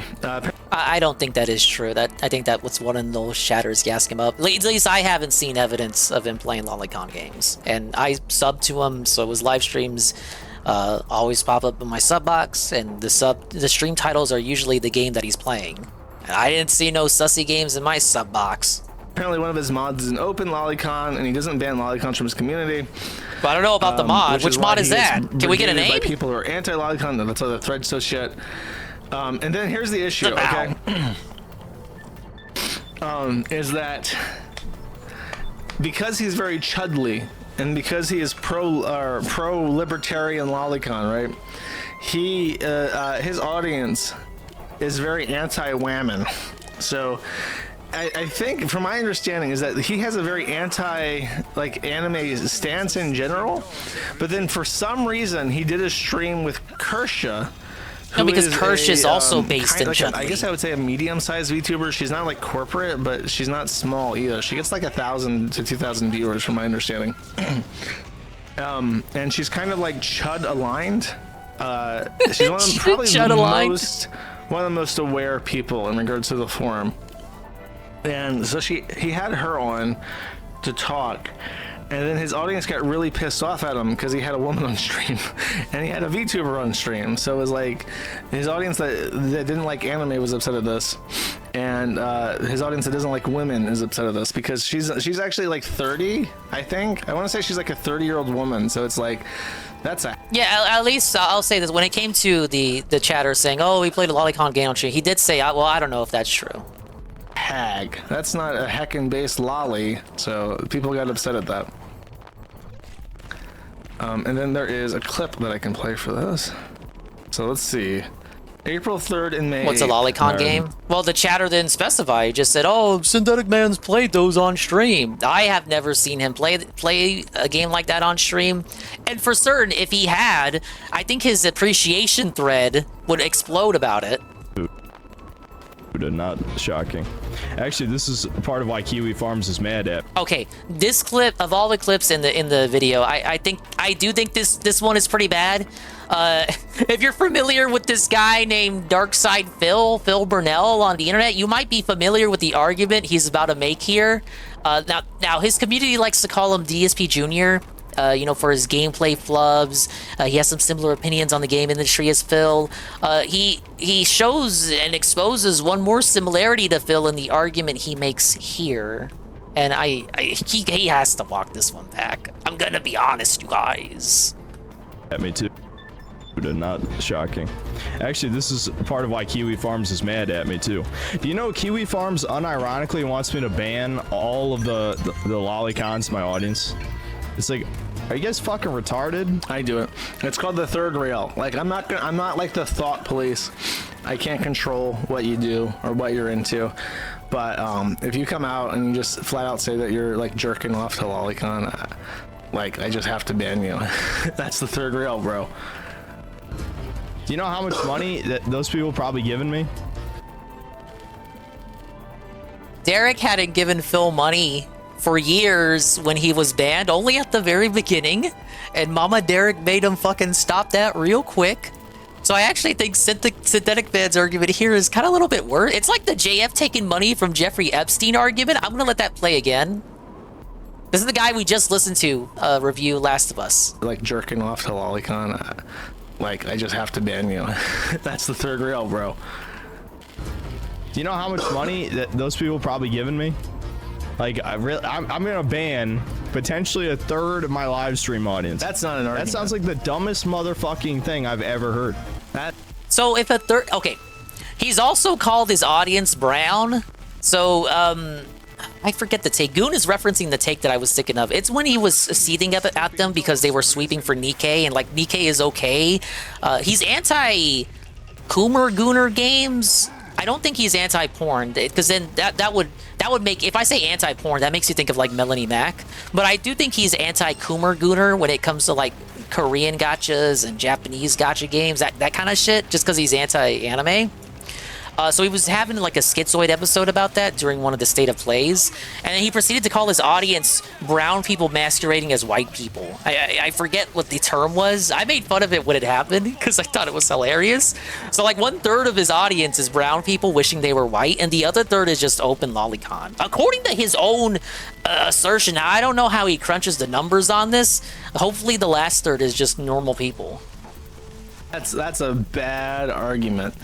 Jeffrey Epstein could have made that argument. Like, I'm just supposed to, like, oh, you know, I'm just supposed to ban a third of my, 2/3 of my supporters. Like, It's exactly what JF said about Jeffrey Epstein. That's like, oh, it is okay for me to take money from Jeffrey Epstein because although he has not been proven guilty, if he is a pedophile, it is actually good to take money from the pedophiles and deprive them of the money. So it's like, okay, but you're taking money from him. I know you're trying to twist the narrative to make it seem base, like, oh, I'm depriving the pedophiles of money. It's a good thing that pedophiles have less money, actually. But that just seems like you're twisting it to make it a good thing that you're making money from these bad people. Are you kidding me? I can't do that.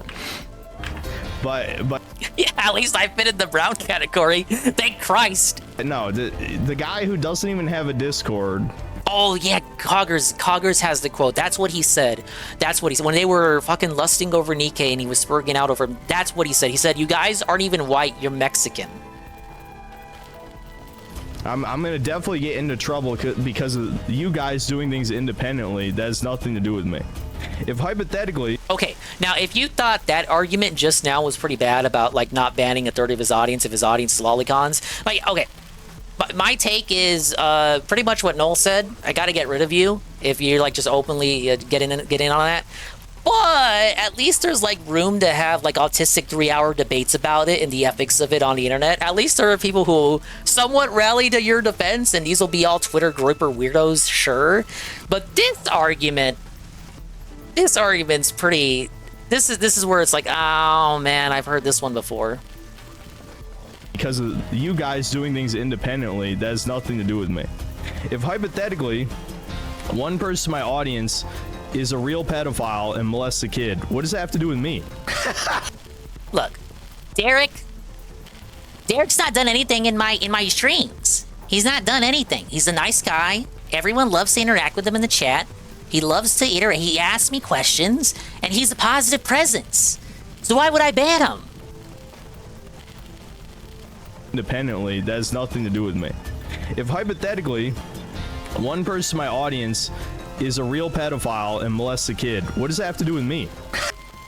Again, like, you can have 3-hour, 4-hour debates about like the ethics of the other thing, but this, like, outright, like, who are you? I get like Goon's argument too. It's like you don't want a purity test, but like this is actual illegal crimes. It is so easy. It's like the easiest dub ever to say pedophiles are bad and they will be banned if they're in my chat and admit to committing crimes. Why can't he commit to that?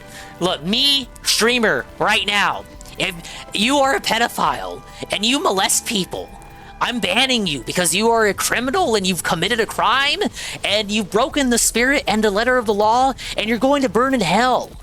Why is it so hard to say that? Why even, like, I know again, I can see Goon's side of it too. But the issue is people won't see it like that. They'll just see you as like, why won't you take the easiest route? Why won't you just take that win? Doing things independently, that has nothing to do with me. If hypothetically, one person in my audience is a real pedophile and molests a kid, what does that have to do with me? Absolutely nothing. Like, okay, we're not even talking about the fucking cartoons. He meant like real life, real people. You upset nobody. Nobody. Even the lolicons will be on your side if you say real life fucking pedophiles should face the wall and fucking die and go fucking face first into the wood chipper. Why is it so hard to say even that much? He really needs to walk this one back. Ideally, this should not have been a topic to even bring up on the stream at all. Base Thomas was right to have fucking butted in, and it seems like he wasn't here for this stream. It seems it took place on April 3rd. It's very recently.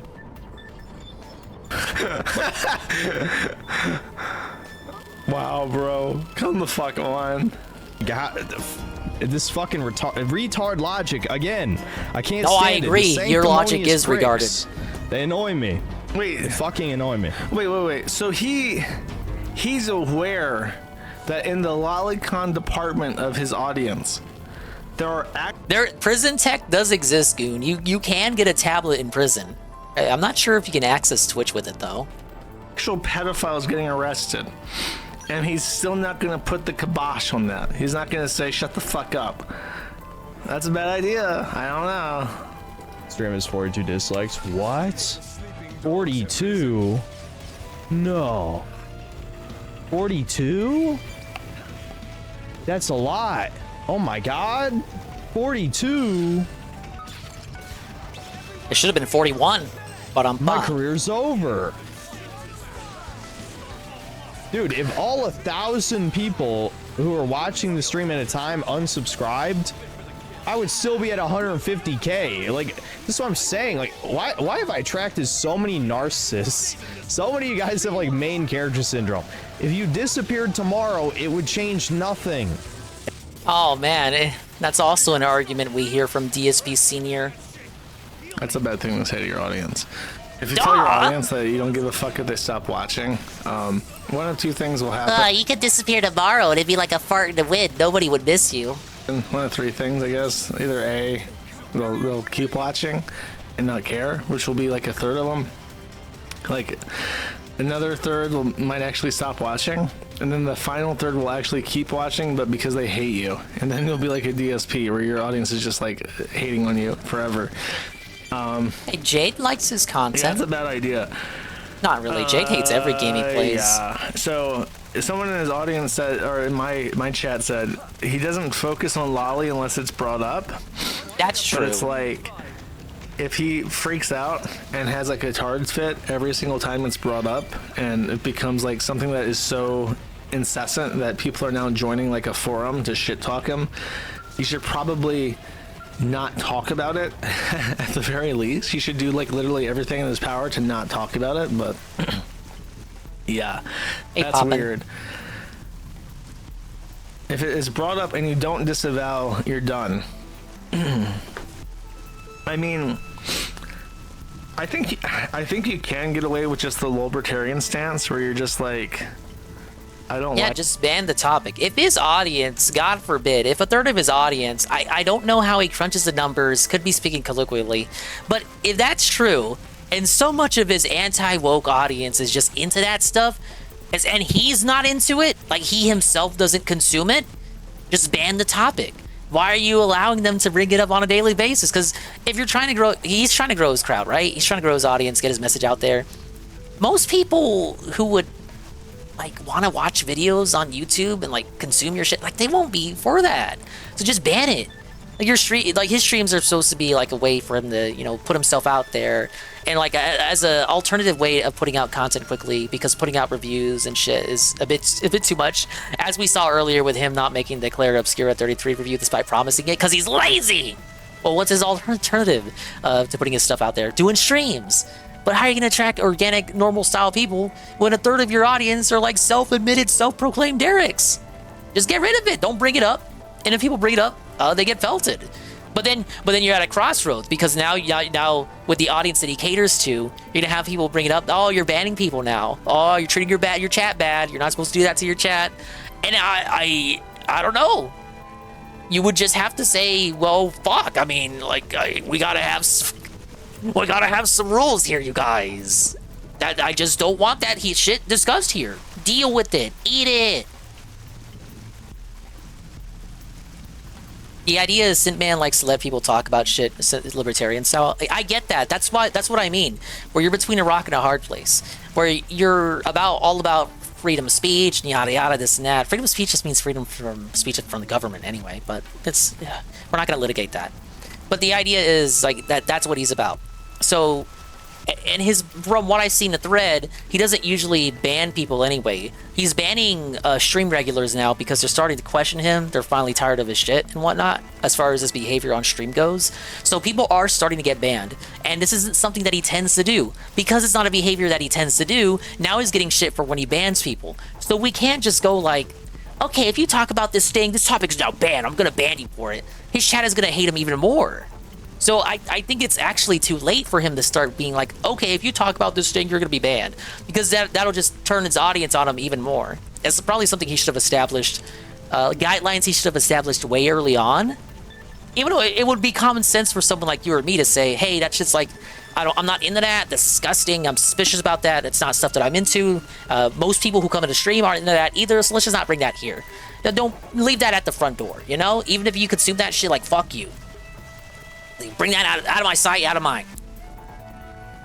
But he can't do that because he's cultivated an audience of like, oh, we can talk about anything here. This is based. This is anti-woke, and this is so amazing. And I hate wokeness too, but I also hate pedophiles, and I don't want to be in a chat full of them. I'm sorry, you guys. I'm not sorry though. I get, and I'm suspicious of people who are. I mean, I think you can get away with just the libertarian stance where you're just like, I don't like it and I'm suspicious of people who are, but I don't want to ban drawing, because I think that's my stance, is that it's like, I don't want those people around me. I don't want it on my site. I don't trust people who are into it, but I'm very hesitant to say anything that how I can't in my head, I can't imagine how you would regulate it without just having like a department that looks at Lolicon and makes the determination on if it's underage or not. Like I don't see how you could do that. And I don't want to deal with that government overreach, because we have Lolicon artist lolcows on the thread. We have people like Shadman, and we document what Shadman does. That's Shadman. And that's on the forum. And it's like, how do you like when the government passes, like with the recent revenge pornography law? Like, how do I decide what's public good or not? Because if the government decides it's not public good, then I'm criminally liable for when I think that it is of public interest, and they disagree. Well, if it's the same thing with Lolicon, like if we're documenting Shadman. And I believe that it's of public interest, and they disagree, well, that's criminal liability. So I don't trust the government to regulate it at all. Kershaw loves Shad-Base's art. Oof. Bad luck, bro. Apparently this is not true. I just would like to make that part clear. I feel like that's the best stance you can have. And it's like I say, it's like if you jerk off to drawings of feet, you're a foot file. If you jerk off to drawings of men butt fucking each other, you're probably gay. If you jerk off to children or drawings of children, what does that mean? Oh, you just like petite women. Okay. You just like short stacks. Okay. Yeah, cool. The Vasha argument. Yeah, I mean. Oh, my skill came back for free. Bad way to handle all this. I don't know anything about them, but I'm forced to pay attention to it because it's gained like hundreds of pages, and like this is. I kind of want to see what happens if I go to like page 300. Big ups, praise that son. I finally got the giant robot. I'm just fucking around and trying to access areas that I couldn't access before. But yeah, I'm having fun. Big ups. This is in February, page 400. It's April, so in the last month, it has gotten 250 pages. That's really fast. I don't know, he's obviously doing something where it's not working out well for him. Citrus Addict for one says, Synthetic Man is a visibly greasy incel who threw a tantrum because he can't strip and dismember women in Starfield. He's a massive Coomer and a lolicon. Gross, bro. Laserdisc Spinman for 5 says, you made me laugh my ass off tearing through sound. Happy to help. Ballistic Characteristic for 15 says, have a good weekend, dude. Thank you. Appreciate it. Insensitive Zero for 5 says, Synthetic Man is a fucking retard, has always been a retard. Everyone glazing him in his thread should probably reevaluate why they like him in the first place. He's not ER, nor will he ever be. Well, he's not an anime black guy, so I don't think so. Citrus Addict for 1 says, Lolicon is illegal in America under obscenity or indecency laws or something. It just stopped being enforced when it became profitable via anime, I guess. It has never been enforced. There is a federal statute against obscene depictions of minors. The issue is that it is a fictitious drawing that does not actually feature any minors because it's a character that doesn't actually exist. So it doesn't meet the legal definition of what a minor is. There are 2 instances in which you can catch an obscenity charge for Lolicon. Number 1, if you draw a depiction of a child that actually exists, then that is an obscene depiction of a minor because it's a real person who is a real minor who therefore is being obscenely depicted and therefore there's a crime being committed. The only other time I've ever seen the lolicon law enforced is when they arrest somebody who has both child pornography and lolly. So there was a guy that was arrested who had an entire, I swear to God, this is true, he had a bookshelf filled with like lolly doujin and hentai magazines that he had imported from Japan, and he also had a computer filled with child pornography. So they arrested him for the child porn they knew he had, found the bookshelf of lolly doujins, and then charged him for the obscenity as well, because the theory was that because he's an actual pedophile jerking off to children, the context means that he's imbibing those as a pedophile thing, so it somehow becomes an obscene depiction. That's the context. As far as just like actual drawings, like, no, they don't enforce that, and it's not because of like an anime cartel. It's just because we have the First Amendment, and the current interpretation of the First Amendment is that pornography is a protected form of speech.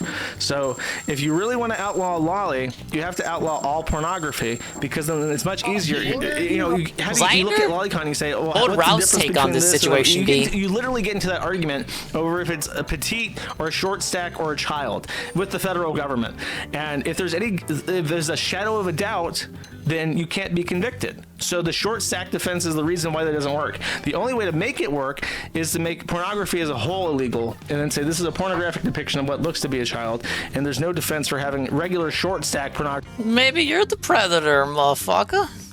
Anyway, so therefore, but I don't know if people want to go down that route. And that's the Synthetic Man drama. Yeah. So he should absolutely run back the DSP Derek defense. I don't know if he has done that already. I got to catch up with the thread. But he has streamed twice in the past couple of days. So maybe he has. I would hope so. Like, at least run back that part. And yeah, we just got to ban discussion of all that shit. Ironically, the Kirsch part of it is the bigger drama. But it's the part that Noel doesn't focus that much on. But people are just upset that he talked to a woman at all. And that he simped for her in her chat. It's just kind of like, I don't know. I talk to VTubers, so I can't really comment on that. Am I going to drop Synthetic Dude? I would like for him to walk back those retarded comments, but I'll keep watching the videos. But it's very much, I'm disappointed. Not as disappointed as his audience is in him, because he talked to a lady.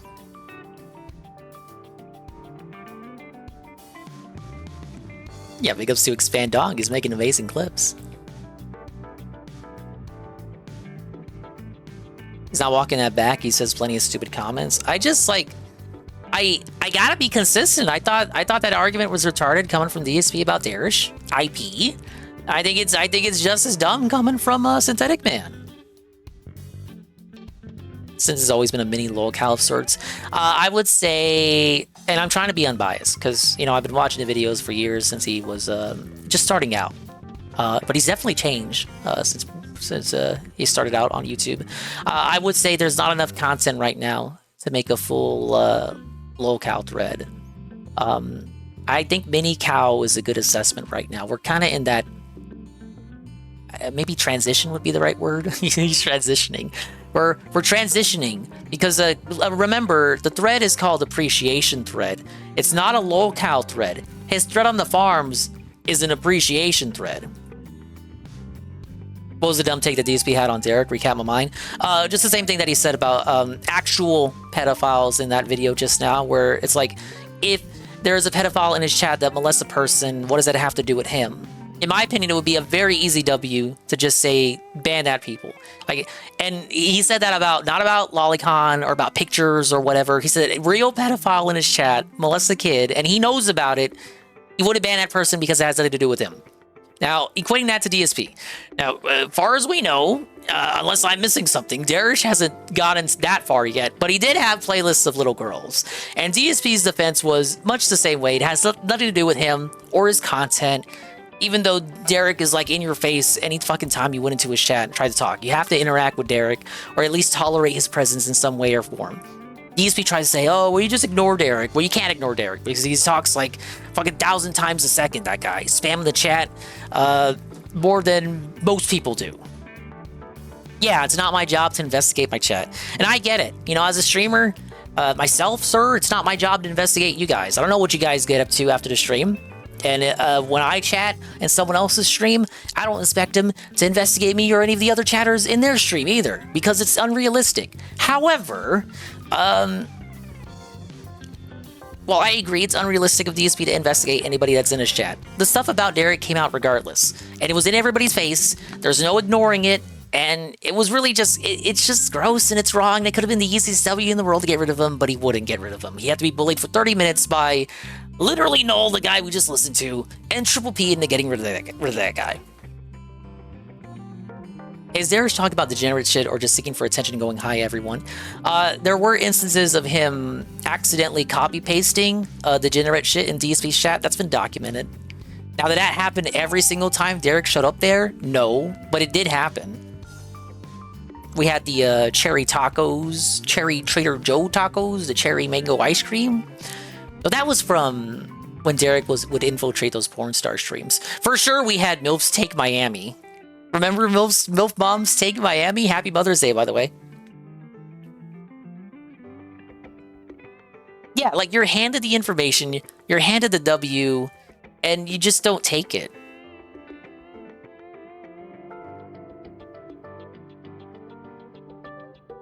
Synthetic Man is a low cow. If he's not a full-grown cow yet, steak is better than fail. There are no steaks.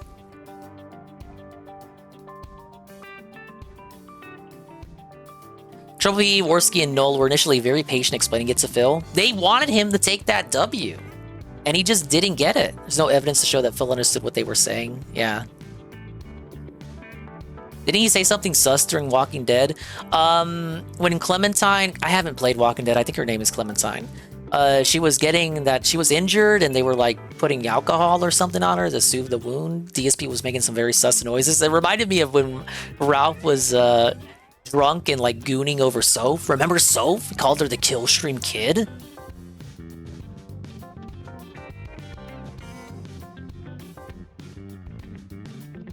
Yeah, I laughed like a lunatic when the girl had to stitch herself up. He says, wasn't just laughing at it? It's been a while since I've seen the clip, but people seem to think that clip is suspicious. Now, I don't think DSP is of that disposition, but it was a pretty bad moment. It looks bad out of context. I'm going to be charitable side Dingus, and I'm going to say that he's not a suspicious person. Capping for Derek, though, is like, you are suspicious for that. But he himself, I don't think he consumes that.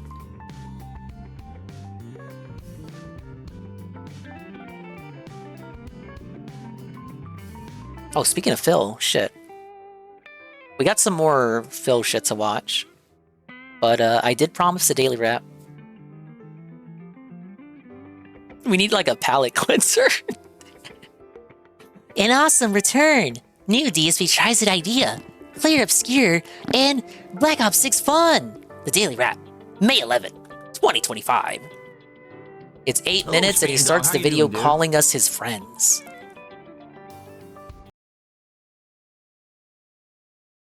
Good evening, my friends. Phil here, and welcome to the Daily Wrap for what was Sunday, the 11th of May, 2025. The first of a 6-day streaming week for me of fun and great gameplay and awesome new releases. It's going to be a really good week, quite frankly, and I'm very excited for it. I hope that you all are too.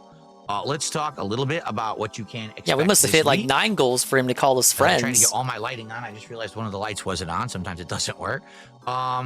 So, how did today go, and what's coming up tomorrow? Well, today was my day back after my day off yesterday. We had a nice podcast discussing all kinds of stuff, including the success of American Truck Simulator back on Friday night, my day off, the upcoming DSP Tries-It of Wingstop, and also a really good idea regarding future DSP Tries-It rewards.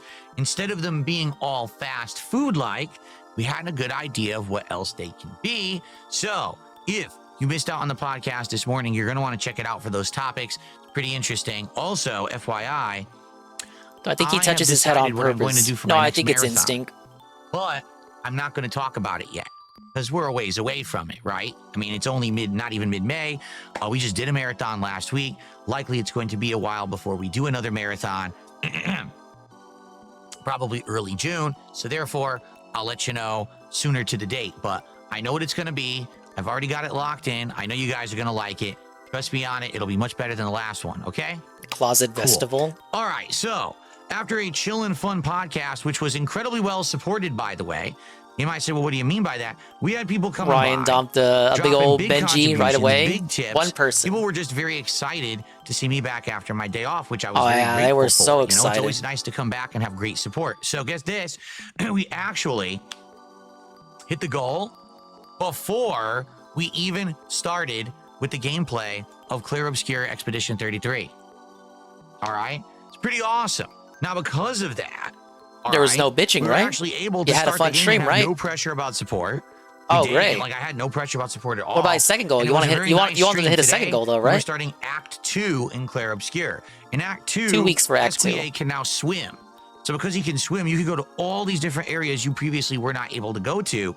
All new areas as well. So we did explore quite a bit. And in fact, the entire 2.5-hour stream was us exploring this big open map, different new locations, optional challenging boss fights, new dungeons, all of it. It was really well done, really awesome. Had a great time, leveled up our characters significantly, and just in general had a blast challenging like super bosses and stuff. Couldn't beat them all. There's definitely a few areas that there's just way too high level for us right now. But man, we did a lot today, and it was a great stream. Now, did we hit a second goal? Yeah, no, we soon didn't. he'll get to But Act we actually 3, far exceeded and then it really will be the first goal. I want to say, like, by the 3 end of the stream, we acts. were like at 215, something like that. I don't Yeah, even it's know coffee. exactly, but it was a great supported stream, okay?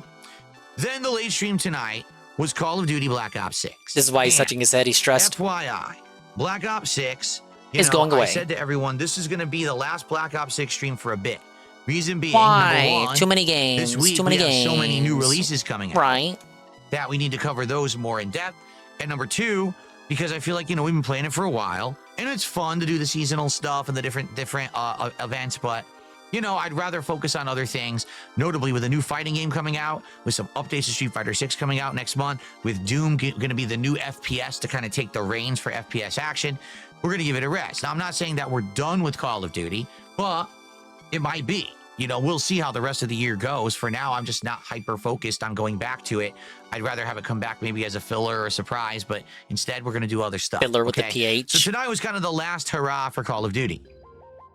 The whole first half of the stream, I was dominating. He ain't rolling over tips unless he gets desperate again. You know that. Daily objectives, which is 15 headshots, 3 kills with either stun or concussion or flashbang, and use like a bunch of score streaks. I was dominating the charts every single match. It was like 5-6 matches in a row.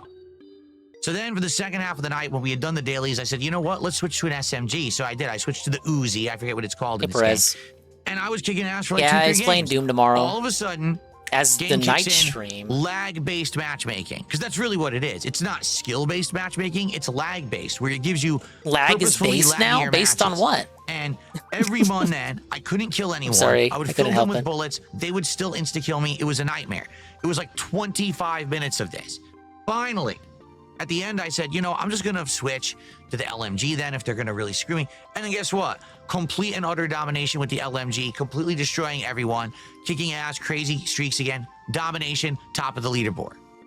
So overall tonight, besides the 20 minutes of really awful connections, I just kicked ass. Every match with a good... Oh, I gotta bring up the disappointment here, because Perez mentioned it.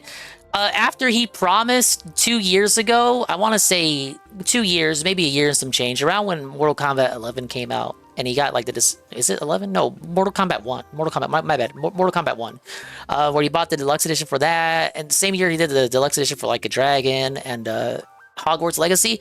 He said to me, or Expandong rather, he said to Expandong that because he felt so burnt buying the deluxe editions for games that year and getting nothing out of it, he said to Expandong that he would never do that ever again. And then he did it for Starfield. And then he said again that he would never do it again. And then he did it for Doom: The Dark Ages. So we'll be playing it tomorrow. Yes. Connection, I did well. All right? We did not hit the support goal tonight. Suffer. I'm not going to sit here and whine and complain about it because we had a really good first stream. And overall, we've now been playing Call of Duty. Count the months. October, November, December, January. No one's going to be February, talking about Baldur's Gate March, 3 when Starfield comes April, out. And now 7.5 months. Yeah. If you've been following the plot, this dude wasn't even supposed to play Doom: The Dark Ages. That shit got revealed. He said he was going to play that no matter what. He lied. And then you bring it up to him. Oh, so you're telling me literally nothing changed about the game from reveal to now, right? Implying that, you know, further footage and content put out for the game made him change his mind on not wanting to play it. But to me, it just comes off as you're coping and sneeding. Yeah, I know a lot of people don't realize this. We've been playing Black Ops 6 he's been playing on Game Pass. He didn't buy it. Months. First, we played it with that Elite 2 controller for a few months. Then I started playing on mouse and keyboard in January. Let me tell you, even though I'm not in love with modern Call of Duty... That's crazy. You know, Elite 2 controllers go for like $200? He just has one sitting there now? It was very refreshing being able to play a competitive FPS on mouse and keyboard. I was able to snipe, which I haven't done in many, many years. I was able to snap to enemies as they were running by me. It felt so good to be able to try to hang again, and I did so much better, you know, playing on mouse and keyboard that I know I'm going to want to continue to do so whenever I play any kind of a first-person shooter moving forward, okay? So overall, thank you for awesome 7.5 months of gameplay fun, all the support you guys gave me during those months. I'm not upset we didn't hit the goal tonight. At all. And I'm very we know much he's not upset forward because he has to tell us that he's not. Call of Duty when it comes out later this year, and he's like groomed his audience into expecting him to be upset or cranky whenever he doesn't hit the goal, so he feels inclined to specify when he's not upset about it. But this just makes me think that he is upset that much more. We still go back to this one at some point. All right, cool. So we didn't hit the goal. We're at 58 out of 60. 2 more goals to hit, and then it's DSP tries it, Wingstop. Will we hit it tomorrow? Maybe. And if we do, then what we'll is do he the eating reward from on Tuesday. Wingstop though? Was that decided? He should eat the hot honey lemon tender box. First stream, which is the Level 1 podcast and Blueprints. Then we will do DSP tries it tomorrow. But that's a big ups ask, on his stick especially drift. for a Blueprints stream. I'm really struggling to believe that we're gonna get $300 of support on a Blueprint stream. Not saying it's Can we never stop playing happened it or then? won't happen. I'm just saying we got like it's 2 very games coming out unlikely. this week. Why are we still playing Blueprints? Tomorrow, chill podcast in the morning. We'll talk about how gameplay and stuff went today, and if there's any game news to discuss, stuff like that. And then Blueprints, continuing on, trying to unlock the 46th room, now trying to solve the mysterious chess puzzle, which we've almost figured out how to solve. We also got the mysterious reservoir puzzle where we're going to see how you can do the reservoir and get entry into a new area. So we still got much to do in Blueprints. I'm very excited for it. Tomorrow night, 6:45 p.m. Pacific time, the premiere of Doom: The Dark Ages. I bought the digital deluxe edition so we could play it early. I'm very excited. I will be playing it on mouse and keyboard on my gaming PC. I feel like it's going to be a different experience than me playing Doom Eternal because I will have ultimately good controls. So he was talking about it on pre-stream today. He said this Doom will be better than Eternal because it will be more plot-oriented. There's going to be like a stronger focus on a narrative. Stronger focus on a narrative in a Doom game. He hated Eternal because there was too much action and jumping around. Okay. I have heard Doom faithfuls say that Eternal has way too much platforming and jumping around, but to say that there's too much action... Like, do we know what game we're playing, sir? So, let's see how it goes tomorrow night. Hopefully you guys will join me for the big premiere. Hopefully it will go well. And if it does, we're going to play a lot of it this week, including again on Tuesday and probably Thursday and Friday. If it's still kind of mid or not so good, then we'll play it less. I'm still playing it, but we'll just play it a little less and balance it more with everything else. So let's see how it goes. I mean, I honestly hope it's really good. I honestly hope I love it, because playing on mouse and keyboard may give me a different taste for it. You know what I mean? I guess we'll see. All right, guys. So that is it. Everyone, please have a good night. Thank you. Oh, you brought it up, Kapathe, because I had forgotten to mention that. That was something that Synthetic Man brought up in his review of the game, is that relative to Doom 2016, Eternal dropped level design in favor of the like arena combat. There was a bigger focus on arenas over actual level design. Dark Ages seems to be going back to the Doom 2016 I'm very excited format. for tomorrow's gameplay streams. Particularly, I'm really excited to see how Doom turns out. Have a good night. See you tomorrow. Thanks a lot. Peace out. And there he is, the guy. He goes off into that good night. Why was he so upset tonight? I can't imagine why. Let's see.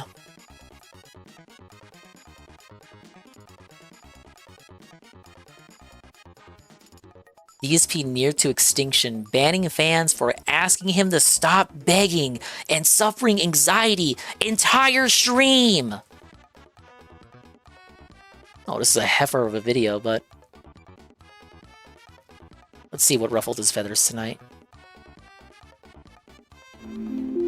I want you to understand something. This literally is a situation where I'm in dire financial straits, and if this stands where I'm going to be making half as less money on YouTube as I ever did before, starting now, I'm going to lose my house. I'm going to have all my shit reclaimed. You know, credit card bills are going to go default. I'm probably going to have to declare bankruptcy. I'm going to lose everything. Yeah, I think Phil skipped the Eternal DLC. That was around the time when, at a certain point, he was playing the DLC for everything, even if it wasn't a game he gave a fuck about.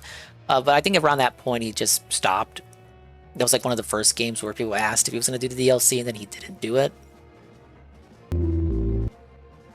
Hello, Almighty _ Tevin. You know about this guy? Dude, this guy's crazy. He's the SpongeBob LTG. Admiring the Queen. SpongeBob, in Bikini Bottom, he calls home with his friends by his side. He embarks on a quest to save the town from evil. Puts his skills to the test.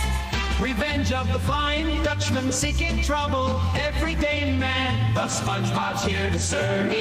Looks like AliExpress Maximilian. Jellyfishing all day, catching those stinging creatures out, collecting coins along the way. Why is Sandy hanging like that? And the Krusty Krab is dying. SpongeBob's delivering those delicious. It's one of those Nicktoons games. I've never played any of these.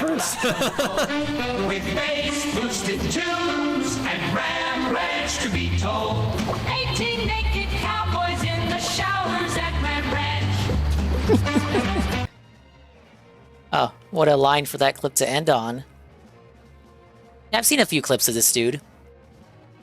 He gets real mad for someone that spends his days speedrunning SpongeBob. But that's what he's known for.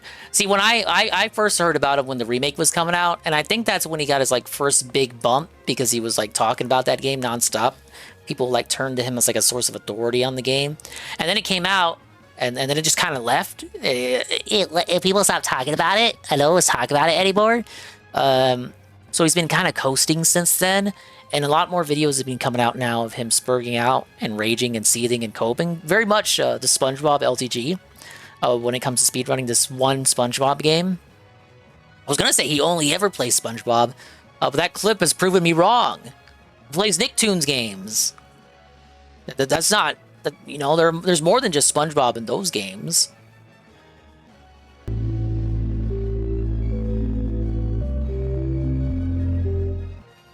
So no contributions to start off tonight. 0. I got absolutely nothing. So I have nothing to shout out.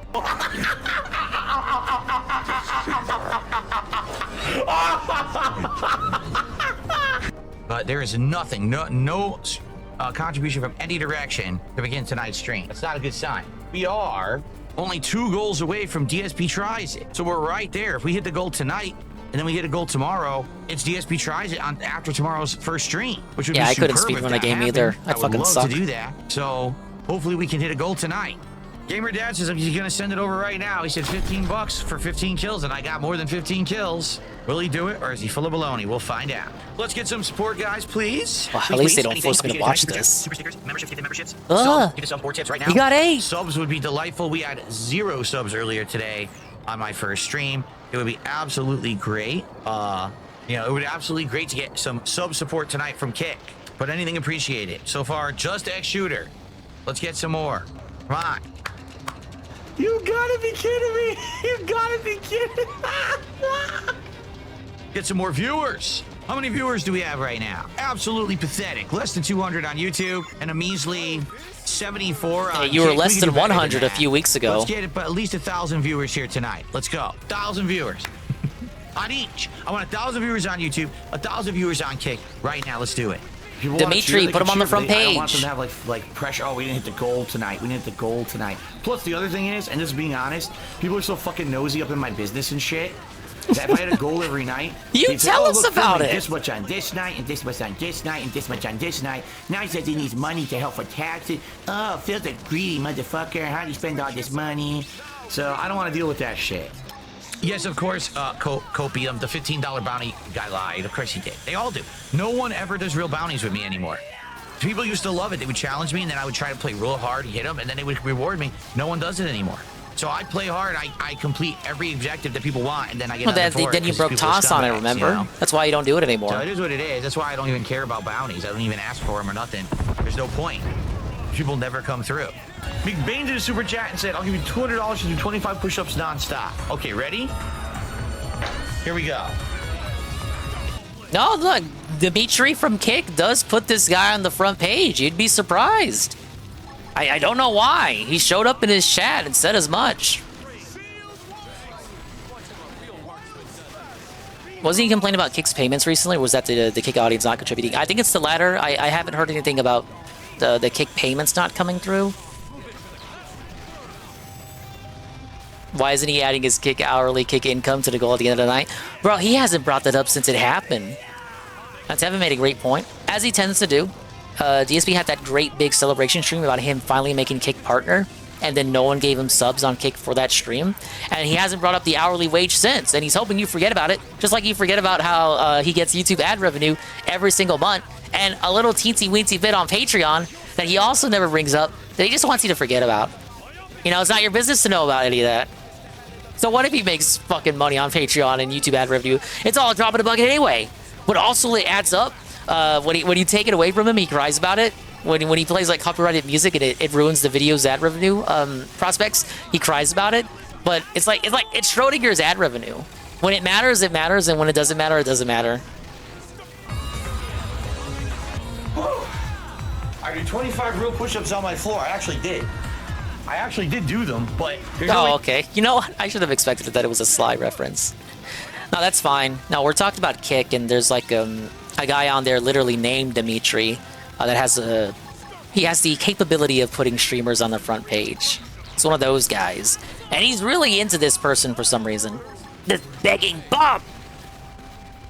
You can see it because I can't aim the camera to look over there. But I actually just did do 25 push-ups. Whew. By the way, if you guys haven't noticed, there hasn't been $200 tip. The guy was a liar. I fucking go and do the push-ups, and he says, "Oh, yeah, no bullshit." You. As proven years later, DSP did not in fact do the push-ups. He did eventually admit that this was all a lie. He lied. He's a lying liar who lies. Not that we needed his confirmation on that. You said do the push-ups. I did them, and now you're not gonna fucking you're not gonna do it because you're an asshole, basically. You're a liar. You're a dishonest person. It's fucked up. McBain, sorry, that's not how it works. You said do 25 push-ups. I literally immediately hit the floor and did 25 push-ups, and now you're saying, oh, well, I want you to rotate the camera and set it up. Fuck you. No, I fuck mean you. it. No, Fuck really. you. No, really. You didn't say any of that at first. You don't get to change criteria after it's already Oh, done. sorry. I was supposed to That preface would be like when I asked you to do push-ups, I should have made mention that I would like to see you do the push-ups. Yes, I should have brought that up. That is on me. Sorry.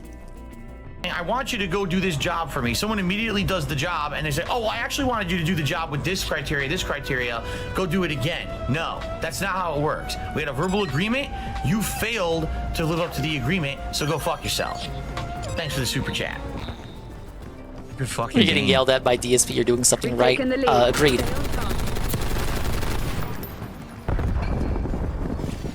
Enemy stun.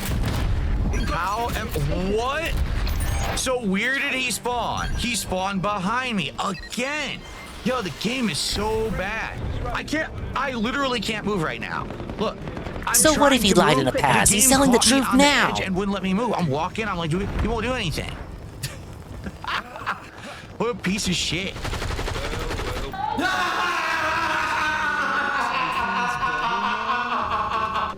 I'm not buying any skins, Clyde. When I have one contribution all night of $5 so far, and we're a half an hour into the stream, I'm not spending any money on the game. I really hope it picks up, guys. You guys usually like Call of Duty.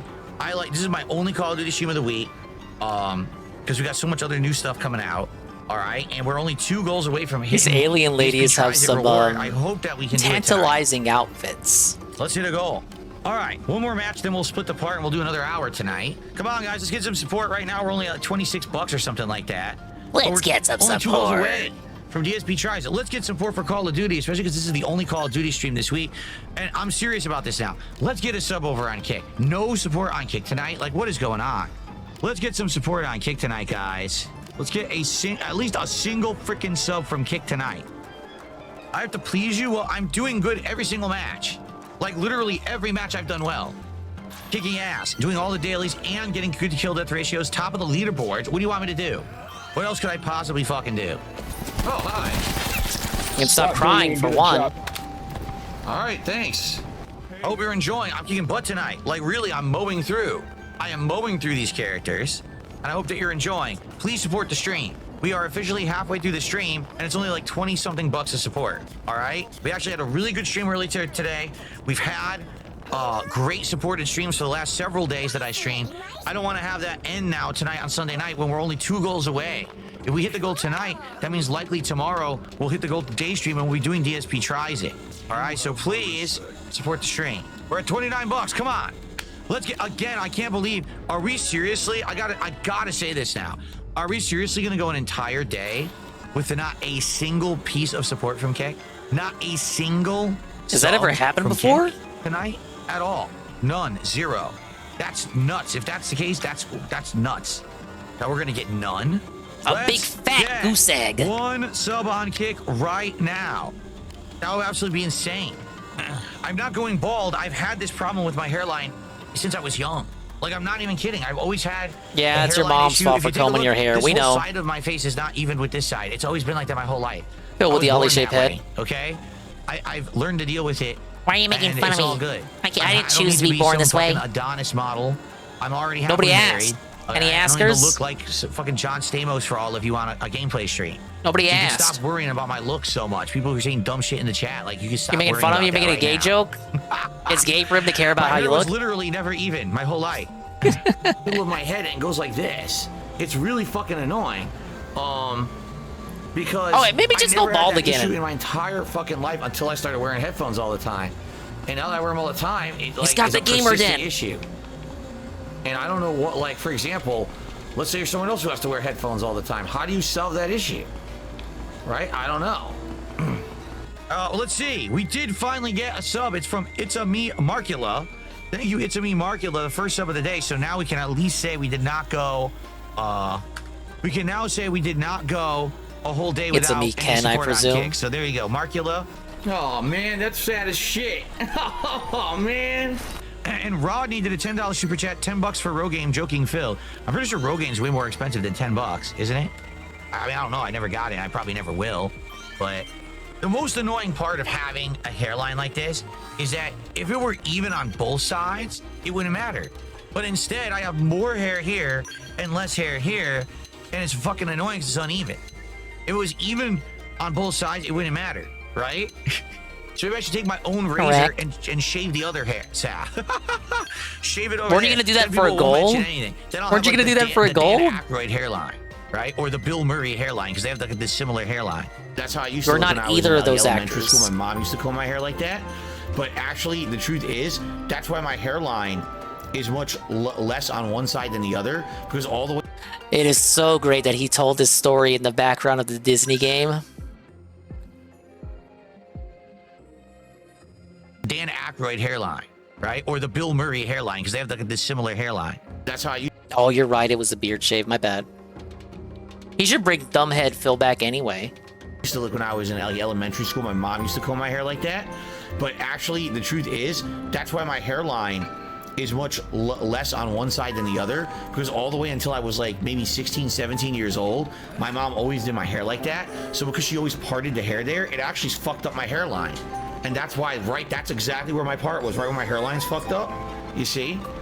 Can't we just watch the stream and enjoy without being consistently pestered about support and being shamed for it? No, in fact, you're getting banned right now. I'm not even kidding. No, now you're banned. Fuck off. Very nice. That's what you get for being a little bitch. What do you think you are? This is the bitching hour. This is Black Ops 6, bitch. And I like that he said, "Where do you think you are?" Because we are supposed to expect begging, actually. Get ass tonight, and I got adrenaline pumping, and we got support, and we're gonna hit the goddamn goal, and we're gonna keep this rolling. And you like it. You like it. If a Cowboy fan, I don't care. If a Cowboy fan says, I think you look decent, it's better than like LTG who turns off his camera constantly. I don't care. I don't actually care how I look. What annoys me is when my hair sticks turn your cam off. my head. I hate Oh, so that. you That do actually care. So bothers you do me. care. You But do outside care. of that, I don't How care. can you say you I don't know care? that But I'm oh, actually, 43 I do years care old, about I'm this not one a part fucking though. model. I'm just a gamer. I don't care. And somebody tell DSP to get off my dick. This hasn't been the first, second, third, fourth, fifth person to send me something about this DSP talking shit. Subliminally, listen. Me and DSP should even be mentioned in the same sentence. Somebody sent me a video talking about DSP says LTG is trying to avoid taxes. Click on the video. That was another expand on confession. That was also me. I got him to talk about that. DSP says LTG is trying to avoid taxes. Click on the video. Because this was around the time where Dale was like making all his pay pigs tip through friends and family, and his detractors at the time were saying that was because Dale was trying to avoid taxes. So I was really bored one day, so I brought it up to him brought it up to Phil during a Cold War stream. I thought Phil would just acknowledge it and say something funny, if he would even acknowledge it at all. But he in fact used it as a segue to go into a tangent about how LTG is breaking the law and how he's a criminal. I have to clip on the Dingus channel. And this motherfucker that's been rocking a goatee for 20-something years. I don't know why the fuck you rock the same style of goatee for 20-something years. All right, guys, I want to play some more, so let's continue. But please keep the support up. You guys are awesome right now with the support, and I appreciate that. Let's get someone else on Kick to become a sub or gift a sub. That way it's not all on It's a Me Markula tonight. Let's get someone else to support on Kick, all right? Right now, if someone did 20 subs, we'd be good. We'd hit the goal. And I'd give you the OG badge and the VIP badge. We'd be good. Who's going to take the offer? Yeah, Let's do Phil's it always right taking now. the bait. Can I summon demons with my hairline? In reality, it was supposed to be like, I think doing it that way helped LTG avoid chargebacks. I can't remember. Look at all that moral support over on Kick. Wow. Amazing. Too bad moral support doesn't pay the bills. What the hell just happened with the camera? What are you doing?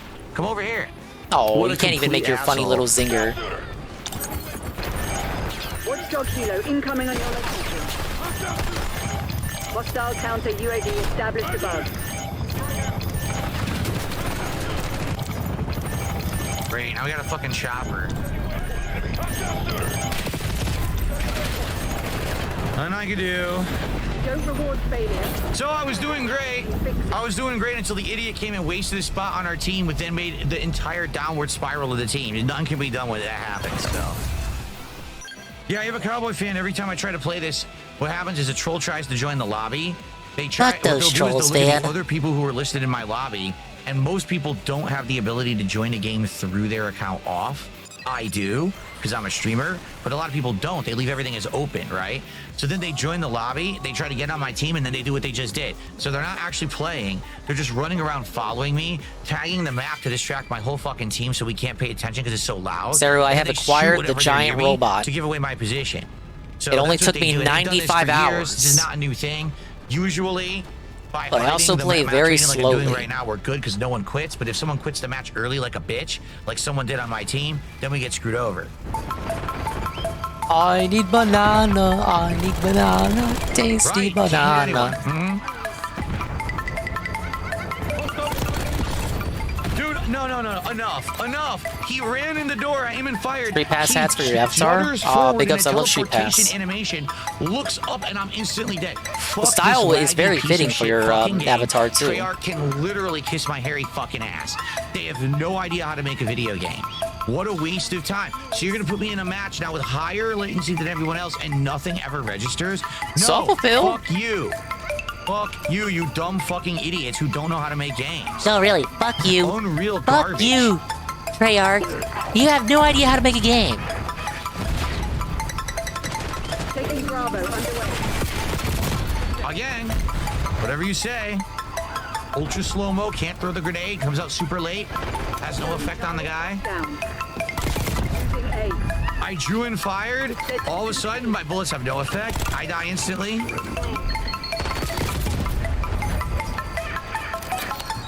3 in a row, just gonna keep quitting until they stop giving me skill-based matchmaking and putting me in laggy matches. So it might be 4 or 5 I have to quit out of, seriously. I'm waiting for them to cut the shit and let me play the game. They're not letting me. 3 in a row, all laggy matches. Fuck this. There's no such thing as a bot lobby, you incredible fucking dunce. There's so many people playing this game, there aren't bot lobbies. Bot lobbies are for games that don't have players, you idiot. Fortnite. Again, the game literally There's at least like lags, one skips person here that frames, plays then I that was can eating bullets and I confirm was that dead. Fortnite has It bot didn't even lobbies. show anything, I was just already skipping around. Great. Oh yeah, I wouldn't mind. I would not mind seeing those hats, Saru. Okay, right there, every single bullet connects, I die instantly. It doesn't make sense. Dude, what? I got the drop. Like, you're really telling me all of these Battle Royale games somehow manage to find 100 people every time? Question mark. On him, I hit him first. Again, look, 32 Yeah, that's what I milliseconds thought. instead of like 16, so now no one dies. Why is the game so fucking bad? Are you kidding? He went behind cover, then his bullets killed me when he was in cover. I'm just gonna quit again. Until I No, get a big good ups. match that's in the teams, there's no point in playing the game. It's a piece of shit. Until I get a game in team connection, there's Dude, no the point in skills playing are that. awesome. I can All just these run 30, past all 40, the 50 bosses. millisecond matches are just completely laggy as shit. Sorta. What a bunch of assholes. I'm supposed to do something about that, huh? What exactly would you like me to do besides die?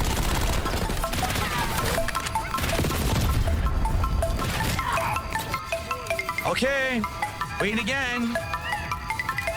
Let's see if I can find a match. That's 4 in a row that were all awful. I'll keep quitting until they give me a match with a good connection. Because you know, it was again 30 plus milliseconds. Till I get one that's a good connection, I'll keep quitting. I don't care about fucking win-loss ratio. I don't.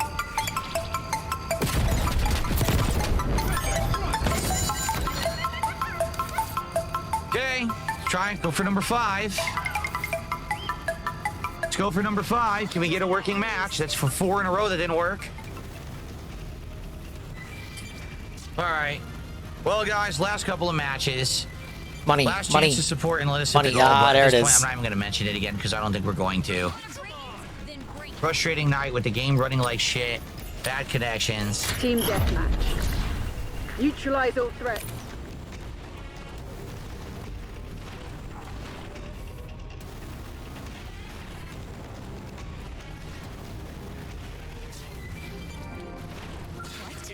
Man, he was pretty salty for that, wasn't he? Dude, I went real far. What the fuck? Alright, I got another video. We're gonna stay on the DSP topic. Harmful Opinions made a DSP-centric video. based on an all-time banger classic. Let me actually home menu because I'm in the middle of a fight. Right, the Ralph stream is not watchable due to Kanye. The stream in which he talks about what happened to him in Tijuana. I actually did not bring that up yet because the Kino Casino episode in which it was discussed on was one that I did not restream. But Ralph was beaten and robbed in Tijuana, and he had to suck a Mexican biker gang member's banana in order to get back home. He was begging! Oh, he sang the Hitler song? I see. Yeah, I'll be fine without watching that then. That's your Ralph update, mini Ralph update. He was stranded in Tijuana, and now he's not. He told the story to Merch and kind of meandered in his version of the story that he was telling for about like a couple of hours. What's up, everyone? Okay, so it's Harmful Opinions again. Cooking like DSP, the Express Gamer Sandwich. It's DSP, and this is an unprecedented moment. I'm actually doing something that Dented some is people right. have asked for, probably just joking around, but I find myself doing it. Wow, what a coincidence. I find myself in exactly the same situation. It is the morning of the release of the Mass Effect 2 DLC, The Shadow Broker. What a great game. Sometimes I miss those days, being able to just sit around and play. I am in turbo mode because if you can see over there on my TV, the DLC for Mass Effect 2 is downloading. I'm downloading it and I am starving. Well, I'm not in turbo mode, and nowadays downloading DLC takes me seconds, but I am hungry. What are we cooking? What am I going to do? I'm going to whip up a couple of express mode bacon, egg, and cheese sandwiches. Sounds good to me. Pretty foolproof too. Should be Hey, effortless it's to do old, but nothing it's wrong still and do gold, everything damn correct. it. Though I am going to diverge a little bit from his order and methods. So what do we start with? Bacon, obviously. This is hardwood smoked bacon. I went for some cheapo supermarket own brand streaky bacon. Couldn't tell you what wood it was smoked with. Obviously, depending on what kind of bacon you have, different cooking times apply. This looks like a particularly fatty batch of bacon, which I'm kind of pissed off about because I didn't I know got the that. old Sounds cheapo like some kind brand. of bugged packaging mechanic. Even though there's a clear film over the bacon, he couldn't see it. Oh my god, the bacon's not even coming apart. Ugh. Yeah, it's Harmful tries it. That is really fatty bacon. Holy shit. Not too happy about that. Can never get two pieces of bacon to separate with one hand. I'm exaggerating a bit here, but if you find it sticks, you can roll it to prevent stretching, then just unroll it once it's separated. Actually, because I just Oh, had good tip, center good tip. cut bacon. Center cut almost has no fat on it whatsoever, and this is the complete opposite. This is super fatty bacon right now. Ugh. Honestly, I'm not sure if that should be sold as bacon. Looks like fat for rendering that they accidentally left some meat on. Yeah, his his bacon is felted almost immediately. Like, it already looks bad. How? This bacon is gigantic. I'll probably only try to do 2 pieces of bacon per sandwich, so 6. Phil, had you ever cooked bacon before this point? It's not going to stay that size, buddy. That's the biggest pan I have, which is why I'm putting the bacon in it. Yeah, and it's got a capacity of 1 piece per half. This is long bacon. I'm gonna need the maximum cooking space. Totally agree, and I think mine's even a bit longer than yours, which is why I'm Oh, doing he's mine in got the- oven. he's got the Whack it neat in little right at setup here start, with the 15 to foil. 20 minutes, depending on how you like it. It's how long this all took him anyway. No babysitting either, unless you feel like flipping it. No, well, Phil has to babysit everything, obviously. Even babysits his uploads. Because it will go bad unless you're gonna cook it the next day. The next day? That explains a lot. You got the same meat supplier as the Baker family from Resident Evil 7. Starting to think I'm Oh, it just onto looks so something bad. Look at this burnt-ass bacon. Ooh, holy shit. Before you ever I might have to try oven bacon. bacon. Shake it. You have to get the excess grease off of it. Look You at slap it down on Phil's. the I plate, you just... slam Okay, you're right. It is an old video, but come on. Old but still gold. Look at it. Oh. off the plate. You have to shake it. You have to get the excess grease off of it. It's so You slap it down on the shriveled. plate, you slam it around a little. It looked all right when he unwrapped it. How did it get like this? But you flip it, you do the same thing on the paper towel, you slam it around a little bit. Bam. I'd be careful slamming those little cremated Mount Vesuvius victims around too hard. They It's look like woke they'll shatter. bacon. You really just need to make sure all the oily bits contact. Look, compare to Harples. Dude, Harples looks so good. Look at the glaze. Back to the paper. Just flip them or put another sheet on top. It's pretty nasty looking. It's not exactly the prettiest bacon on the planet, but... Dude, I can't get over the comparison here. Keep in mind, if you weren't cooking with one hand, this bacon would look beautiful. It'd be nice thin strips. Nothing you could do. Pork belly This is straight up converting me to oven bacon. cooks differently when you use one hand. Bacon grease. What Hey, the Phil fuck uses do you one do with hand it? all the Well, time. there's several options. You can put it in a jar. Yep, with that quantity, probably a good idea. The most common thing that people do, I'm going to be honest with you, they either pour it down their kitchen sink, which is a bad move because the kitchen sink clogs all the time. It's No, more let's of a clog the problem toilet than just pipes that, instead. But I bet he's right. A lot of people do that. What's he gonna do instead? Let it cool down, scrape it into something, and throw it away? Or the other thing that I see people do, which I'm going to do because unfortunately there's nothing else I could do with this.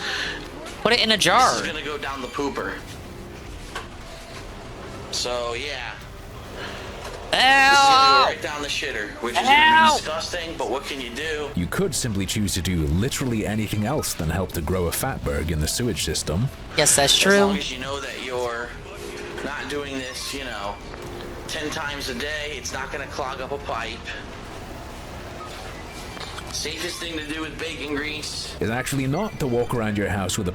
And you know it's not the first time he ever did it. It's the first time he did it on camera. Oh, it's okay as long as you're not doing it 10 times. Yeah, but I bet that wasn't the first time you did it.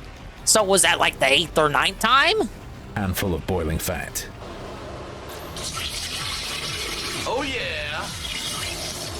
Hot potatoes. It's black. Its water's woke. Shit in my trash. Oh, that looks delightful, doesn't it? Try as I might, I couldn't get the same grease yield. Realistically, you're just gonna throw this in the trash when it cools, but imagine this is a pan. This much fat you can simply soak up with paper towels. So what's next? Hardly any mess either. These are Very clean. jumbo-sized white eggs.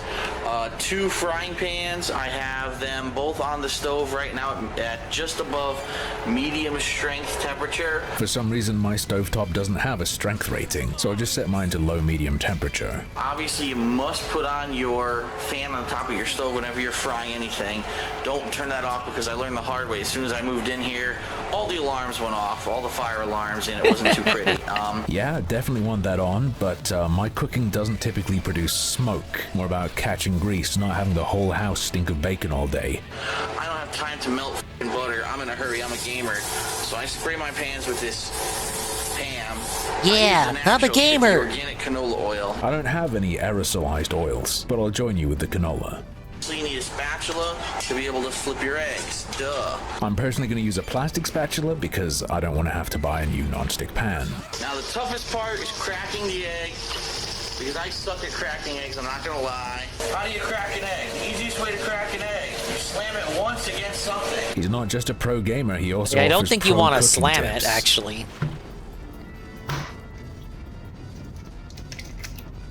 Ooh, that Kinda was very surprised that clean. The easiest, safest thing to do with one hand is the thing he put down his camera for. And of course, we're using a bowl for aesthetic and filming purposes. I'd normally go straight into the pan. Here are my eggs, 3 eggs in the pan. I love runny eggs, I do. I love runny eggs. Experiment time, boys. I'm taking the pan off the heat to film it. Phil's gonna add a slice of American later, but I'm adding grated cheddar now. This way I can put it around the yolk, and by the time it's melted, the yolk won't be cooked through. These eggs we are gonna flip soon. They're almost ready to flip. See, they're solid now. See, this is how you know when to flip your eggs. When they're solid, the yolk is still bright yellow, but they look like there's no more liquid on the top. That's when you flip them. So. A little bit late there for over easy. You're just flipping a sunny side up egg. I'd say go when the thicker part of the white is still liquid. I'm gonna flip these now. Oops. That was a very sloppy flip. Oops. I broke the yolk on that one. That was a massive Probably should not have done this one-handed. The problem is I'm trying to do it with one f***ing hand. Don't feel too bad, I'm a little bit late too.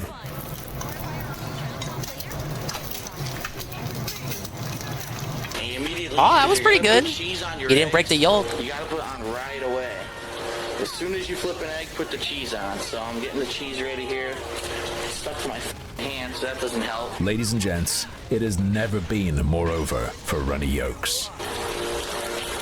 Throw that f***ing cheese right on top. He's doing one slice at a time. May as well have hard-boiled them, brother. Well, at least you can't mess up the bread. Bam, bam. You'd be surprised. Toast. I have a really shitty toaster, by the way, so if your toaster actually works, you probably won't have these problems. My f***ing toaster just does not want to work. Bug toaster mechanics. Let's spend $400 on one like the coffee machine. Jesus Christ. It's looking like my third fucking sandwich. Oh, there we go. I finally got to stay down. Holy shit. Can you get a toast Based. ready? Over here. Are you sure your toaster was on? Were you pressing buttons? I don't really like regular toast for a sandwich. It's too crispy and dry. Hello, Span Dog. How you doing, dude? Migrating the eggs Hey, over to the Troy. plate, which obviously Watching is not Harmful big enough to Opinions hold cook 3 alongside sandwiches. Phil. In fairness, I'm only making one, so it's a bit easier for me. Egg number 1. He drops the bread here, right? Bam. Cheater, oh my god, what a cheater. Yeah, I used my other hand. Oh, my f***ing bread just There hit it the is. floor. Suffer. God damn it. That's a cooking faux pas. You can't have bread on the goddamn floor. It was like At the least I know third what floor faux pas screws of the I can pick bread video. up. I think I'll skip that step if you don't mind, but I'll replace it with something else. These are the tips no one's gonna tell you. With anything greasy, fatty, salty, brown sauce's tangy, sweet acidity is perfect. Oh, I thought that was ketchup at first. I was about to say. Bacon, anyway, raw bacon sometimes does not taste that good. It depends on what kind of bacon you're eating. Can't say I've ever personally eaten raw bacon. With streaky bacon, I sort of get it in the middle. Bit crispy, bit chewy. Once you get a bacon, egg, and cheese like this, you want to flatten the sandwich. I'm alright, Phil. I'll just put the other piece on top. It's already greasy enough. And that's pretty much it.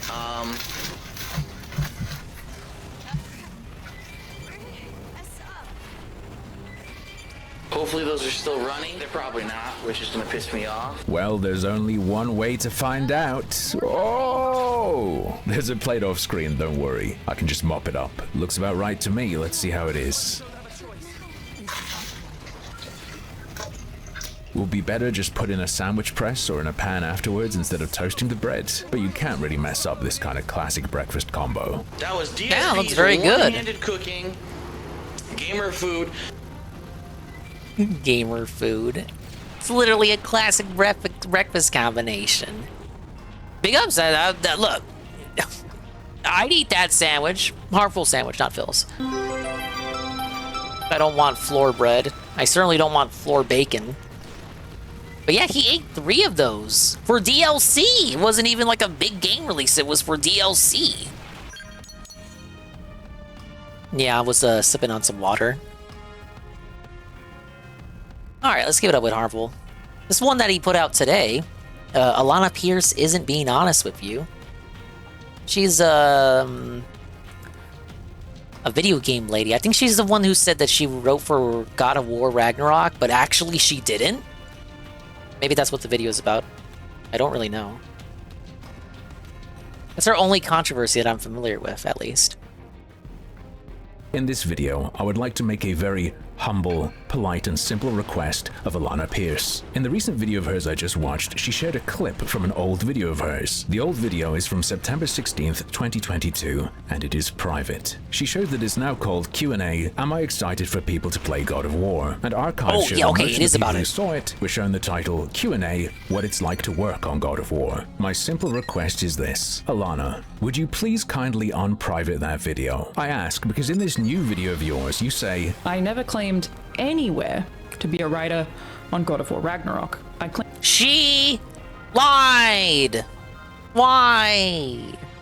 To be a writer at Santa Monica Studio, but they're accusing me of specifically lying about being a writer on God of War Ragnarok. Again, a thing I never said. In fact, I have some clips, and there are a lot of these, by the way. I've just pulled a few. And one of those clips that she says supports the claim that she has never said she was a writer on Ragnarok is pulled from the aforementioned private video. Let's take a look at it. It's just, you're in for a ride. And I say that as someone who still largely feels like a bystander. I did very little work on this game. Yeah, the reception has been absolutely wonderful and so nice to watch, you know, more on behalf of the people I work with than on behalf of me, again, who I didn't do shit. Ah, so humble. Very nice. But some things bother me. See, I came across an interesting Twitter thread. Let me read it for you. October 7th, 2022, Alana responds to a post that is now deleted. She says, I joined the studio in 2020 and I worked on the game. I have no idea why y'all would assume this to be a negative, especially when I have always been an enormous God of War fan, but it is what it is. OP responds, chill out, you're in the internet. It's really usual for people to assume your particular role would affect negatively on their most beloved game. Don't take it personally, this happens in every entertainment medium. She responds, Lamau. OP says, I take it that you're not upset about our subjective concerns. She responds, no, I'm not upset, but I do think a defense of, it's completely normal for people to be upset that a writer who is a fan of this series is writing on this series is funny. OP responds, alright, one way or another I will know your specific role when the game came out, I'll apologize only then. Seems like she wanted to bathe in glitz and glamour without putting in any of the effort. But for now, not to suggest that much effort went into God of War Ragnarok, but hey Chalky. Being a fan isn't assuring my worry for one of my most anticipated beloved game. Respect to you and all the devs. Alana responds, you have no reason to worry that a trained professional writer would be writing on a game. That's not at all normal / definitely not like a something female that happens Sungrand in every over here. entertainment mediums.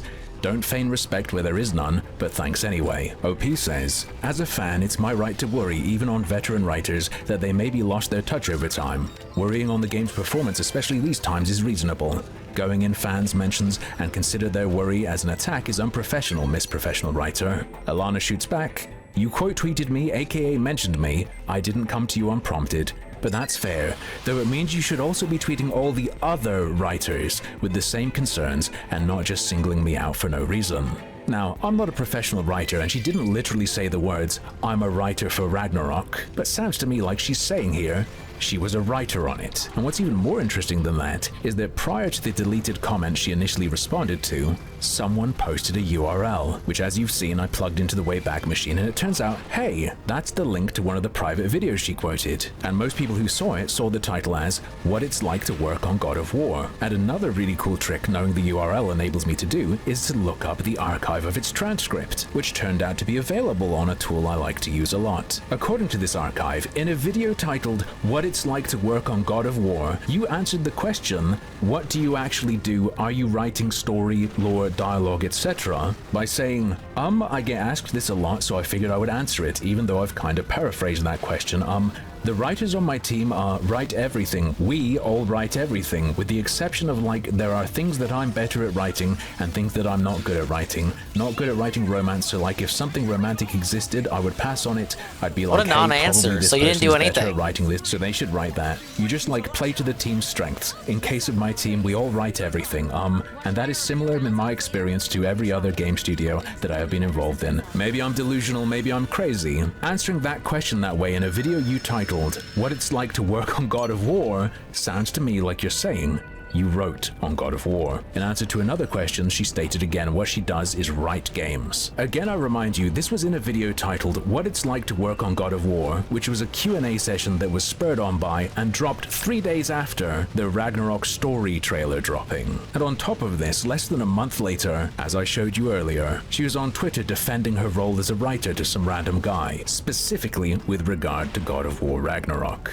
I never even claimed to be a writer on God of War Ragnarok. Anywhere. I never implied it, I never said it, I only ever said I didn't do. So, if the transcript is wrong, if I've misunderstood, would you please unprivate that video? And if I can be a real pain, may I ask that you revert its title to what it was before you privated it? You know, the one that 99% of people saw it with, and that really, really makes it look like you were saying you wrote on Ragnarok. I understand that if you don't really watch my content, you haven't seen those clips, and obviously content creators who are trying to lie about telling you that I said I wrote on this game and not showing you these clips because it doesn't suit their story. Sorry, Alana. You private this video, doesn't really though. hit when you're trying to show people select snippets of evidence from videos you've privated. Snippets of evidence that, by the way, are just you being Dingus isn't humble. really Oh, swollen. I didn't do anything. He's I just didn't do jack all. expanded. Making those sleds is so incredible. You know, being nice, knowing your place, downplaying what you did compared to other people. But in the archived transcript of that video, there seems to be a snippet that you didn't include for some reason. It's very cool to have, you know, done enough work to be in the credits. It's I think the third AAA game that I have a credit in, but definitely the She was not, in fact, in the credits. This is why this whole drama even came about, because I think one person remembered that she said that she worked on the game, and this one person had enough time to check the credits, and she is not in the credits. No.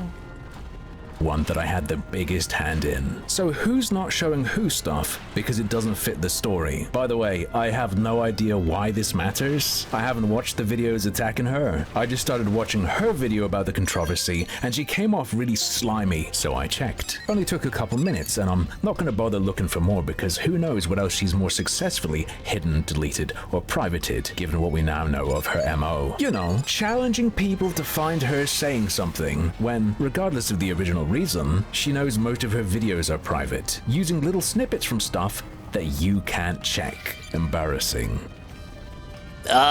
Just take her word for it, Chud. Right?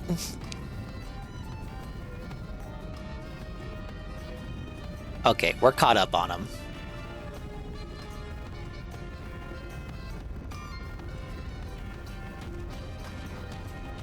We're pretty much winding down every video that's not an Arlo video.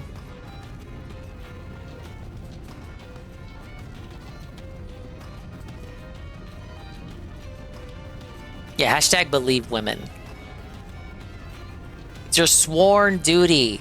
He lied. He's a lying liar who lied. She's a lying liar who lied. Maybe, maybe she'll explode and we'll get like another Sungrand arc out of her. Okay, how about some Imp Lemon? Well, this is, dealing with pointless tech and fake convenience. Sounds like we're gonna get a pre-stream out of this dude. Welcome back, everyone, to another Downward Day. And here on the channel, it's been a while since I've done one of these general purpose rant videos. So I figured now's as good a time as any to throw another one in the mix. Today's video is actually going to be a bit of a follow-up to one I posted a couple years ago about my disappointment with the state of modern technology. I got reminded to dig up this old topic again because of several aggravating events that happened to me in my life over the past couple weeks. And before I get into it, I gotta preface this whole thing by saying that nothing that happened here is really that important. It doesn't really matter or affect my life that much. But over time, it's these little things that eventually add up, and they start to alter the way you look at the world. It all comes together to create this larger sense of dysfunction, which is what I'm trying to convey to you today with this video. So about a week ago, I went out to eat at a restaurant with some friends, and after we all ordered our food, the waiter ended up delivering everyone's meal except for mine. And so I told the waiter they forgot my order, and it turned out that for our table of 7, my order specifically was just inexplicably not received by the kitchen. And so I had to sit there and wait while everyone else was enjoying their meals, as the restaurant basically made my order again from scratch. But don't get me wrong here, this isn't the part of the interaction I'm complaining about. I get it, you know, people make mistakes, I understand that. What piqued my interest about this situation specifically was this one little observation I ended up making and sharing with my friends. And that was that this restaurant made itself a part of a far greater pattern of behavior. This had to have been the 3rd or 4th incident in as many months that a restaurant inexplicably screwed up my order by using some kind of electronic system to process the orders. And if you've been out anywhere to eat in the past 5 to 10 years, you've undoubtedly noticed some of these things, where usually the waiter puts in your order on some kind of iPad or touchscreen device that's connected to some general computer system. The process of communicating your order to the kitchen is all done so via this digital interface, where the waiter presses a bunch of buttons on a touchscreen interface. Dude, you're supposed to push the buttons with the pictures of food on them. And that goes on to get wirelessly transferred to some computer monitor in the kitchen, where the chefs read it and then make your food. And you get a little buzzer thing that tells you when the food's ready. That's how it's supposed to work. But what do you know? Over time, I've been noticing more and more that these restaurants that have adopted electronic digital ordering systems also tend to be the ones that screw up my order the most. Now, this is all anecdotal, of course, but it's something that's been happening to me enough that I've certainly taken a notice to it, and it's now something that I keep in the back of my mind whenever I go out to eat. So I decide to bring up this observation to my friends, and they start looking at me like I'm crazy, like I'm just pulling this excuse out of my ass. And I get it. In the moment with no context, it definitely seems like I'm just having sour grapes because I didn't get my meal. But I have to reiterate that this was the 4th time something exactly like this happened to me in the past 4 months or so.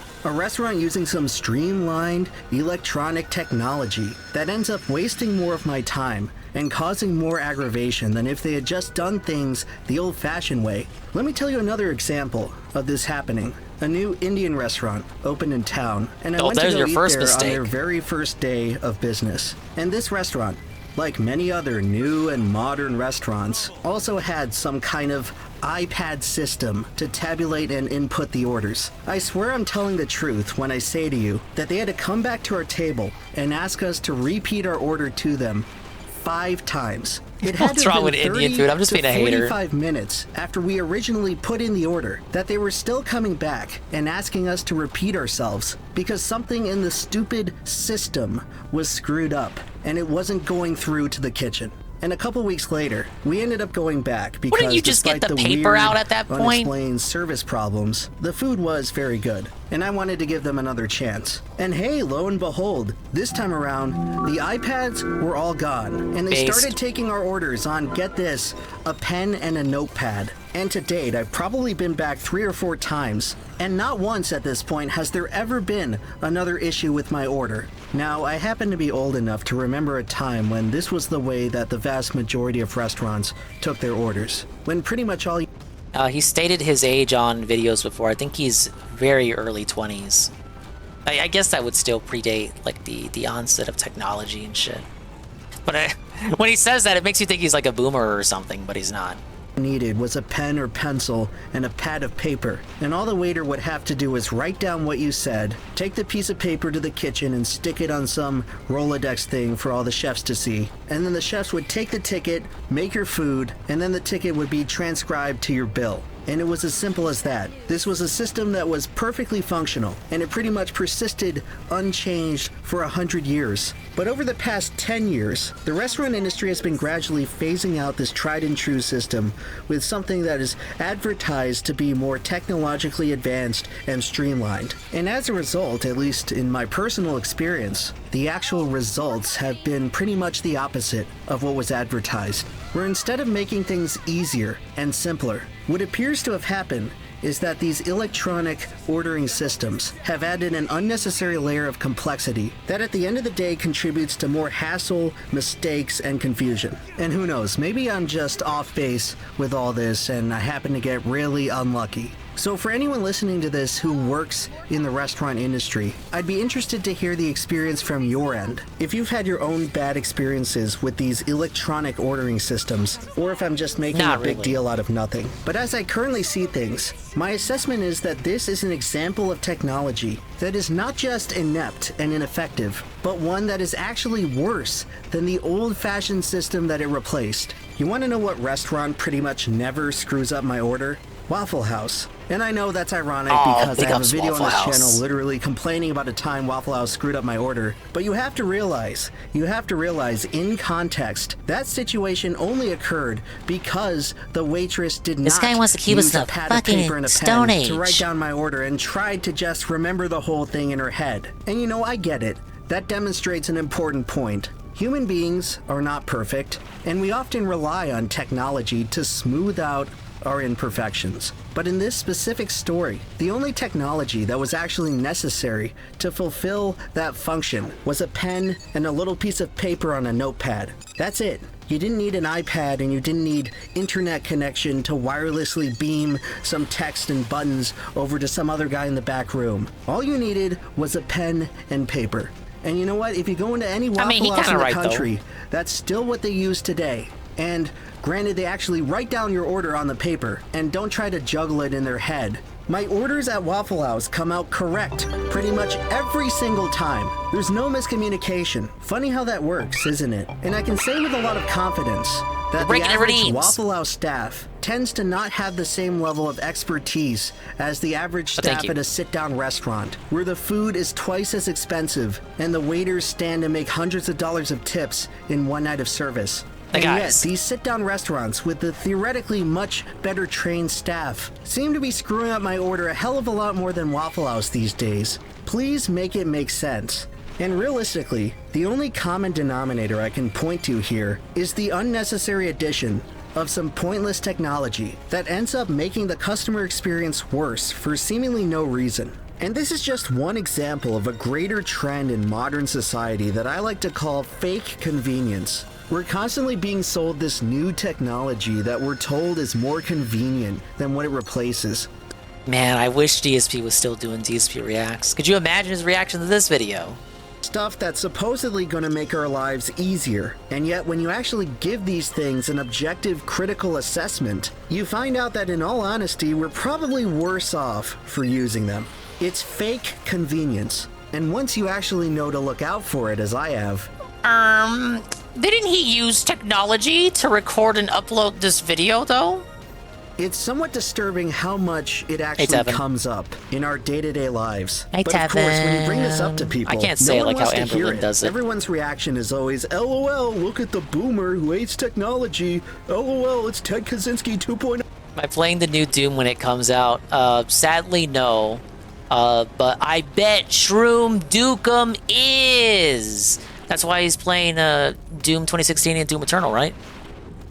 I will leave the exclusive coverage to him. It's like a fake question, but still. Oh, that's fine. There could have been a timeline in which I played the new Doom. One of the first games I played was Wolfenstein on the family PC. Very ancient.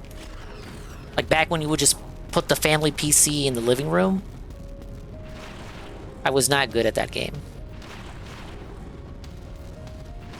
I was playing earlier than DSP. How? I thought DSP got the Super Duper Deluxe Edition. After saying he would never ever do that again. Remember that promise like 2 years ago? After he got burned by Mortal Kombat 1? What happened to that? Safa. Old habits die hard.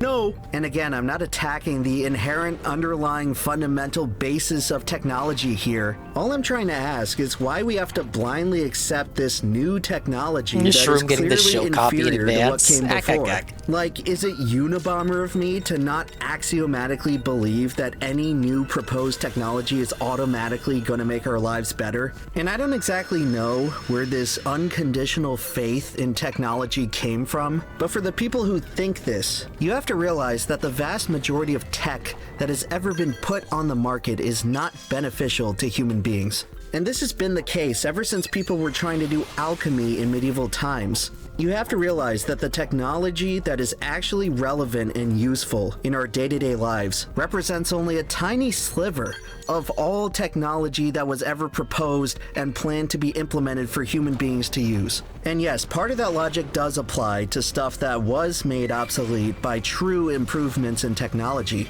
But the statement remains true even when you talk about everything that is being currently released in present times. For every new tech product that comes out and has a truly transformative and valuable effect on people's lives, there's likely a dozen or so other products that are complete duds, where they don't really have any impact on moving the needle of human progress. And I'll tell you what, these dud tech products are not weeded out at the idea stage. Most of this stuff is invested in, manufactured, and released to the public for sale. And only then, after they've been released into society, do people have the chance to even evaluate if something is actually useful. A process that often takes years, and often decades, before people finally wise up and say, maybe this product is actually not that good for us. I mean, to illustrate this point, you have to look no further than a brief historic overview of companies like DuPont, Monsanto, and Dow Chemical. Oh boy, I bet all the tech lovers of the 20th century sure were excited about Freon, until they noticed it was burning a hole in the ozone layer. It sure was trendy and hip and modern back then to enjoy leaded gasoline, and to keep your house warm with asbestos, and to dump a bunch of PCB in the water supply until all of a sudden your kids are coming out with birth defects. All of these things were once heralded as great and useful technology until all of a sudden they were a huge blight on human civilization. And now, am I saying that toxic and deadly chemicals are as dangerous for us as electronic ordering systems at restaurants? Obviously not, but my greater point with all of this is that it's okay to have skepticism that technology that's presented before us might not exactly be that helpful. And I don't exactly think it makes you Ted Kaczynski to not be instantaneously. Is he comparing a restaurant dropping his order to burning a hole in the ozone layer? Well, he just said he wasn't doing that. So no.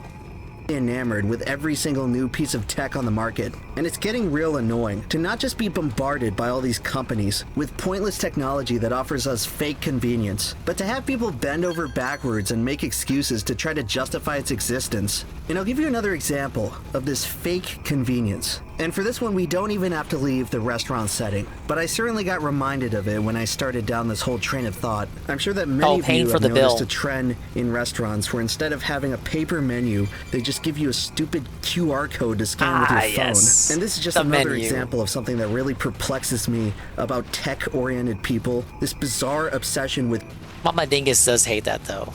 QR codes. The remarkable and ingenious solution to a problem no one had. So to talk about QR codes by themselves, I can understand the use case for them in a few very specific and niche circumstances, but in terms of general and daily use, it's just another one of these things that people pretend is way more futuristic and modern than it actually is. Basically, the entire function of a QR code is to open up a hyperlink on the web browser on my phone. And yeah, I get that you can use them in other ways. Ticketing comes to mind, but again, exactly how much more useful is a QR code than just a regular barcode? Is it really that much of this giant leap in technological process that it deserves to be as ubiquitous as it is? Or is it just a product of a bunch of people wanting to offer the impression that they're tech savvy? Because if you ask me, and I'm being completely honest with my user experience with this supposedly new and groundbreaking technology, the amount of time it takes me to open up my phone camera and focus in and wait for the link to load and click on it on my phone feels about the same to me just opening up my web browser and typing in the link. So if you're asking me to quantify the actual value that a QR code adds to my life, it's basically zero. There is basically zero value added in the convenience of a QR code versus just printing out a hyperlink.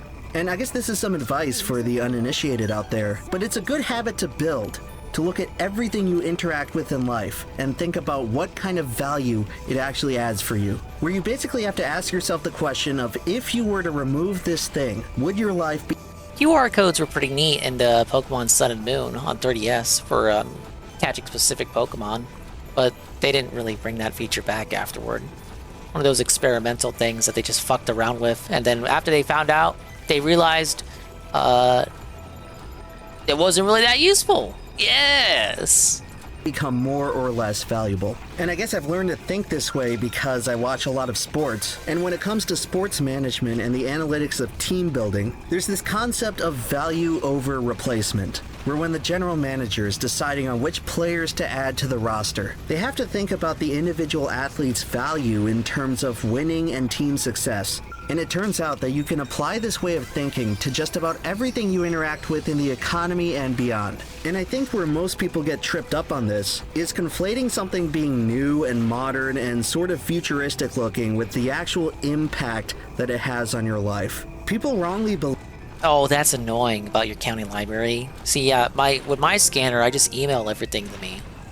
Believe that the simple attribute of something being new automatically equates I don't carry to a being fucking valuable. USB with me, When in man. reality, This isn't there's nothing stopping 2005. new things from being worthless and old things from being valuable. But for whatever reason, people get fooled into thinking that if something is new, then it is automatically valuable. And this prevailing belief ends up leading to widespread acceptance of mostly useless products, as is the case with QR codes. And in my personal experience, the setting which I've found QR codes to be the most useless is when restaurants try to use them to replace paper menus. It's just one of those things where whenever I see it out in the wild, I can't help but think to myself, God, how shitty would it be if every single restaurant did this?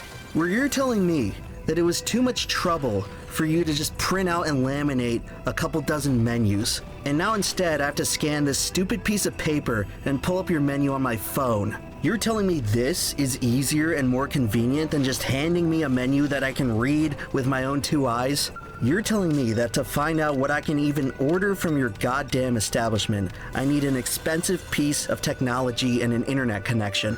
And it would be one thing if they just gave you the option, but I'm seeing a lot of new restaurants nowadays that are just trying to phase out paper menus entirely. Is this just part of the great progress of humanity?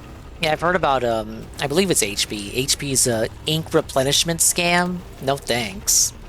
That we're supposed to be automatically grateful to live in modern society for? If you ask me, it's just a bunch of bullshit. It's bullshit that I have to pull out my phone and connect to the internet just to look at your menu, especially when there was literally nothing wrong with the analog system that preceded this new way of doing things.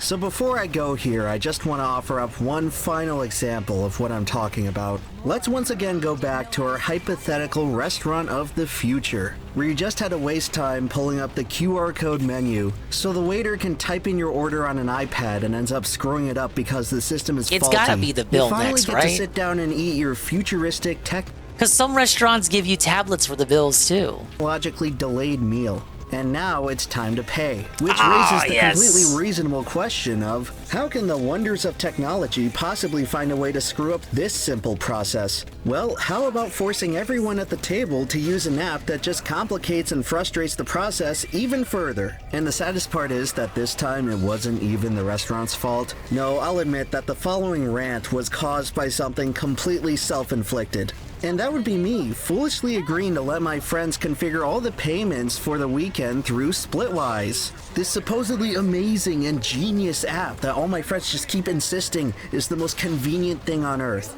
Oh God, it's so convenient. Don't you just love pointing out over and over again how convenient this app is? Oh, and what exactly is the convenience of this app? What exactly is so convenient about it that we convinced ourselves to literally settle all of our payments for the entire weekend through this piece of technology? Oh, well, you see, when there's individuals in a party of people that have to pay each other back for expenses during some kind of trip, this app makes it so that the total number of transactions required for everyone to pay each other back is slightly less than if you were to do it a normal way. Can you believe this? Wow! So instead of everyone having to submit 4 Venmo payments after the fact, a few people only have to do 3 Venmo payments. Oh my God, guys.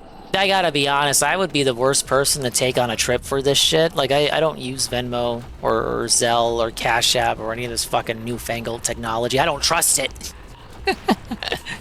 Well, no, I've told this story before. I was forced to use Zelle through my bank to pay back my tia $20. And I really, really did not want to do it. But she insisted. But that was the only time. Only time. I don't know, to me it just gives off the air of, he's broke! He's using apps to pay! It's so convenient. It's so much easier than just making a note and paying people back the old-fashioned way. Oh yeah, I remember your PS5 story. That the group collectively has to make because I brought up Zelle on stream by a slight before. amount. God, that's got to save everyone like 30 whole seconds. Can you believe the progress, guys? What? Whoa, King Dididuke owes Almighty Tevin for the gifted 1 month tier 1. Yes, thank you, Tevin. And big ups, King Triple D Ook. That's what I call him. My point with all this is that yes, there are certain pieces of tech on the marketplace that do offer people small, niche, little tiny benefits. But in order to appraise whether these things are actually valuable, you have to ask yourself what you're giving up by using this thing. Is it really this free, unconditional benefit with 0 downsides? Because if that's the case, then great, you found yourself a useful little piece of technology. But as is the case with most things in reality, almost every one of these things is a trade-off. There's an opportunity cost to using specific tools over others. And in the case of something like Splitwise, everyone just got completely wrapped up in this one little teeny tiny insignificant upside, while completely ignoring all the ways that using this app punishes you and makes your life more frustrating. And how the amount of time wasted from the problems it introduces is not a worthy substitute of the amount of time it saves. So basically, what Splitwise does is that it takes all the outstanding debt from the entire weekend owed collectively among the group and applies some kind of algorithm to cancel out numbers and shuffle some of the debt around so that you essentially have to pay for other people's debt, but other people pay off your debt, and so ultimately the total balance you pay back and get paid back is the same as it would have been if you had just logged everything normally and everyone just paid back each individual expense as it was noted. So now, instead of owing one friend $25 after they paid for a meal, you now become responsible for paying them $180 for some unseen transaction that you weren't even aware of. If this sounds stupid and convoluted and unintuitive, that's because it is. But hey, it's all necessary for the great benefit of reducing the total number of group transactions from 12 to 10. And I was being repeatedly told, quite adamantly, that this is easier and more convenient than me just... Yeah, maybe we should just do it that way. Just one person pays for everything a month. Keeping a note on my phone of how much I owe people and then paying the them back that designated balance. sufferer. No, can't you see it's way easier to do all this algorithmic debt shuffling so that the amounts you pay back to your friends don't even reflect the balance that is owed?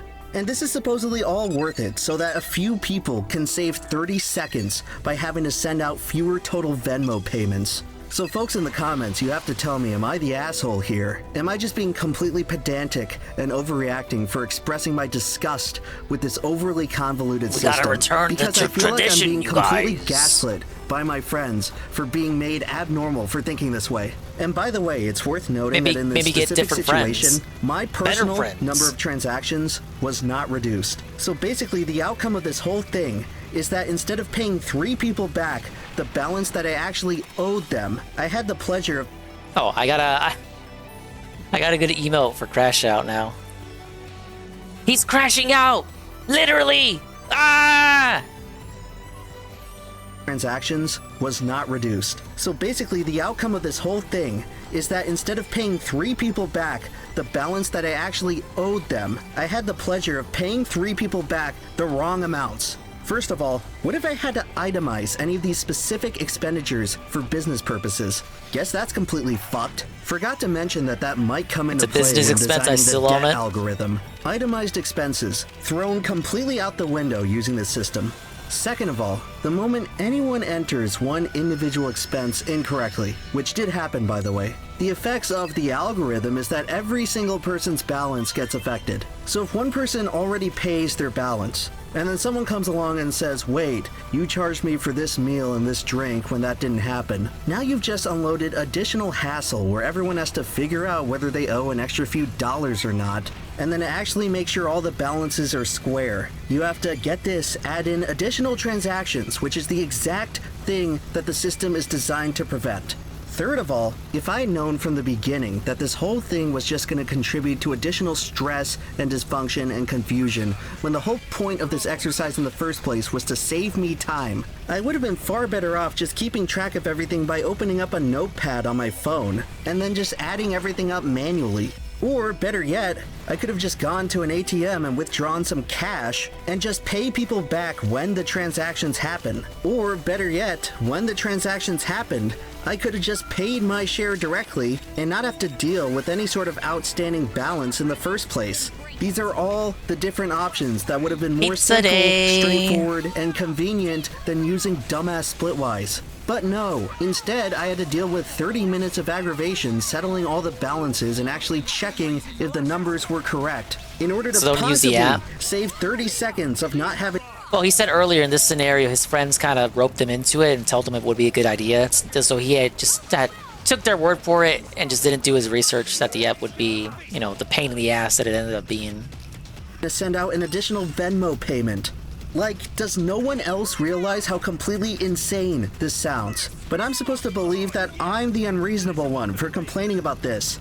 And even if this app did work perfectly as intended, and it didn't come with this whole list of dysfunctional side effects, it would still suck. because the underlying design of redistributing unseen debt from unseen transactions, it's inherently unintuitive. The supposed benefit is not immediately clear and obvious. You completely failed to sell me on this idea at face value, because when I sit there on the dashboard and look at all these wonky and bizarre numbers that don't match up with my memory of what I actually owe people, I can't help but think to myself as the user that something must have screwed up, or someone put in a wrong number, or someone got overcharged for something, because the numbers don't intuitively add up.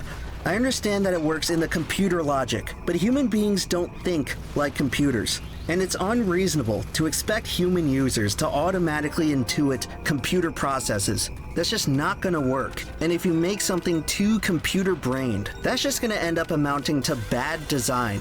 I don't care that all the math technically checks out. It doesn't look like it adds up, and that's precisely the problem. And the consequence of this is that as we keep adding on these increasingly contrived layers of computer thinking and computer logic onto the systems of society, all it ends up doing is making human mistakes worse, which, by the way, are inevitable. Human beings make mistakes. Someone enters in the wrong number on the app, and now all the tabulation is screwed up. Think about how much easier this problem would be to correct if it was just a simple transaction between two people.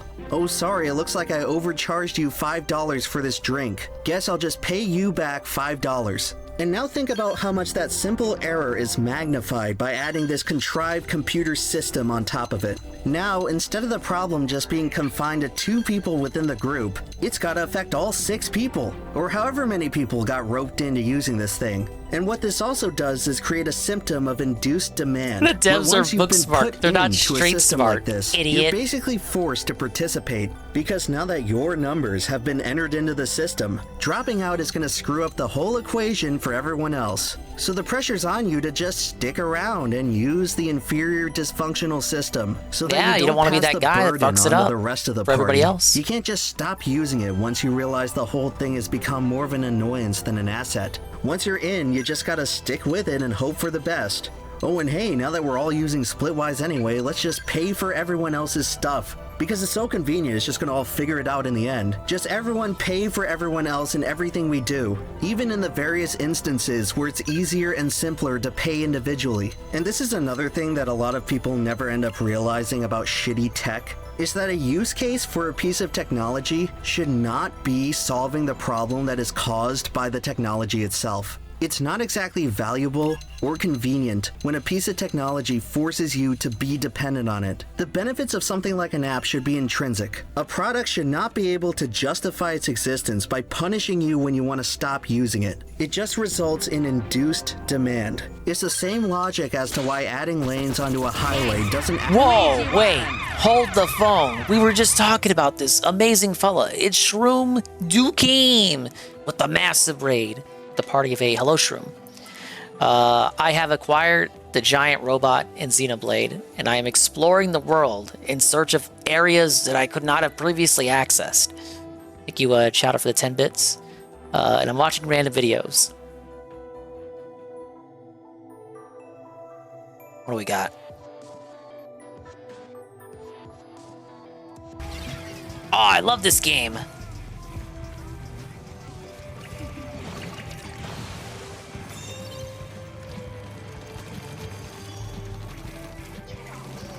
Oh, he's gonna win? No, I don't think. Wait, no. Shroom carries it here. Oh my god. Shroom hard carry.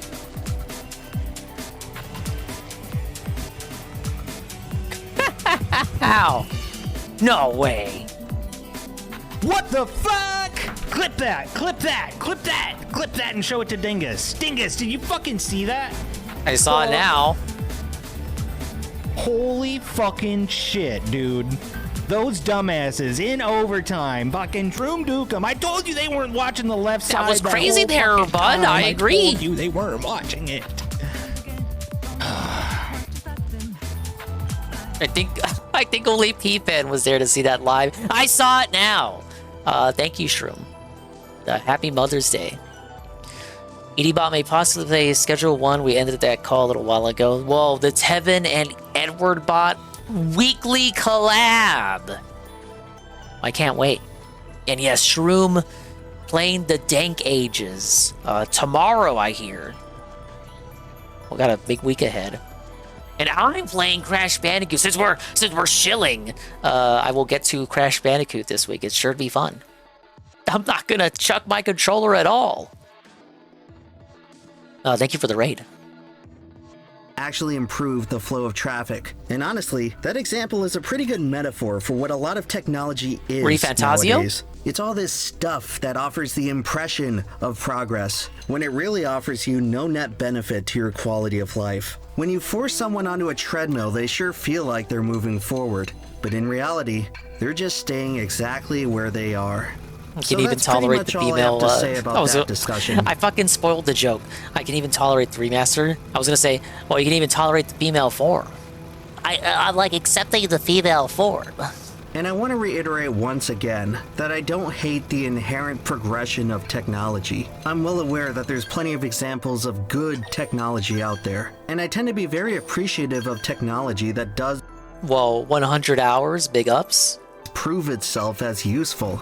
My main problem is that most of the technology coming out on the market today seems to have no intention of being useful. Rather, the goal of the product is to fool us into thinking that it is useful. So I guess if there's one thing you should end up taking away from this video, is that you should beware of falling in love with products just because they're new. You don't want to end up throwing away the sure thing for the promise of another one. If you find something that works, it's probably a good idea to stick with it, no matter how old-fashioned it may seem.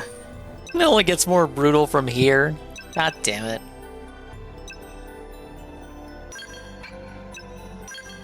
Okay, I think he had some points in that video. Maybe a little bit of kveking, but look, the shit with the splitwise, fuck it. I hate apps like that. I could never go out of my way. Can we just go back to cash? Like, what's wrong with just having cash in our pockets? Why are people so afraid of having cash in their pockets? Sometimes I don't have cash in my pocket, but not all the time. It's like when I was arguing about the Switch 2 pre-orders and how the in-store pre-orders went so much more smoothly than the pre-orders online. We gotta return to tradition, buddy. Everybody's suffering and seething trying to get their pre-orders online, unless your name is Tevin and you got it through Walmart. Everyone else waiting endlessly, pages refreshing constantly. But if you were the Chad that went into a GameStop, you got your pre-order like that, and no one had to suffer.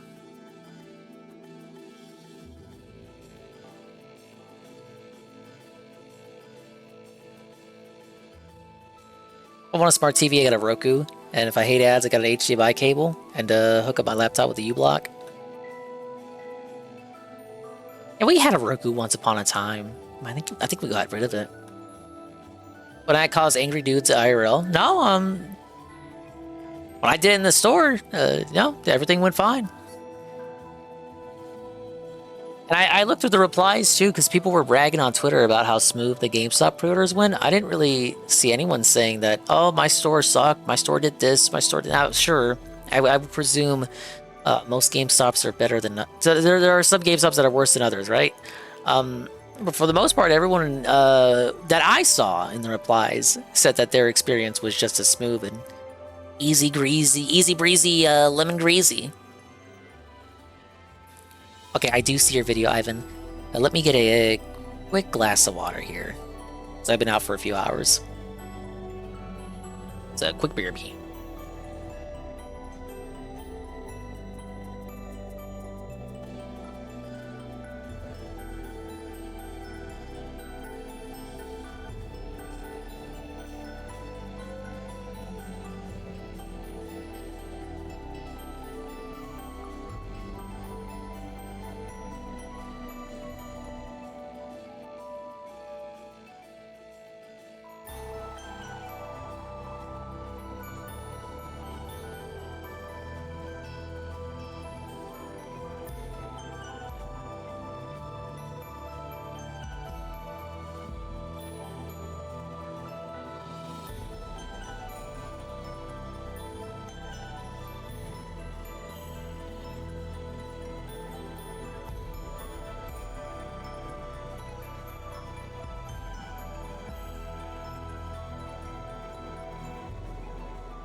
Yes, I have returned. Glass of water has been acquired. This video from Ivan is about a speedrunner who puts his NES on his hot plate to beat the game. Pretty nuts. In December 2020, Dragon Quest III for the NES was broken in the most unique way possible, with speedrunners putting their consoles on a hot plate to generate glitches that allowed them to complete the game faster. He's Japanese! The glitch is technical, and there is a large history leading up to its discovery. To help understand it, we'll be looking at the current method North American runners use to break the game, and then explore how the Japanese runners use a hot plate to achieve similar results, to great reaction.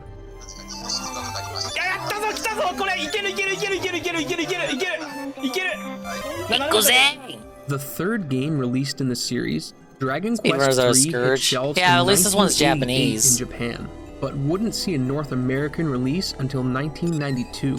The regional releases have differences that we'll look at later, but for now, let's go over the basic gameplay to get a better understanding of what the glitches will be affecting. It comes with your standard RPG staples, an overworld, a party, character classes, a combat system, and a leveling system that grants characters increased stats and new spells as they level up. The party system isn't fixed as it is in other RPGs, as you're able to select party members of different classes to accompany you on your journey. And if you're not happy, you can swap them out or dismiss them at special locations in-game. The most powerful class is the Sage, with high stats in magic and attack.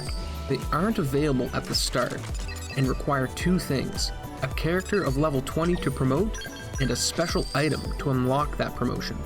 You probably see where I'm going with this, that if runners could glitch a Sage into their party early, they would be able to steamroll through the game. And a glitch was discovered in Japan 30 years ago that did just this. Wow. A few years after the game was released, and well before speedrunning was on anyone's mind, one player was messing around with his console when he entered the game with a max level character on load-in. You might be wondering what he was doing to achieve this, and if it was reproducible, but the easiest way to explain what was happening is to look at a warning that was common in game manuals back in the day.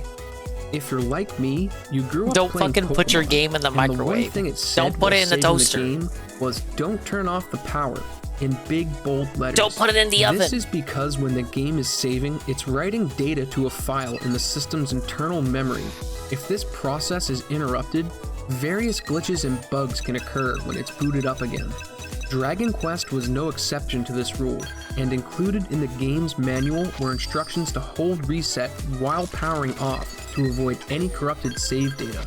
Normally, we'd have to speculate as to what exactly the player was doing to achieve these results. Luckily, the original player from the 90s contacted the Japanese YouTuber 4ST, where they recreated the glitch on video in August of 2020. The glitch is tedious to set up, but it does involve doing multiple save and quits and some improper quitouts to corrupt the data. When asked how he originally discovered this, the player replied that his younger brother kicked the console while he was playing, causing it to turn off. And when he rebooted, his character was max level. Before we learn how the hot plate factors into this glitch, we need to understand how things are working to arrive in this max level state.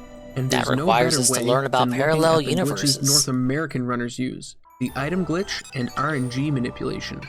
The item glitch shares some commonality with the previous bug, in that it involves changing the memory of the game, except this time you're editing precisely the values you want edited. Recall the game has locations that let you change out party members. However, it never allows you to create a party of 0, forcing you to keep the hero at all times. But if you use the Dream Ruby item to inflict the num status on a party member, and then go to change out party members, the game's code doesn't do the check on the num character, which means you can cast them out of the party to have 0 members. To better understand why this is important, we need to look at two coding terms: arrays and overflow. Arrays are a type of data structure used to store data types. assigning each item inside of it a unique memory address that can be used to quickly find it and perform operations on. When an array is created, it needs two things: the type of data it will be storing and the size. For Dragon Quest III, there are two arrays that are important to this glitch: the party array and the overworld tile array the party occupies, which each have a size of 4.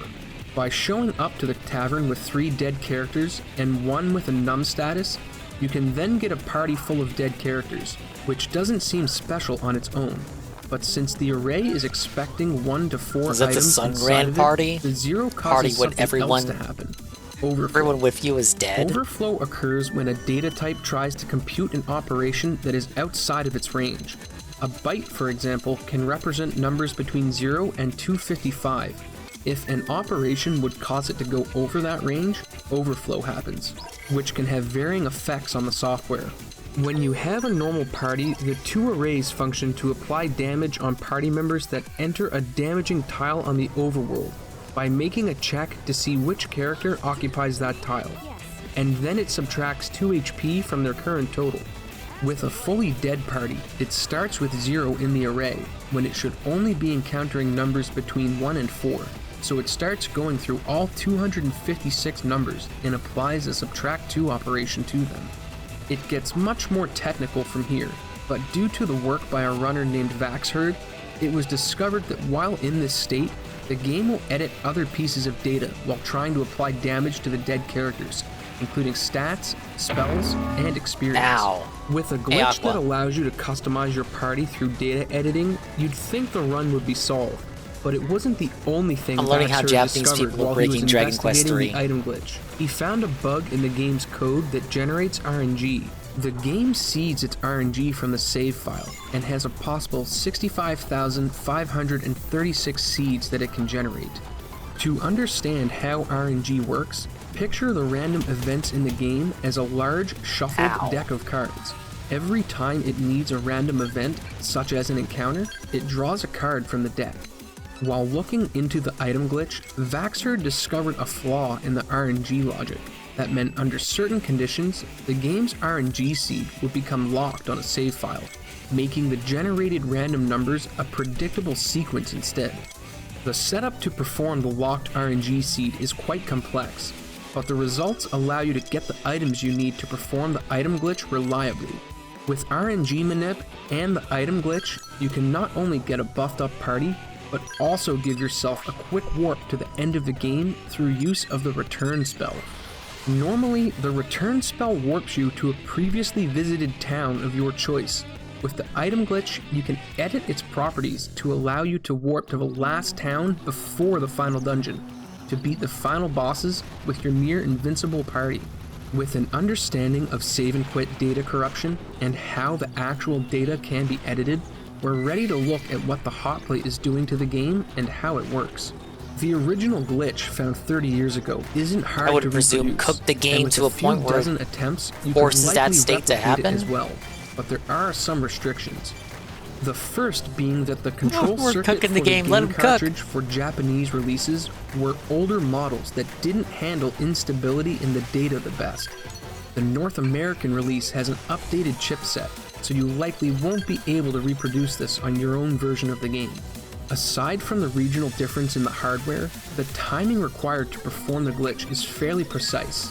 So for anyone trying All to in the name speedrun of the saving game with time on this glitch, speed you'll likely be runs. resetting a lot of attempts. But this is where the hot plate comes in. Since we already know the old control circuit had issues, what if we could exploit them to consistently reproduce the glitch? If you took physics in high school, you may recall that the conductivity of metal changes with temperature, which is precisely what the hot plate is doing. By heating up the console to specific temperatures, the electrical components become more conductive, which results in volatile outputs being registered. So a transistor that should be outputting low is now outputting high, for example. With a controlled temperature from the hot plate, runners are able to control the consistency at which they will get desirable results from the glitch, due to the effects it has on RAM at power loss. A hot plate isn't the only way to achieve this, however, as Baku Zero was able to achieve consistent results using an ice pack to cool off his NES. again affecting the conductivity. We can cool and it by off finding too. A specific cooler temperature. We don't want to fry the system after all. Without risking burning down his house. This all came to a head when Pirohiko, Baku Zero, Itchi, and Line all performed the hot plate glitch live in a race at the RTA in Japan event on December 27th, making history as the first runners to do this type of glitch in an RTA setting. I've been calling this hot plate percent as a joke, but it does raise some interesting questions, as normally anything that affects hardware is banned in speedrunning. So I'll leave the question to you. Do you think this should be allowed in the any percent category?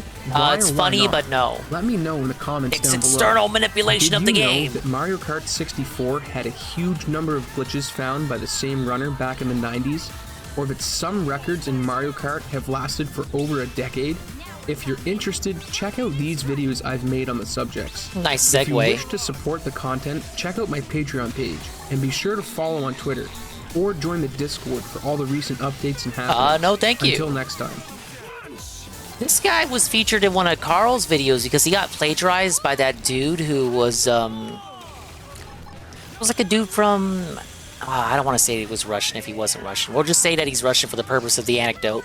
But he was like a Russian dude. He was making Russian versions of popular speedrunning videos. And he stole, I want to say, some Doom videos from this guy. I remember that avatar is why I'm bringing it up. Speaking of Carl, let's check out Carl's output. Hello, you absolute legends.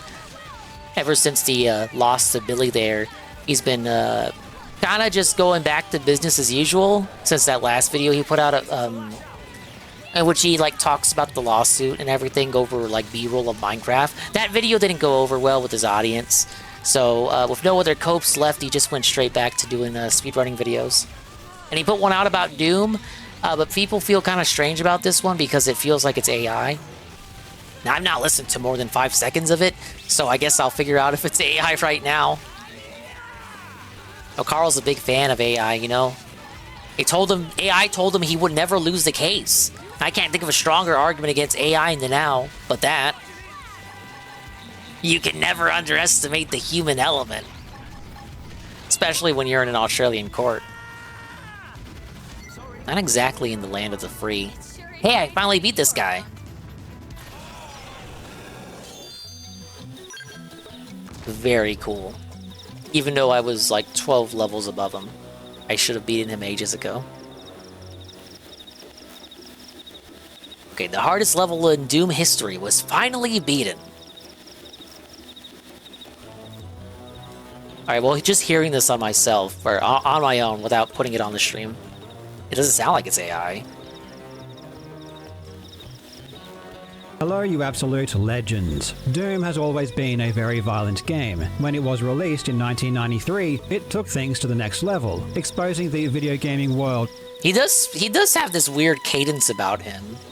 To a degree of pure carnage never before seen. Hello, but Doom you absolute was never virgins. just about killing. If you play through the original game, my you family explore by suing well-designed Billy levels Mitchell. with a creepy, ominous atmosphere, and you are provided a getting sued by well-paced Billy experience Mitchell. that is both fun and intense, never allowing a person to fully relax. But over the years, map makers slowly started to experiment with a certain type of map, a map that would focus on one particular aspect of Doom, the ability to inflict as much death as possible. The premise is simple. You are provided with ample health, a huge arsenal of weapons and ammo, and an ungodly supply of demons to kill. These maps are even given a special name, Slaughter Maps. Slaughter Maps aren't usually made for the most casual of Doom players. They throw you into enormous battles against huge armies of demons that require an enormous amount of experience. You know, Carl always said in one of the videos leading into the lawsuit verdict was that he was mentally preparing himself to lose. So maybe that's just what happened.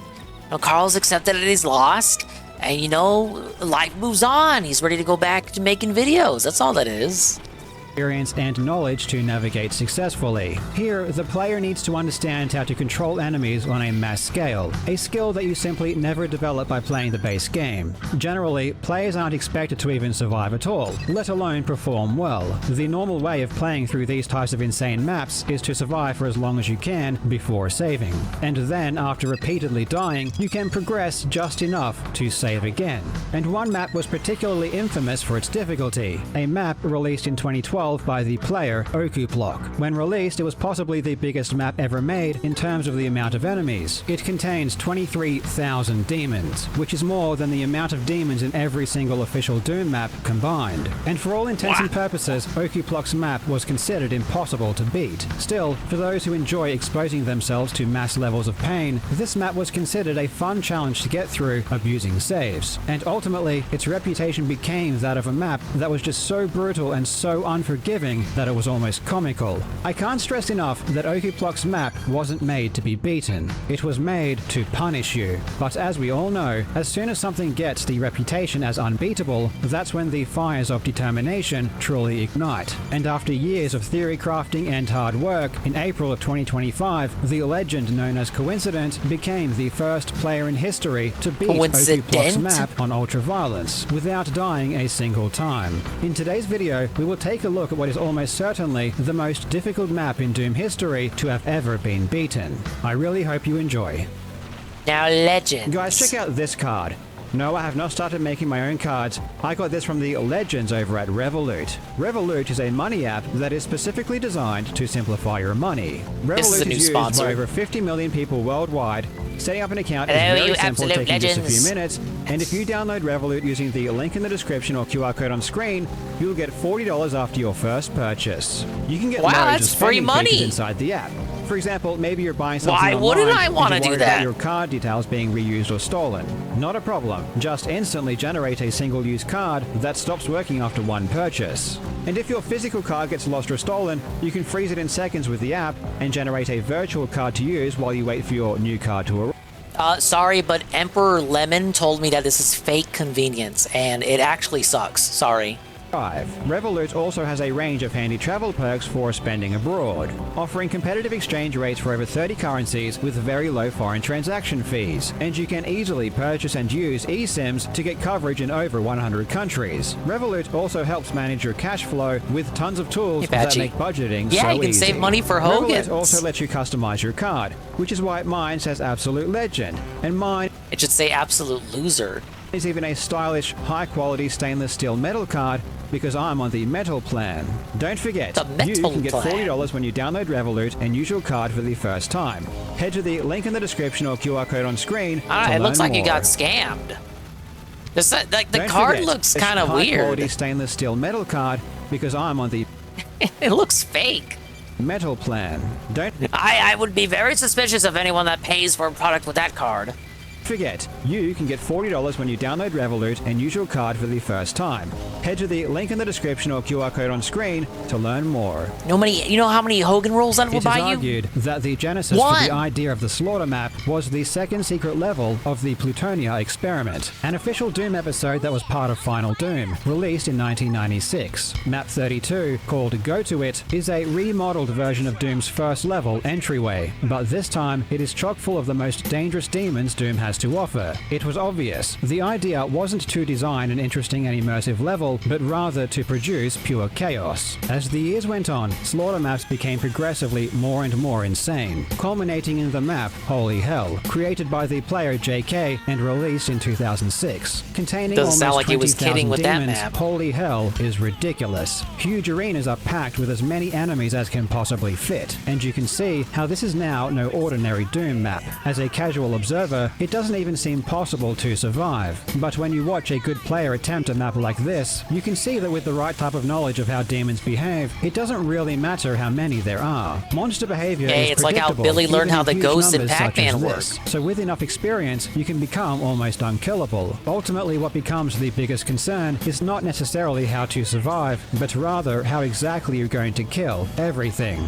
Luckily, Slaughter maps usually provide the player with a good supply of health, weapons, and ammo. Needing to worry about ammo kind of spoils the fun of a good Slaughter map. Players want to unleash hell, not do math, trying to count monsters and conserve ammo. 6 years after its release, the player Okuplock released the first UV Max demo for Holy Hell. UV Max being the category for killing every monster and finding every secret on the ultra-violence difficulty. And as per competitive Doom rules, in order for a demo to be accepted, you are not allowed to die, which means that Okuplock had to kill all 20,000 out monsters God, on Ultra forever. Violence without dying a single time. A feat that would take him almost 3 hours. However, I must point out that if you go to Kanye's Okiblock's muse demo and page inspiration on DSD there, bud. Archive, there is a question mark next to each demo, with a little message saying, "Dubious demo, player history of cheating." Okiblock loved slaughter maps, and in 2009 he would join Doom World and begin posting demos and videos of his play, and his play was amazing.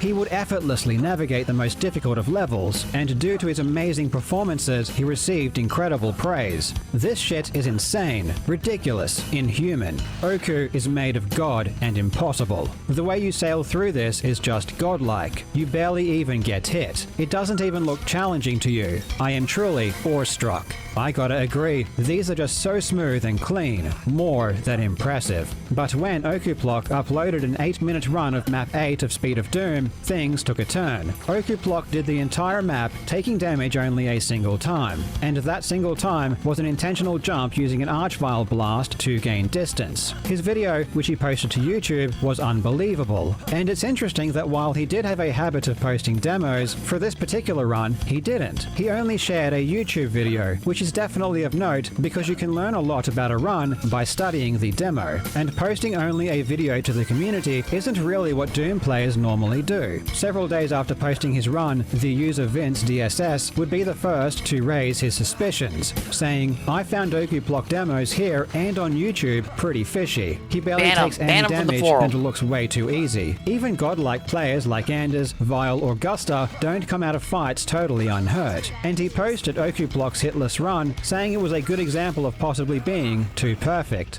Do would say, "I have to say, I also WTF'd over that video. Not a single hit taken in the middle of such a huge and chaotic battle seems very, very improbable." Though Okiblock did have his defenders, with Bloodite Crypto saying, "It's certainly no surprise to feel such boiling envy when viewing Oku's ability. These allegations of cheating are certainly hilarious. I've heard language like that before. It couldn't be." Let's check out Bloodite Crypto's last post. The man, the myth, the legend, who uttered the immortal words, "You humor me greatly with your arrogance and contempt," and then disappeared off the face of the earth after Zero Master accused him of cheating, came to Okiblock's defense. And it's not surprising. The two were friends. However, just being friends with one of the most meme-worthy cheaters of all time isn't evidence that you are also a cheater, so we can't hold this against Okiblock. However, the very same day that these suspicions were raised, Okiblock deleted his entire YouTube channel and disappeared. Vince DSS probably said it best by saying, "Removing all the vids is a bit strange indeed.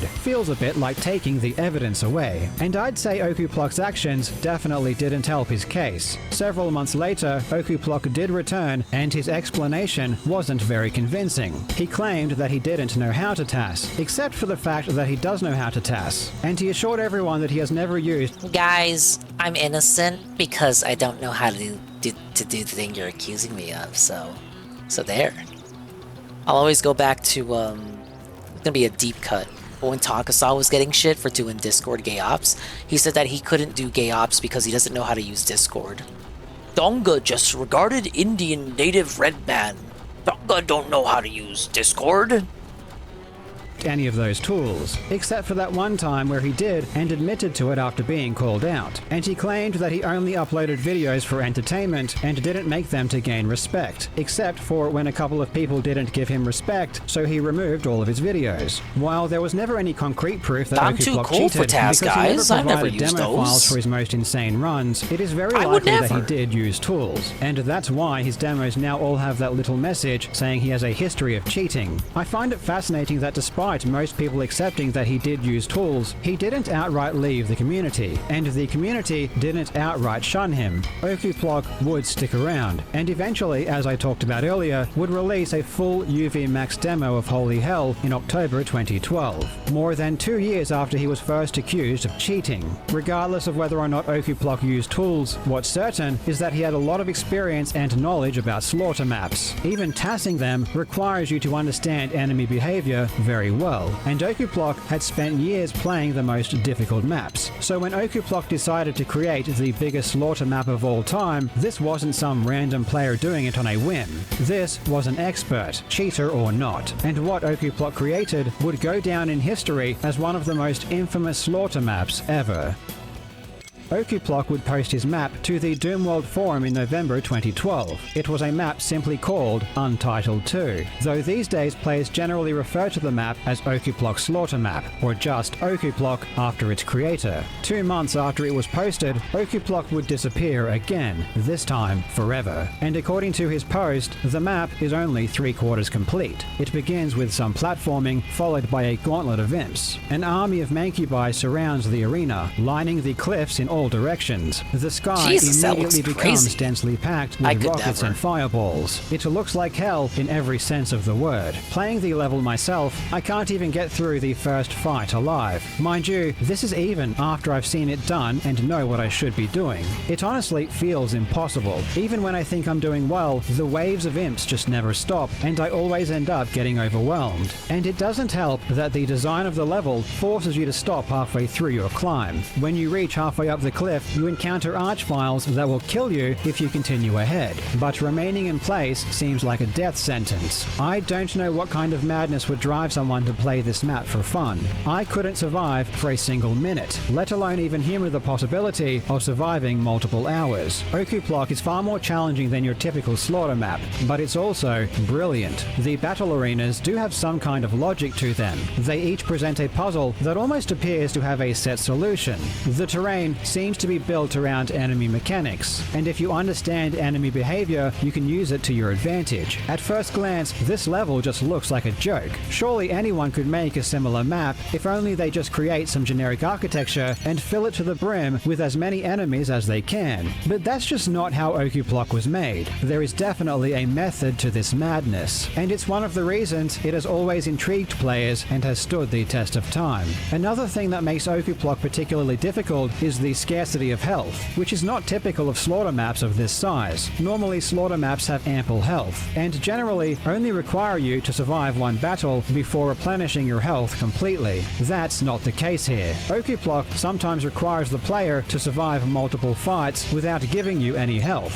Okuplock is also extremely restrictive on ammo, which forces the player to rely heavily on monster infighting. It's this combination of low health and ammo that truly ramps up the difficulty of Okuplock and makes it one of the most challenging maps ever made. But it wasn't so hard that people couldn't play the map and at least make it to the end using saves. And saving often is how people played this map. It became similar to a game like I Want to Be the Boshi, where you fully expect to die many times, but that doesn't really matter, and it just becomes a part of the experience. Over the years, several people had played through the map in this fashion, and it would often take them many hours to complete. The first person to really take the idea of beating Okuplock with the least amount of saves as possible was the player Blue Skull, who, in 2019, uploaded a run to YouTube which used a total of 44 saves. And I need to point out that 44 saves doesn't mean 44 deaths. For all we know, there were many deaths between each save. All this tells us is that 44 checkpoints were used, which is quite a lot when you consider that this player was really trying to minimize the amount of saves used. Aside from being difficult, Okuplock is also huge. In 2020, the player Loveless did a speedrun of the stage without monsters, and it would take him over half an hour to reach the end.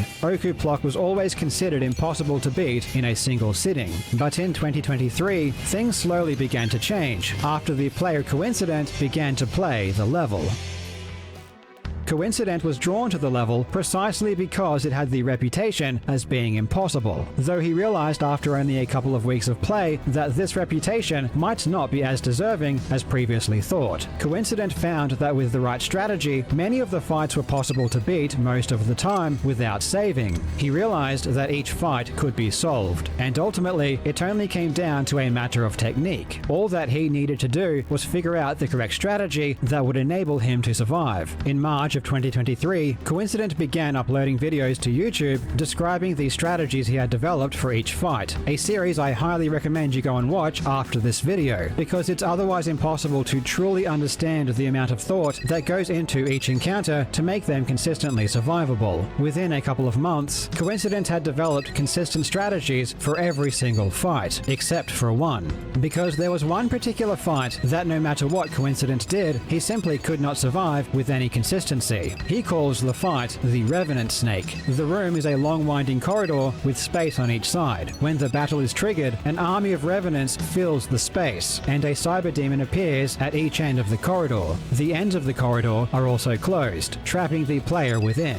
The idea is to have the player run back and forth, dodging the revenant rockets and dealing as much damage as possible while trying to stay alive. The problem is that there are simply too many revenants firing rockets to be able to navigate the corridor for any length of time without taking severe damage. Revenant rockets are usually quite easy to avoid if you have plenty of space, but in this case, the configuration of the hallway makes any standard movement pattern impossible.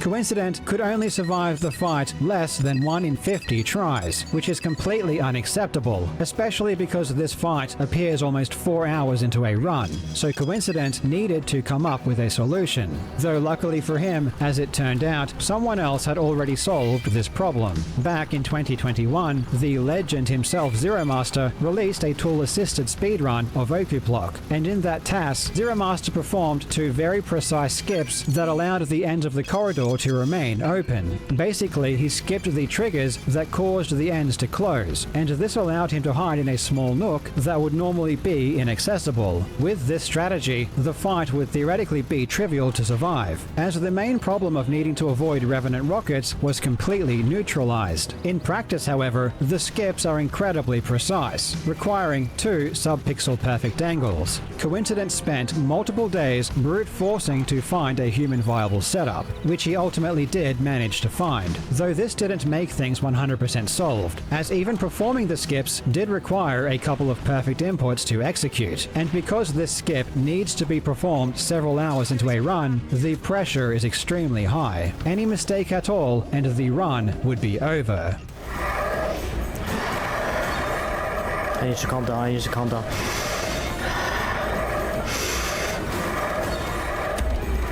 No! I can't feel it, I can't feel it. Am I right? Is this right?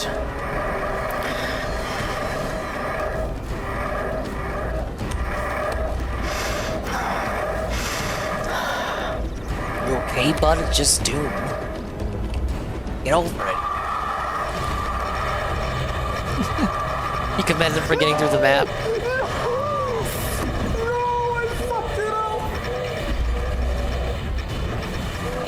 He didn't get through it on this attempt.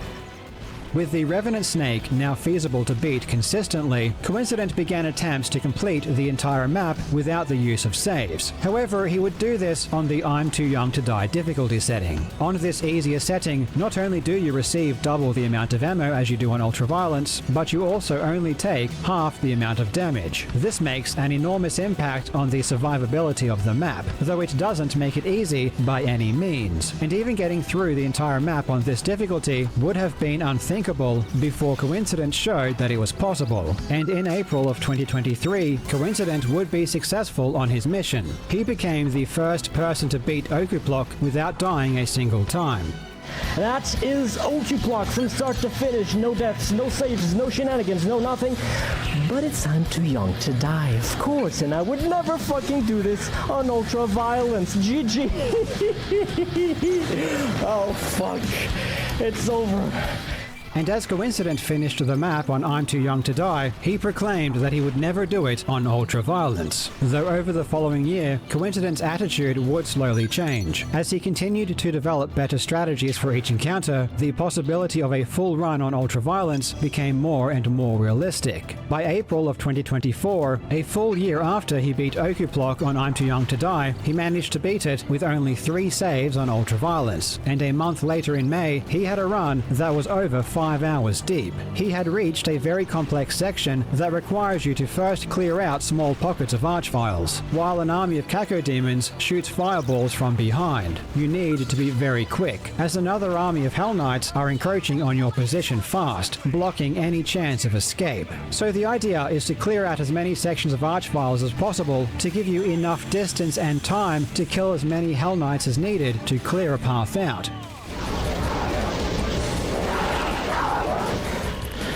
Okay, time to cross my fingers and pray that this was enough.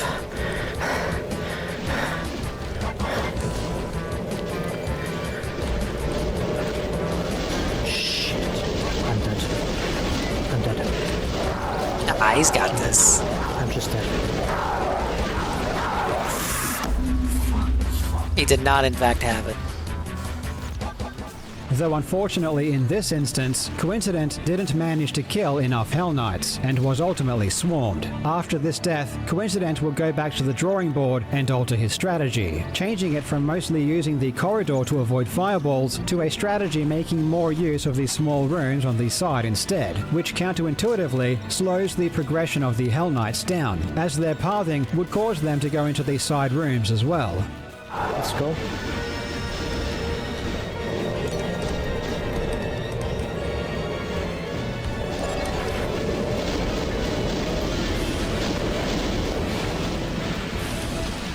Coincident would then return, using this checkpoint to set a new personal best, beating Okuplock on Ultraviolence using only a single save. Coincident's progress would then continue. In late May 2024, he would set a new PB, making it 5.5 hours into the map.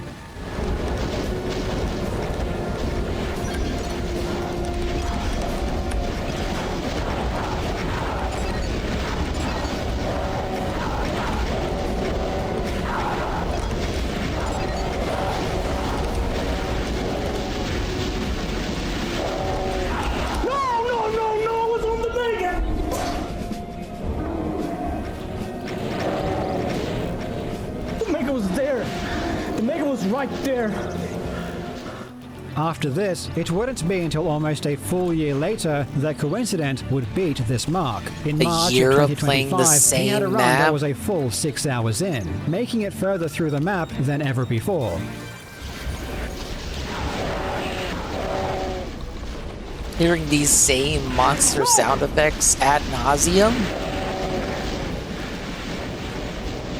Yeah, he's crazy. Oh, I can see how the grind is real. Hey, Pop Turret. Yeah, at least tell me he was balancing this with other shit. Oh, fuck. At this point, it seemed like it was only a matter of time. And on the 20th of April, 2025, until what? Suicide? Coincident would achieve this run. Oh, okay, he wins. He gets it. He gets it. Dub incoming. Massive dub.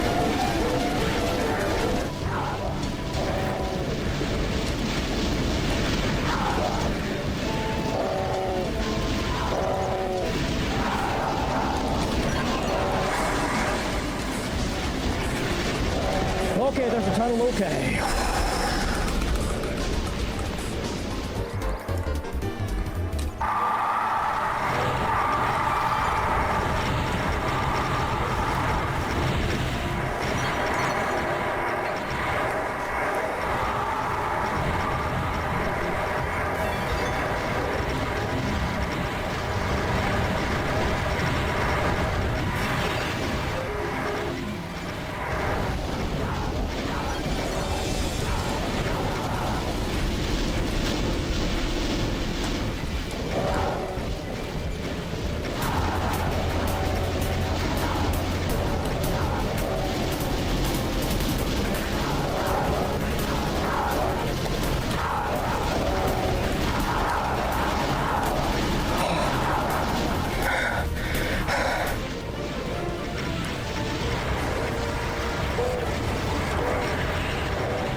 Shiv's perfectly normal now. Yeah, everything, right. All the kills, all the secrets, all the items, all the Oki block. We've got all the Oki block. He fucking did it. Let's fucking go, bro. I can do Space rocket ending. Yes. Fuck yes.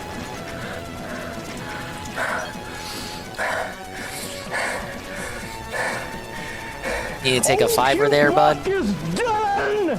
Done.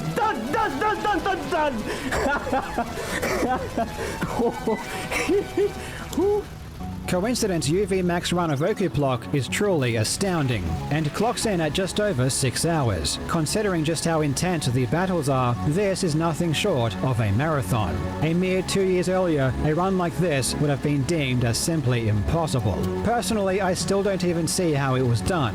I wouldn't have the skills or the nerve to survive for that long, nor would I have the tenacity to spend years developing the necessary strategies. I couldn't even get past the first fight. It felt completely futile. I guess you're not an absolute If you know legend how, then. I recommend you go and download Imagine the losing. Okuplock Slaughter map and give it a try. If for no other reason, then it will allow you to better appreciate Coincidence Run, because I can assure you, he makes it look much easier than it really is. When I reached out to Coincidence to talk about his run, he told me He said, something haha, you interesting. lost to Billy He said Mitchell. that I was the reason he started speedrunning Doom. And sure enough, when you go to his channel, the very first Doom speedrun he ever uploaded was to take part in a competition I was holding, all the way back at the start of 2020, more than 5 years ago. Not only Back is that before just it all totally went awesome, wrong. but it also made me realize how much more of a positive impact I could be having. So I'm planning to host many more speedrunning competitions in the very near future. Keep a lookout for those soon.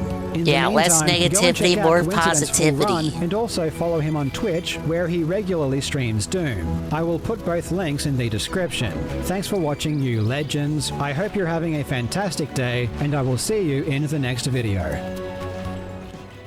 I gotta express some disappointment here. I thought, honestly, his voice doesn't sound any different than a typical video. I was taking those, oh, he's using AI now allegations. I was taking them a bit more serious. I should have watched the video off stream or something. I was kind of holding it for an on-stream react style, but no, that didn't seem any different than a usual Carl video. Kind of just talks that way. He's dented. He says he's sick. I didn't even hear sickness. It just sounded like Carl, how Carl usually sounds. Okay. Big up Swan Momma. So far as Frontier Nav goes, now that I've acquired the robot, been able to acquire some more FN sites. But I still can't reach this area. And I was able to go over here, but much of it is really unexplorable because everyone's levels are like between the late 40s to upper 60s.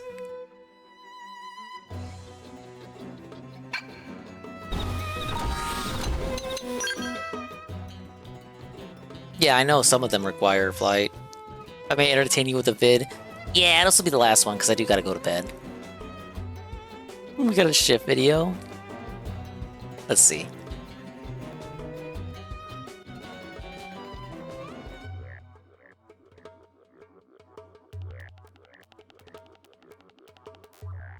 Oh, did I copy that wrong? Let's try that again. Oh yeah, it's because the previous video link had a hyphen in it. There we go.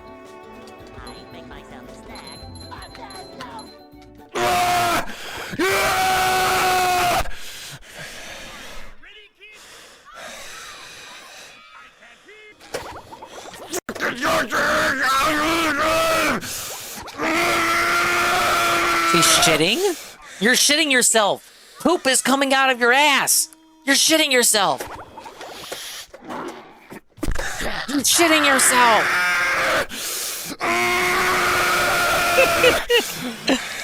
Don't make that face, man. Come on, it's too easy. Scat fetish.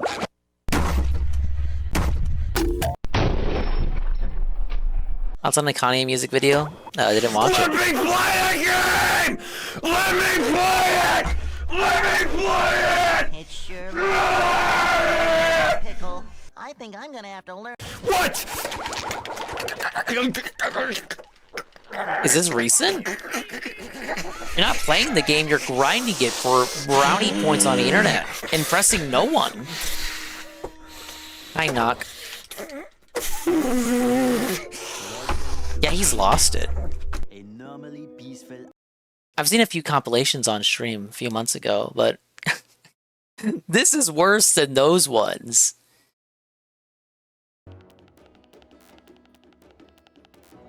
Why is he spurging out?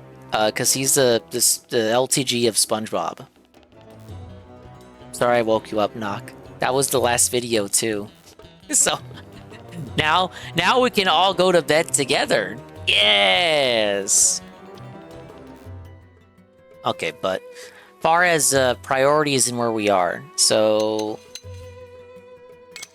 one of the FN sites I gotta reach. One of the ones I don't have is one of the ones I need to get these Dawn Stones for this mission. There's this huge-ass thing in Sylvalum that I gotta slay. Well, I don't know what I gotta slay because it doesn't tell me. And it's probably something that's like level 50 anyway. Then I gotta find some lobsters. Wait, 10,000 units of Moranium? We could probably do this right now. This top secret mission that I've been holding off because I think it leads to a new recruit.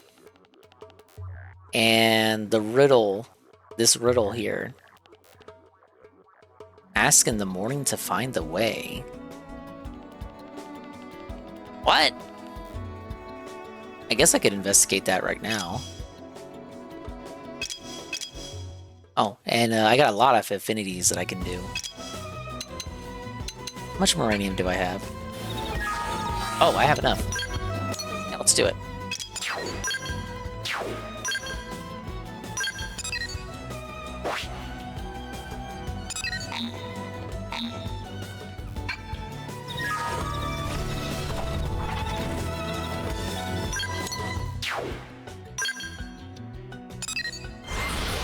I never knew he was that toxic. I thought he was a positive poly.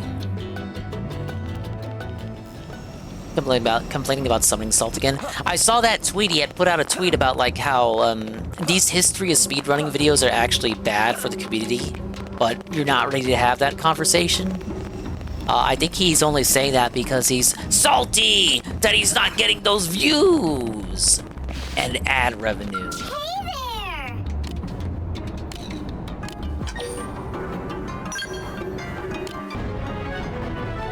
Wow, that was easy.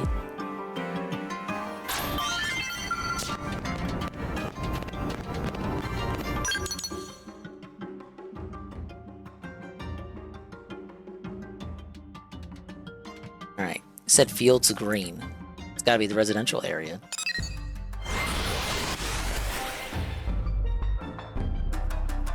The response summoning salt gave lives rent-free in his head? What was the response? Okay, let's change the time.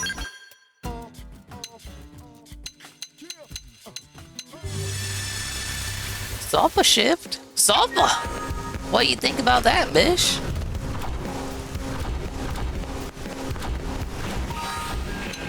Oh yeah, let's set it as the active mission too.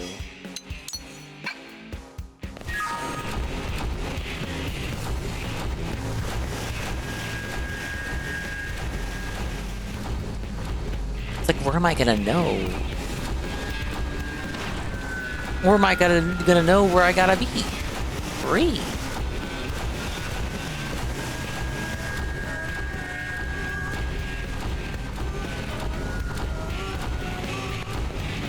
Is it you?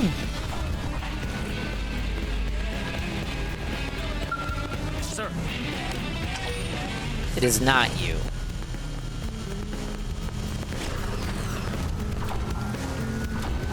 That's one of the weirdest takes I've seen. That's it? That's all he said? That was enough to make him go bananas?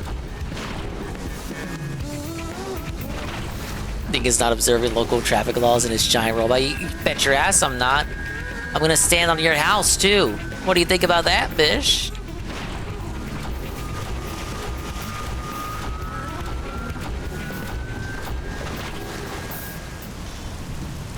I'm gonna relax in your pool too, even though I barely fit in it. Right here. There you go. Look, I even make a big old splash. Splish splash. No end is too deep for me in this robot.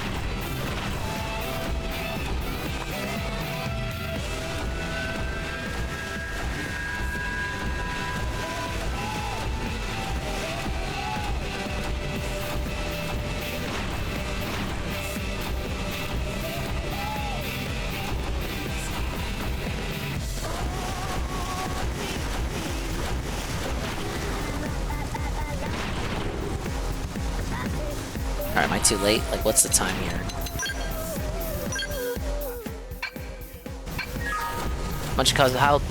How customizable is the mech? I didn't really fiddle around with it too much. You can buy different armors and, well, I say armors. Buy different scales, and there's like 3 variations, and then you can give them different weapons for both your left and right sides of your body. Just like in Armored Core! Just like in Daemon X Machina! And you can mess around with the paint. But they made it a point to say explicitly that when you change armor, it doesn't affect the visual appearance of the mech. It's just like it's just for stat adjustments. I just like that it can turn into a car. It's literally like Transformers, very smooth. I can run over people and they don't even react. You crash into cars, they don't even react. They're just hanging out, they're just chilling.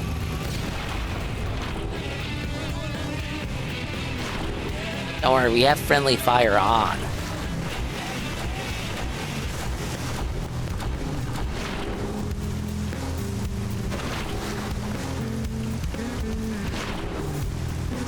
Okay, did I read the hint wrong? Did it not tell me Fields of Green in New LA?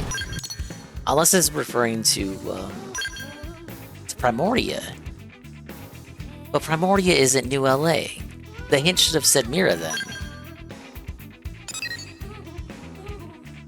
It's the only green that exists in New LA, and I don't see what they're wanting me to look at.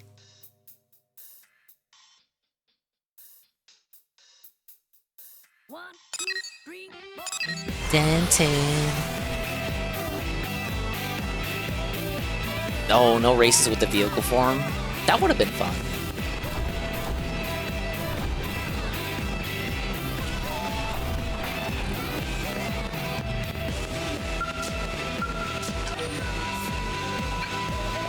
Oh, she's in the party right now. She's just hanging out. What have I not gotten 4 hearts with? Whoa, buddy! Everybody's almost maxed out.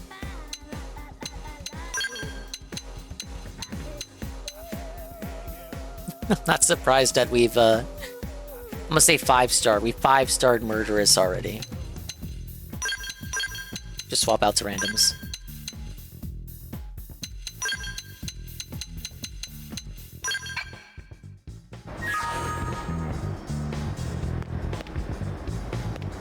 Hey, look who's here. Am I an enjoyer of JRPGs? I would say so. Because I take forever to beat them. I get 100 hours! 100 hours! Rick and Morty over here!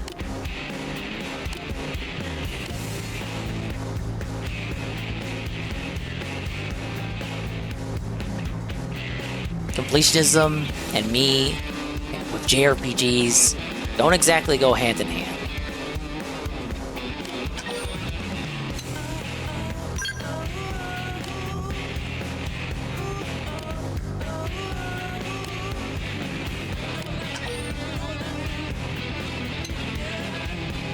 I live a life free of regret.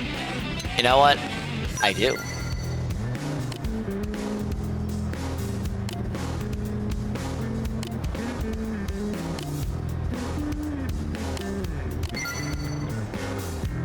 Whoa, she loves me, dude.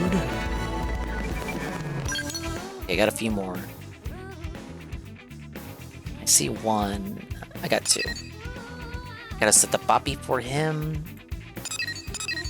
And L hates dogs.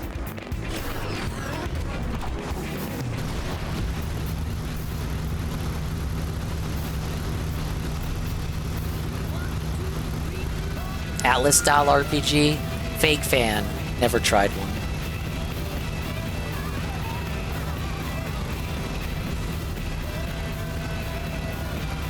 No! We saved it.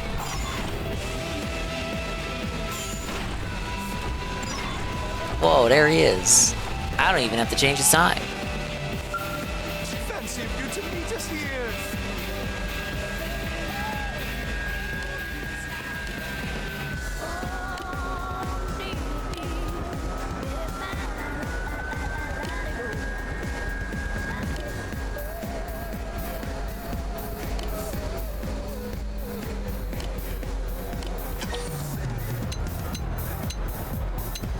Suggest that L develop a pizza sauce for the Manon. Express concern that people will overeat hot dogs. Express jealousy over how much money L will make. Obviously, we gotta do the pizza. Pizza day.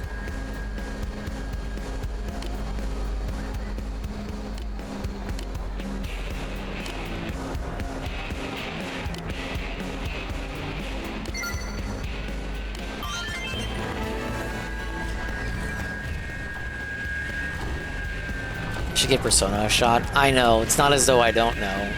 Just that I owe so many games. It's that infinite backlog of stuff. I always look at games like that, you know, the likes of Dragon Quest, Final Fantasy, you know, the staples. Like, oh yeah, it'd be great one of these days. You put out one of those games.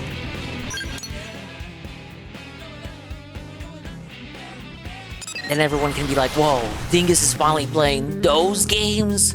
Let me tune the fuck in now, right now. I haven't even played every Xenoblade.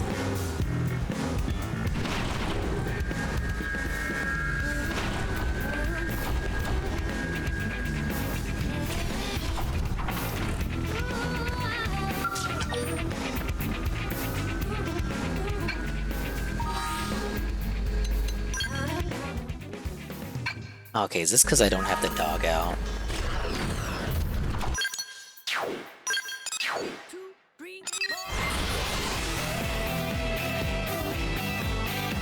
I know 2 is the one with Hitler in it. They don't call him that in the game. I don't think they do.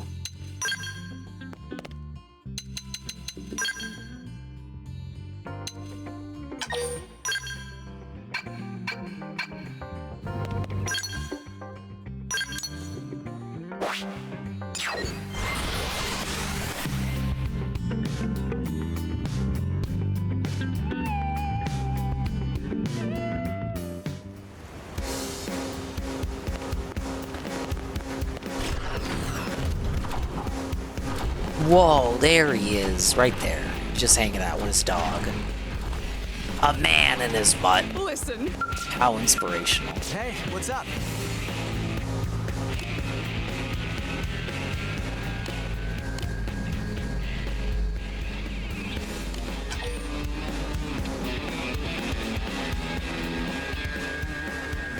Jealous of the dog's food. The dog had a beautiful owner he desired.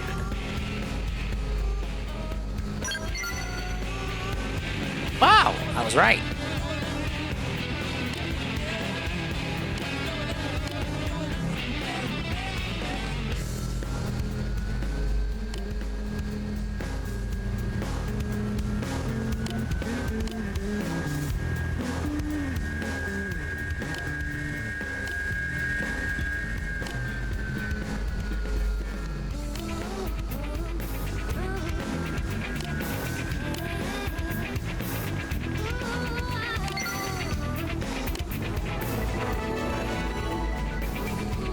All these partners sure like to talk about dogs.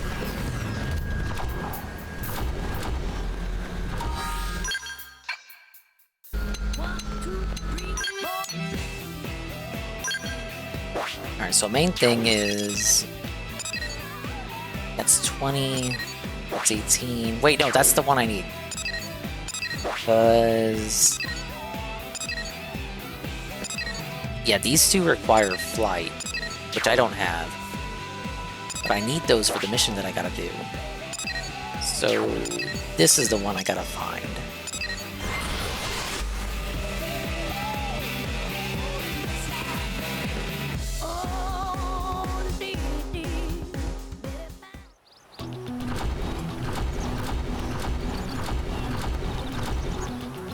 Okay, so I spawn right here.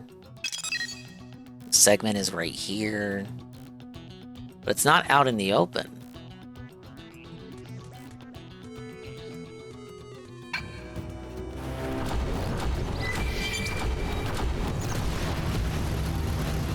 Oh, wait a minute. Fuck. Don't tell me it's up here. That would be the worst. Doesn't look like it. Oh, good. I had a bad feeling, but I debunked myself.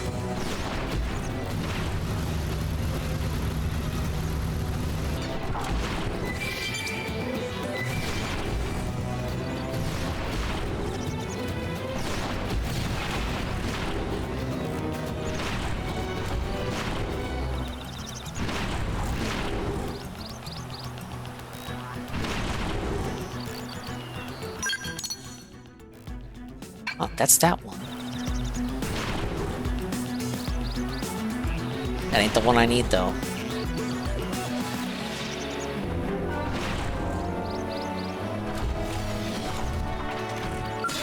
You've got company. Only wants to fight after I step out of the giant robot, huh?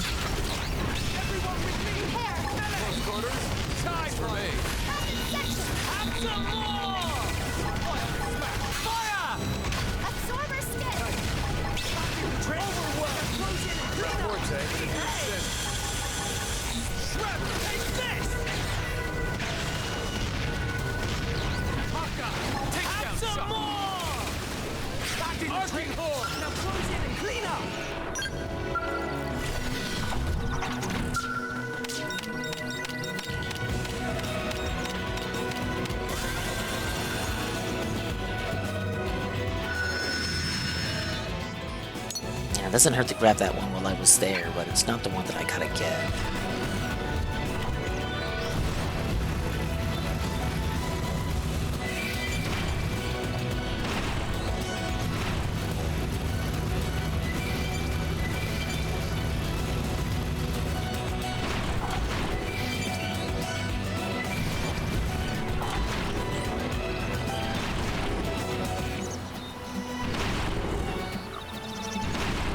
I don't think I ever went up to this upper area.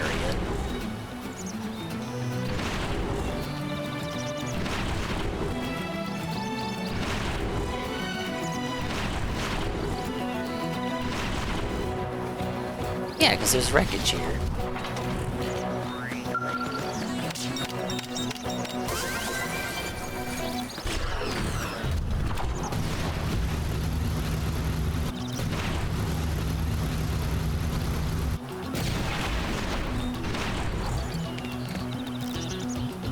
I don't want to go that far out.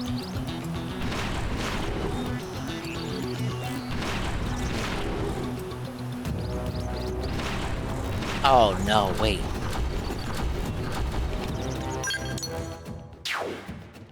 Oh, it can't be there, right? It's gotta be this way.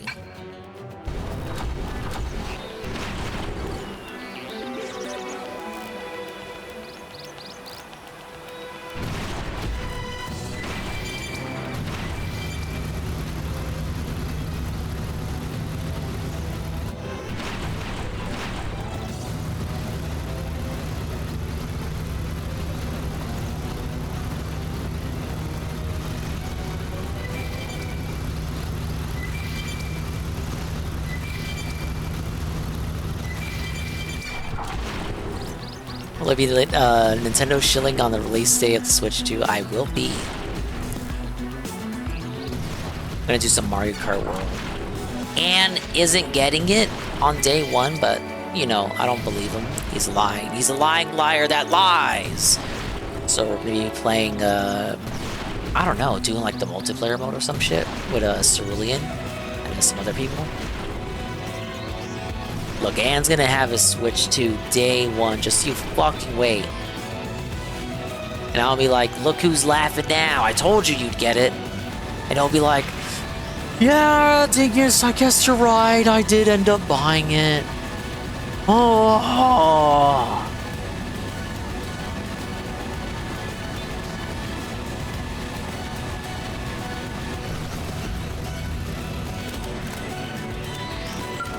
Pick up some finding a bundle.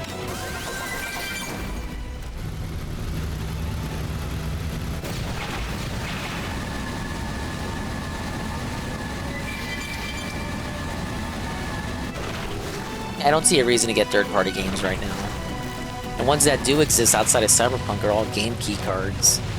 And some of those games have Switch 1 versions that aren't game key cards and have Alta data on the cards. So it's like, well, why wouldn't I just get the Switch 1 version and then play backwards compatibility on the Switch 2?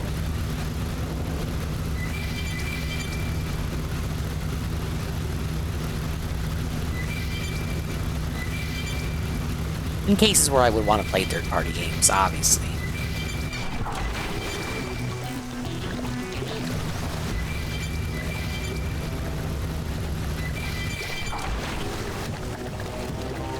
Alright, I gotta assume it's up in the air. But it's not on the ground level. And I'm not seeing any underground caves that I was missing before. This shit is hidden. Obviously.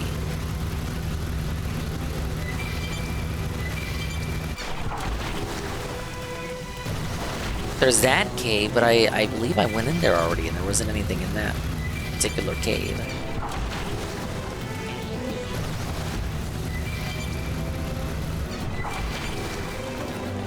I did not say I was getting Street Fighter 6.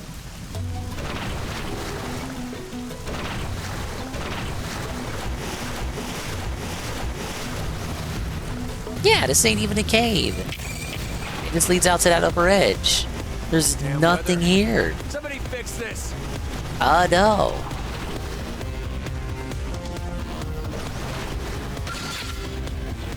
A nice jump there. Alright, I feel like I've done as much as I could. That'll be the cope. What I really gotta start hitting are these affinity missions.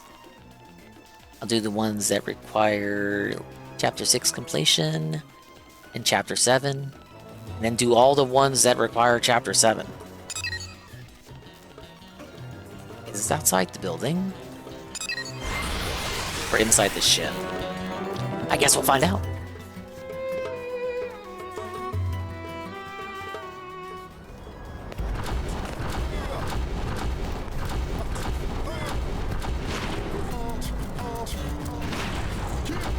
Oh, I see a lobster.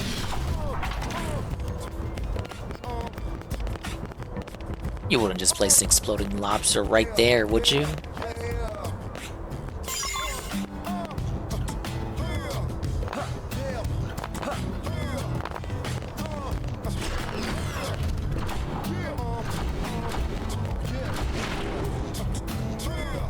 Alright, let's see if he's hiding out here. Holy shit, he is actually right here.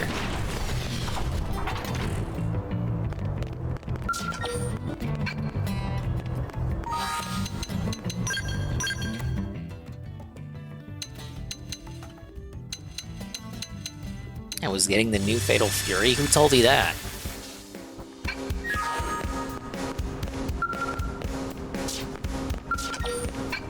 Oh wait, HB's in the party.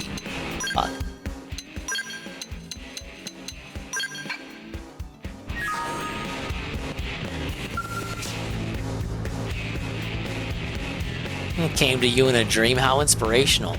Whoa, he's doing DSP's 20 push-ups in real time. Oh, lovely.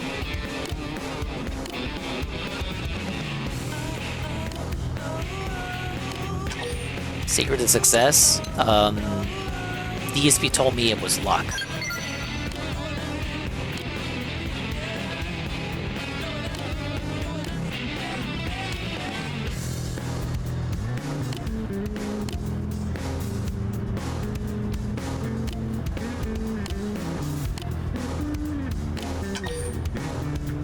Be evasive, be humble, be honest. Claim that your success comes from finishing a great number of missions. Oh, everyone loved that.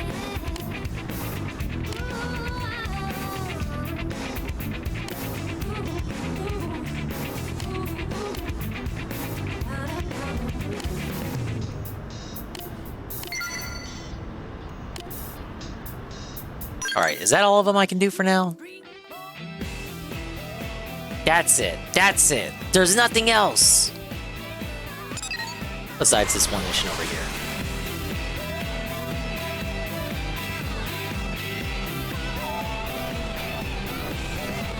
Yeah, he hasn't done it since the PvP thing.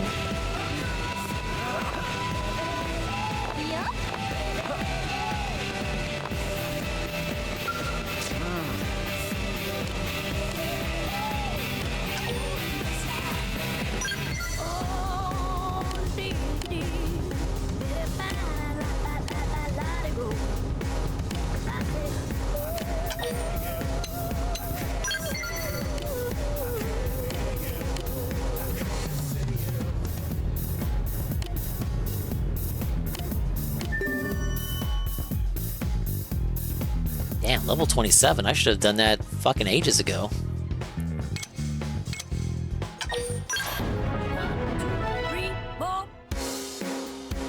Man, that mission sat unaccepted for like 2 streams.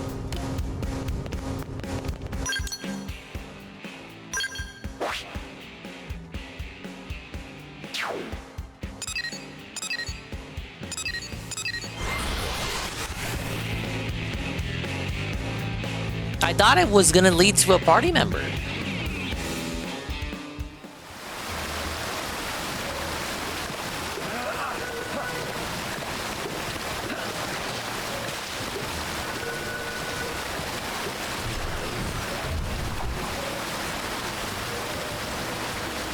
Wait, surely with the robot's better jumps, now I'll be able to ascend to these higher levels of this area.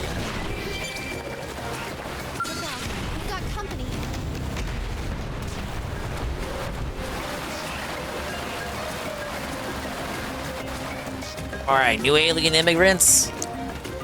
Ah, yes, of course. Yes, hello, we're the ones. Ask who the xenoforms are.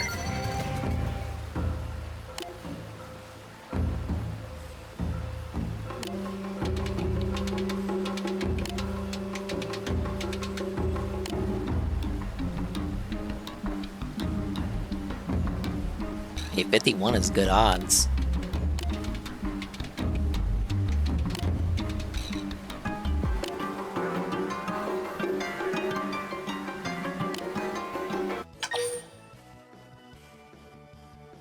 Well, I feel like they're going to come back to New LA with us no matter what at the end of the mission. Ask why the xenoform refers to itself as we. Just like Sungrand Studios, he's got headmates.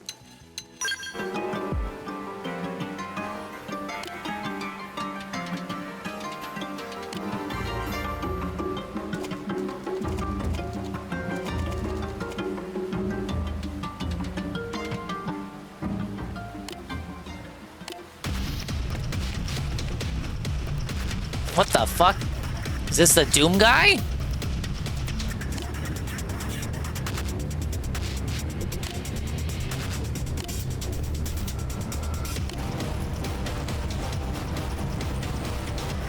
Feels like all these aliens, these alien side species that aren't the ganglion, are all just kind of techno guys. We're not fighters, we're just tech wizards. Don't worry, they all suck. We'll get rid of them.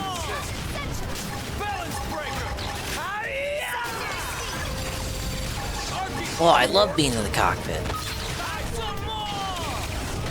This is the power of the Wii U, ladies and gentlemen, as ported to the Switch.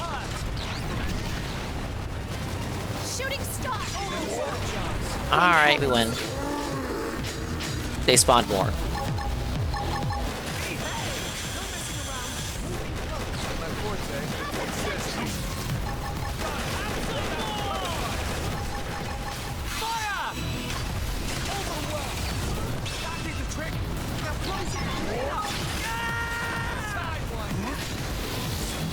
Oh wow, that was a big chunk.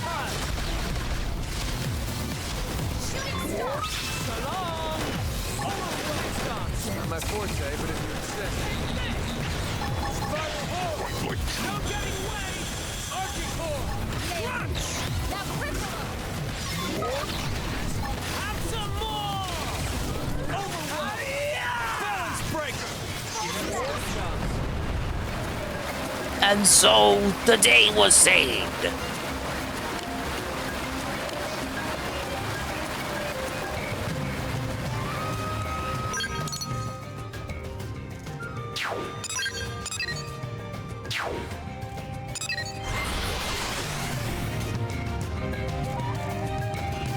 Surely it could have been that easy, right?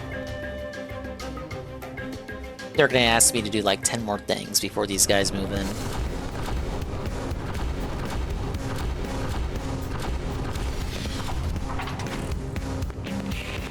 Nice work.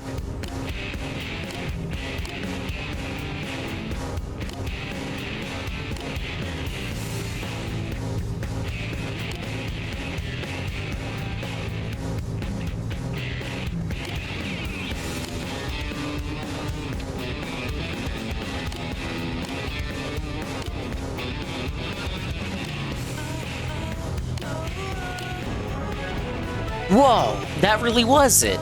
The SOS signal was sent by a race known as the Orb. You saved them and brought them to New LA. Look like giant roaches. The Orb for jumping on the arms manufacturing bandwagon with a company called Orphean Technologies. Being an engineer, I can't wait to see what they would do with the knowledge of the alien tech. Head to the AM terminal and the Army Gallery to check them out. Thank you, Len. I left that one waiting for way too long.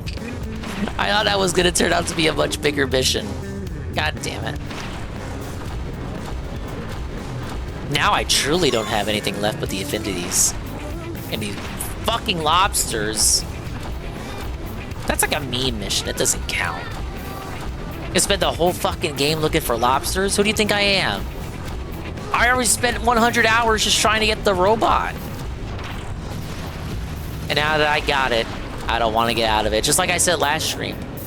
Once I get the robot, I'm never going to want to get out of the robot, because why would I get out of the robot?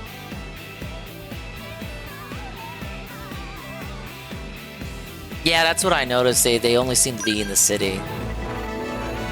Hey, look, another guy I can dump all my uranium into. Oh, I was supposed to... I was supposed to have these guys unlocked already because they come before the Nopon.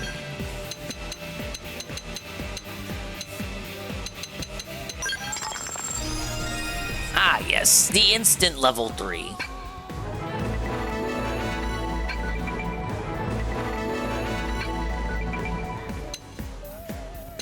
Almost maxed out the Nopon, too.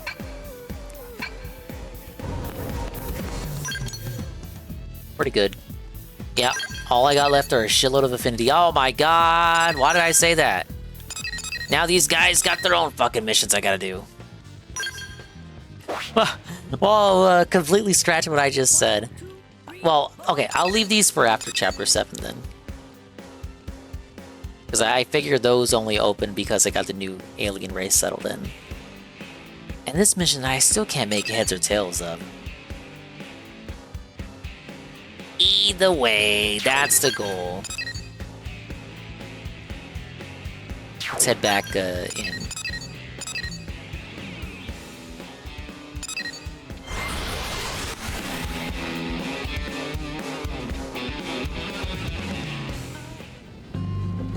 I say next time we just go straight to the story mission and then clean up the side content after, because we'll have all the side content opened up from Chapter 7, even more basic missions.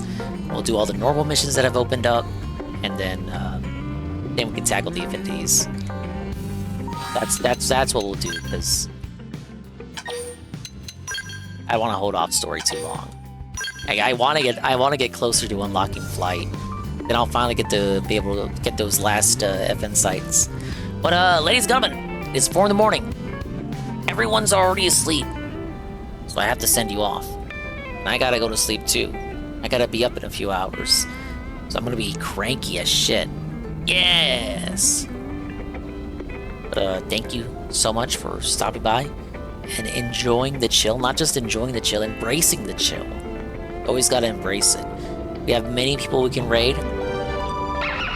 Thank you for the puppy. We can raid Tevin, who is still awake right now. We can raid World Conqueror or Iggle Wiggle. But I'm thinking we'll do Broken Mailman. But a happy Mother's Day, everybody. I hope you spent it with someone you care most about. I hope you spent it with your mama. If you couldn't spend it with your mama, I hope you texted her or called her. You really should be calling her. And if she's no longer with you, I hope she's in your heart. I hope you keep her close to your heart, as they say.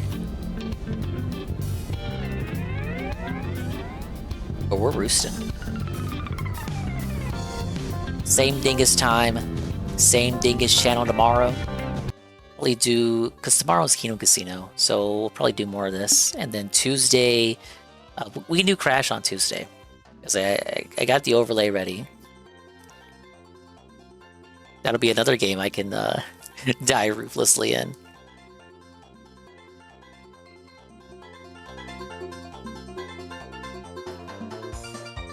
Casino restream. Yes, that's true. Hey, I didn't watch any Casino tonight. Dingus, there was no Casino stream tonight. Oh, that's true. That's true. But that doesn't mean I couldn't have watched a clip or something. Ah, look at that. I felt it. You be right as you were typing a countermeasure. All right, what the fuck am I saying? I'm just. We're going to bed. Thanks for stopping by. I'm gonna go conk out. I don't even know which way is up anymore. Big ups to all the Dingus, Dongs, and Swollen __ones who made it to the end of the chill. Holy cannoli. What's wrong with you? You stuck around for like 7 hours watching me run around the map in this fucking robot, this hunk of junk, this piece of metal. It's because I promised I would get the robot. I said at the beginning of the stream, if I did not get the robot this stream, I would chemically castrate myself and then hold myself hostage for 6 to 8 hours, which I ended up doing regardless of me getting the robot or not.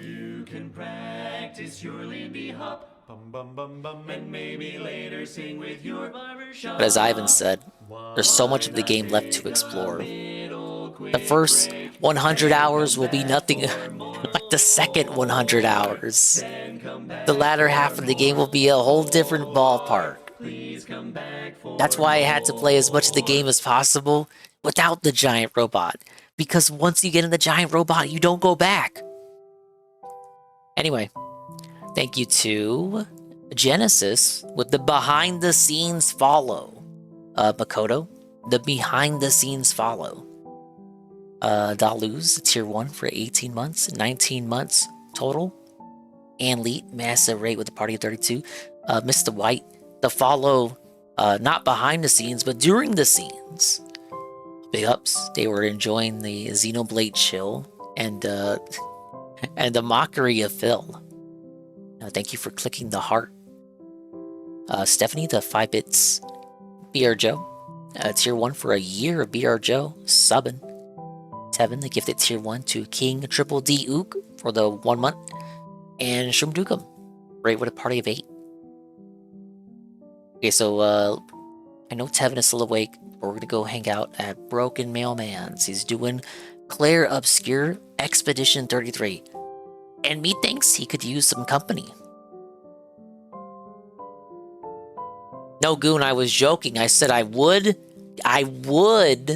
chemically castrate myself if I went one more stream without unlocking the giant robot.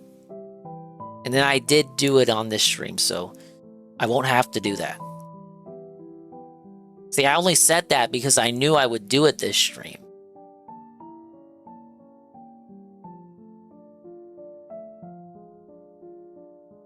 But bye-bye, adios, Mimi time. We'll see you when we see you. And if we didn't see you, then we didn't see you. But if we did see you, then we saw you. And if we didn't see you, hopefully we will see you next time. If I could see myself in the mirror each and every single day, hopefully I can inspire viewers like you, Rue, to see themselves in their mirrors each and every single day.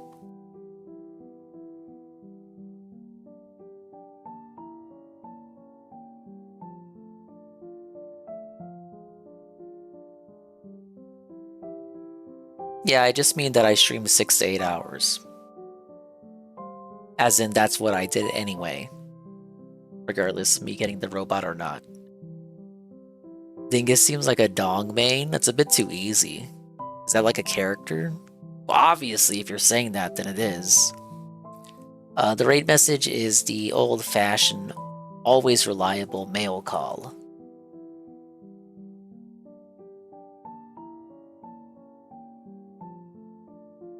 Broken Mailman is a chill dude, and you can talk about DSP with him at 5 in the morning. Why wouldn't you do that? Bye-bye. Thanks for hanging out, man. Go to bed. Weirdo.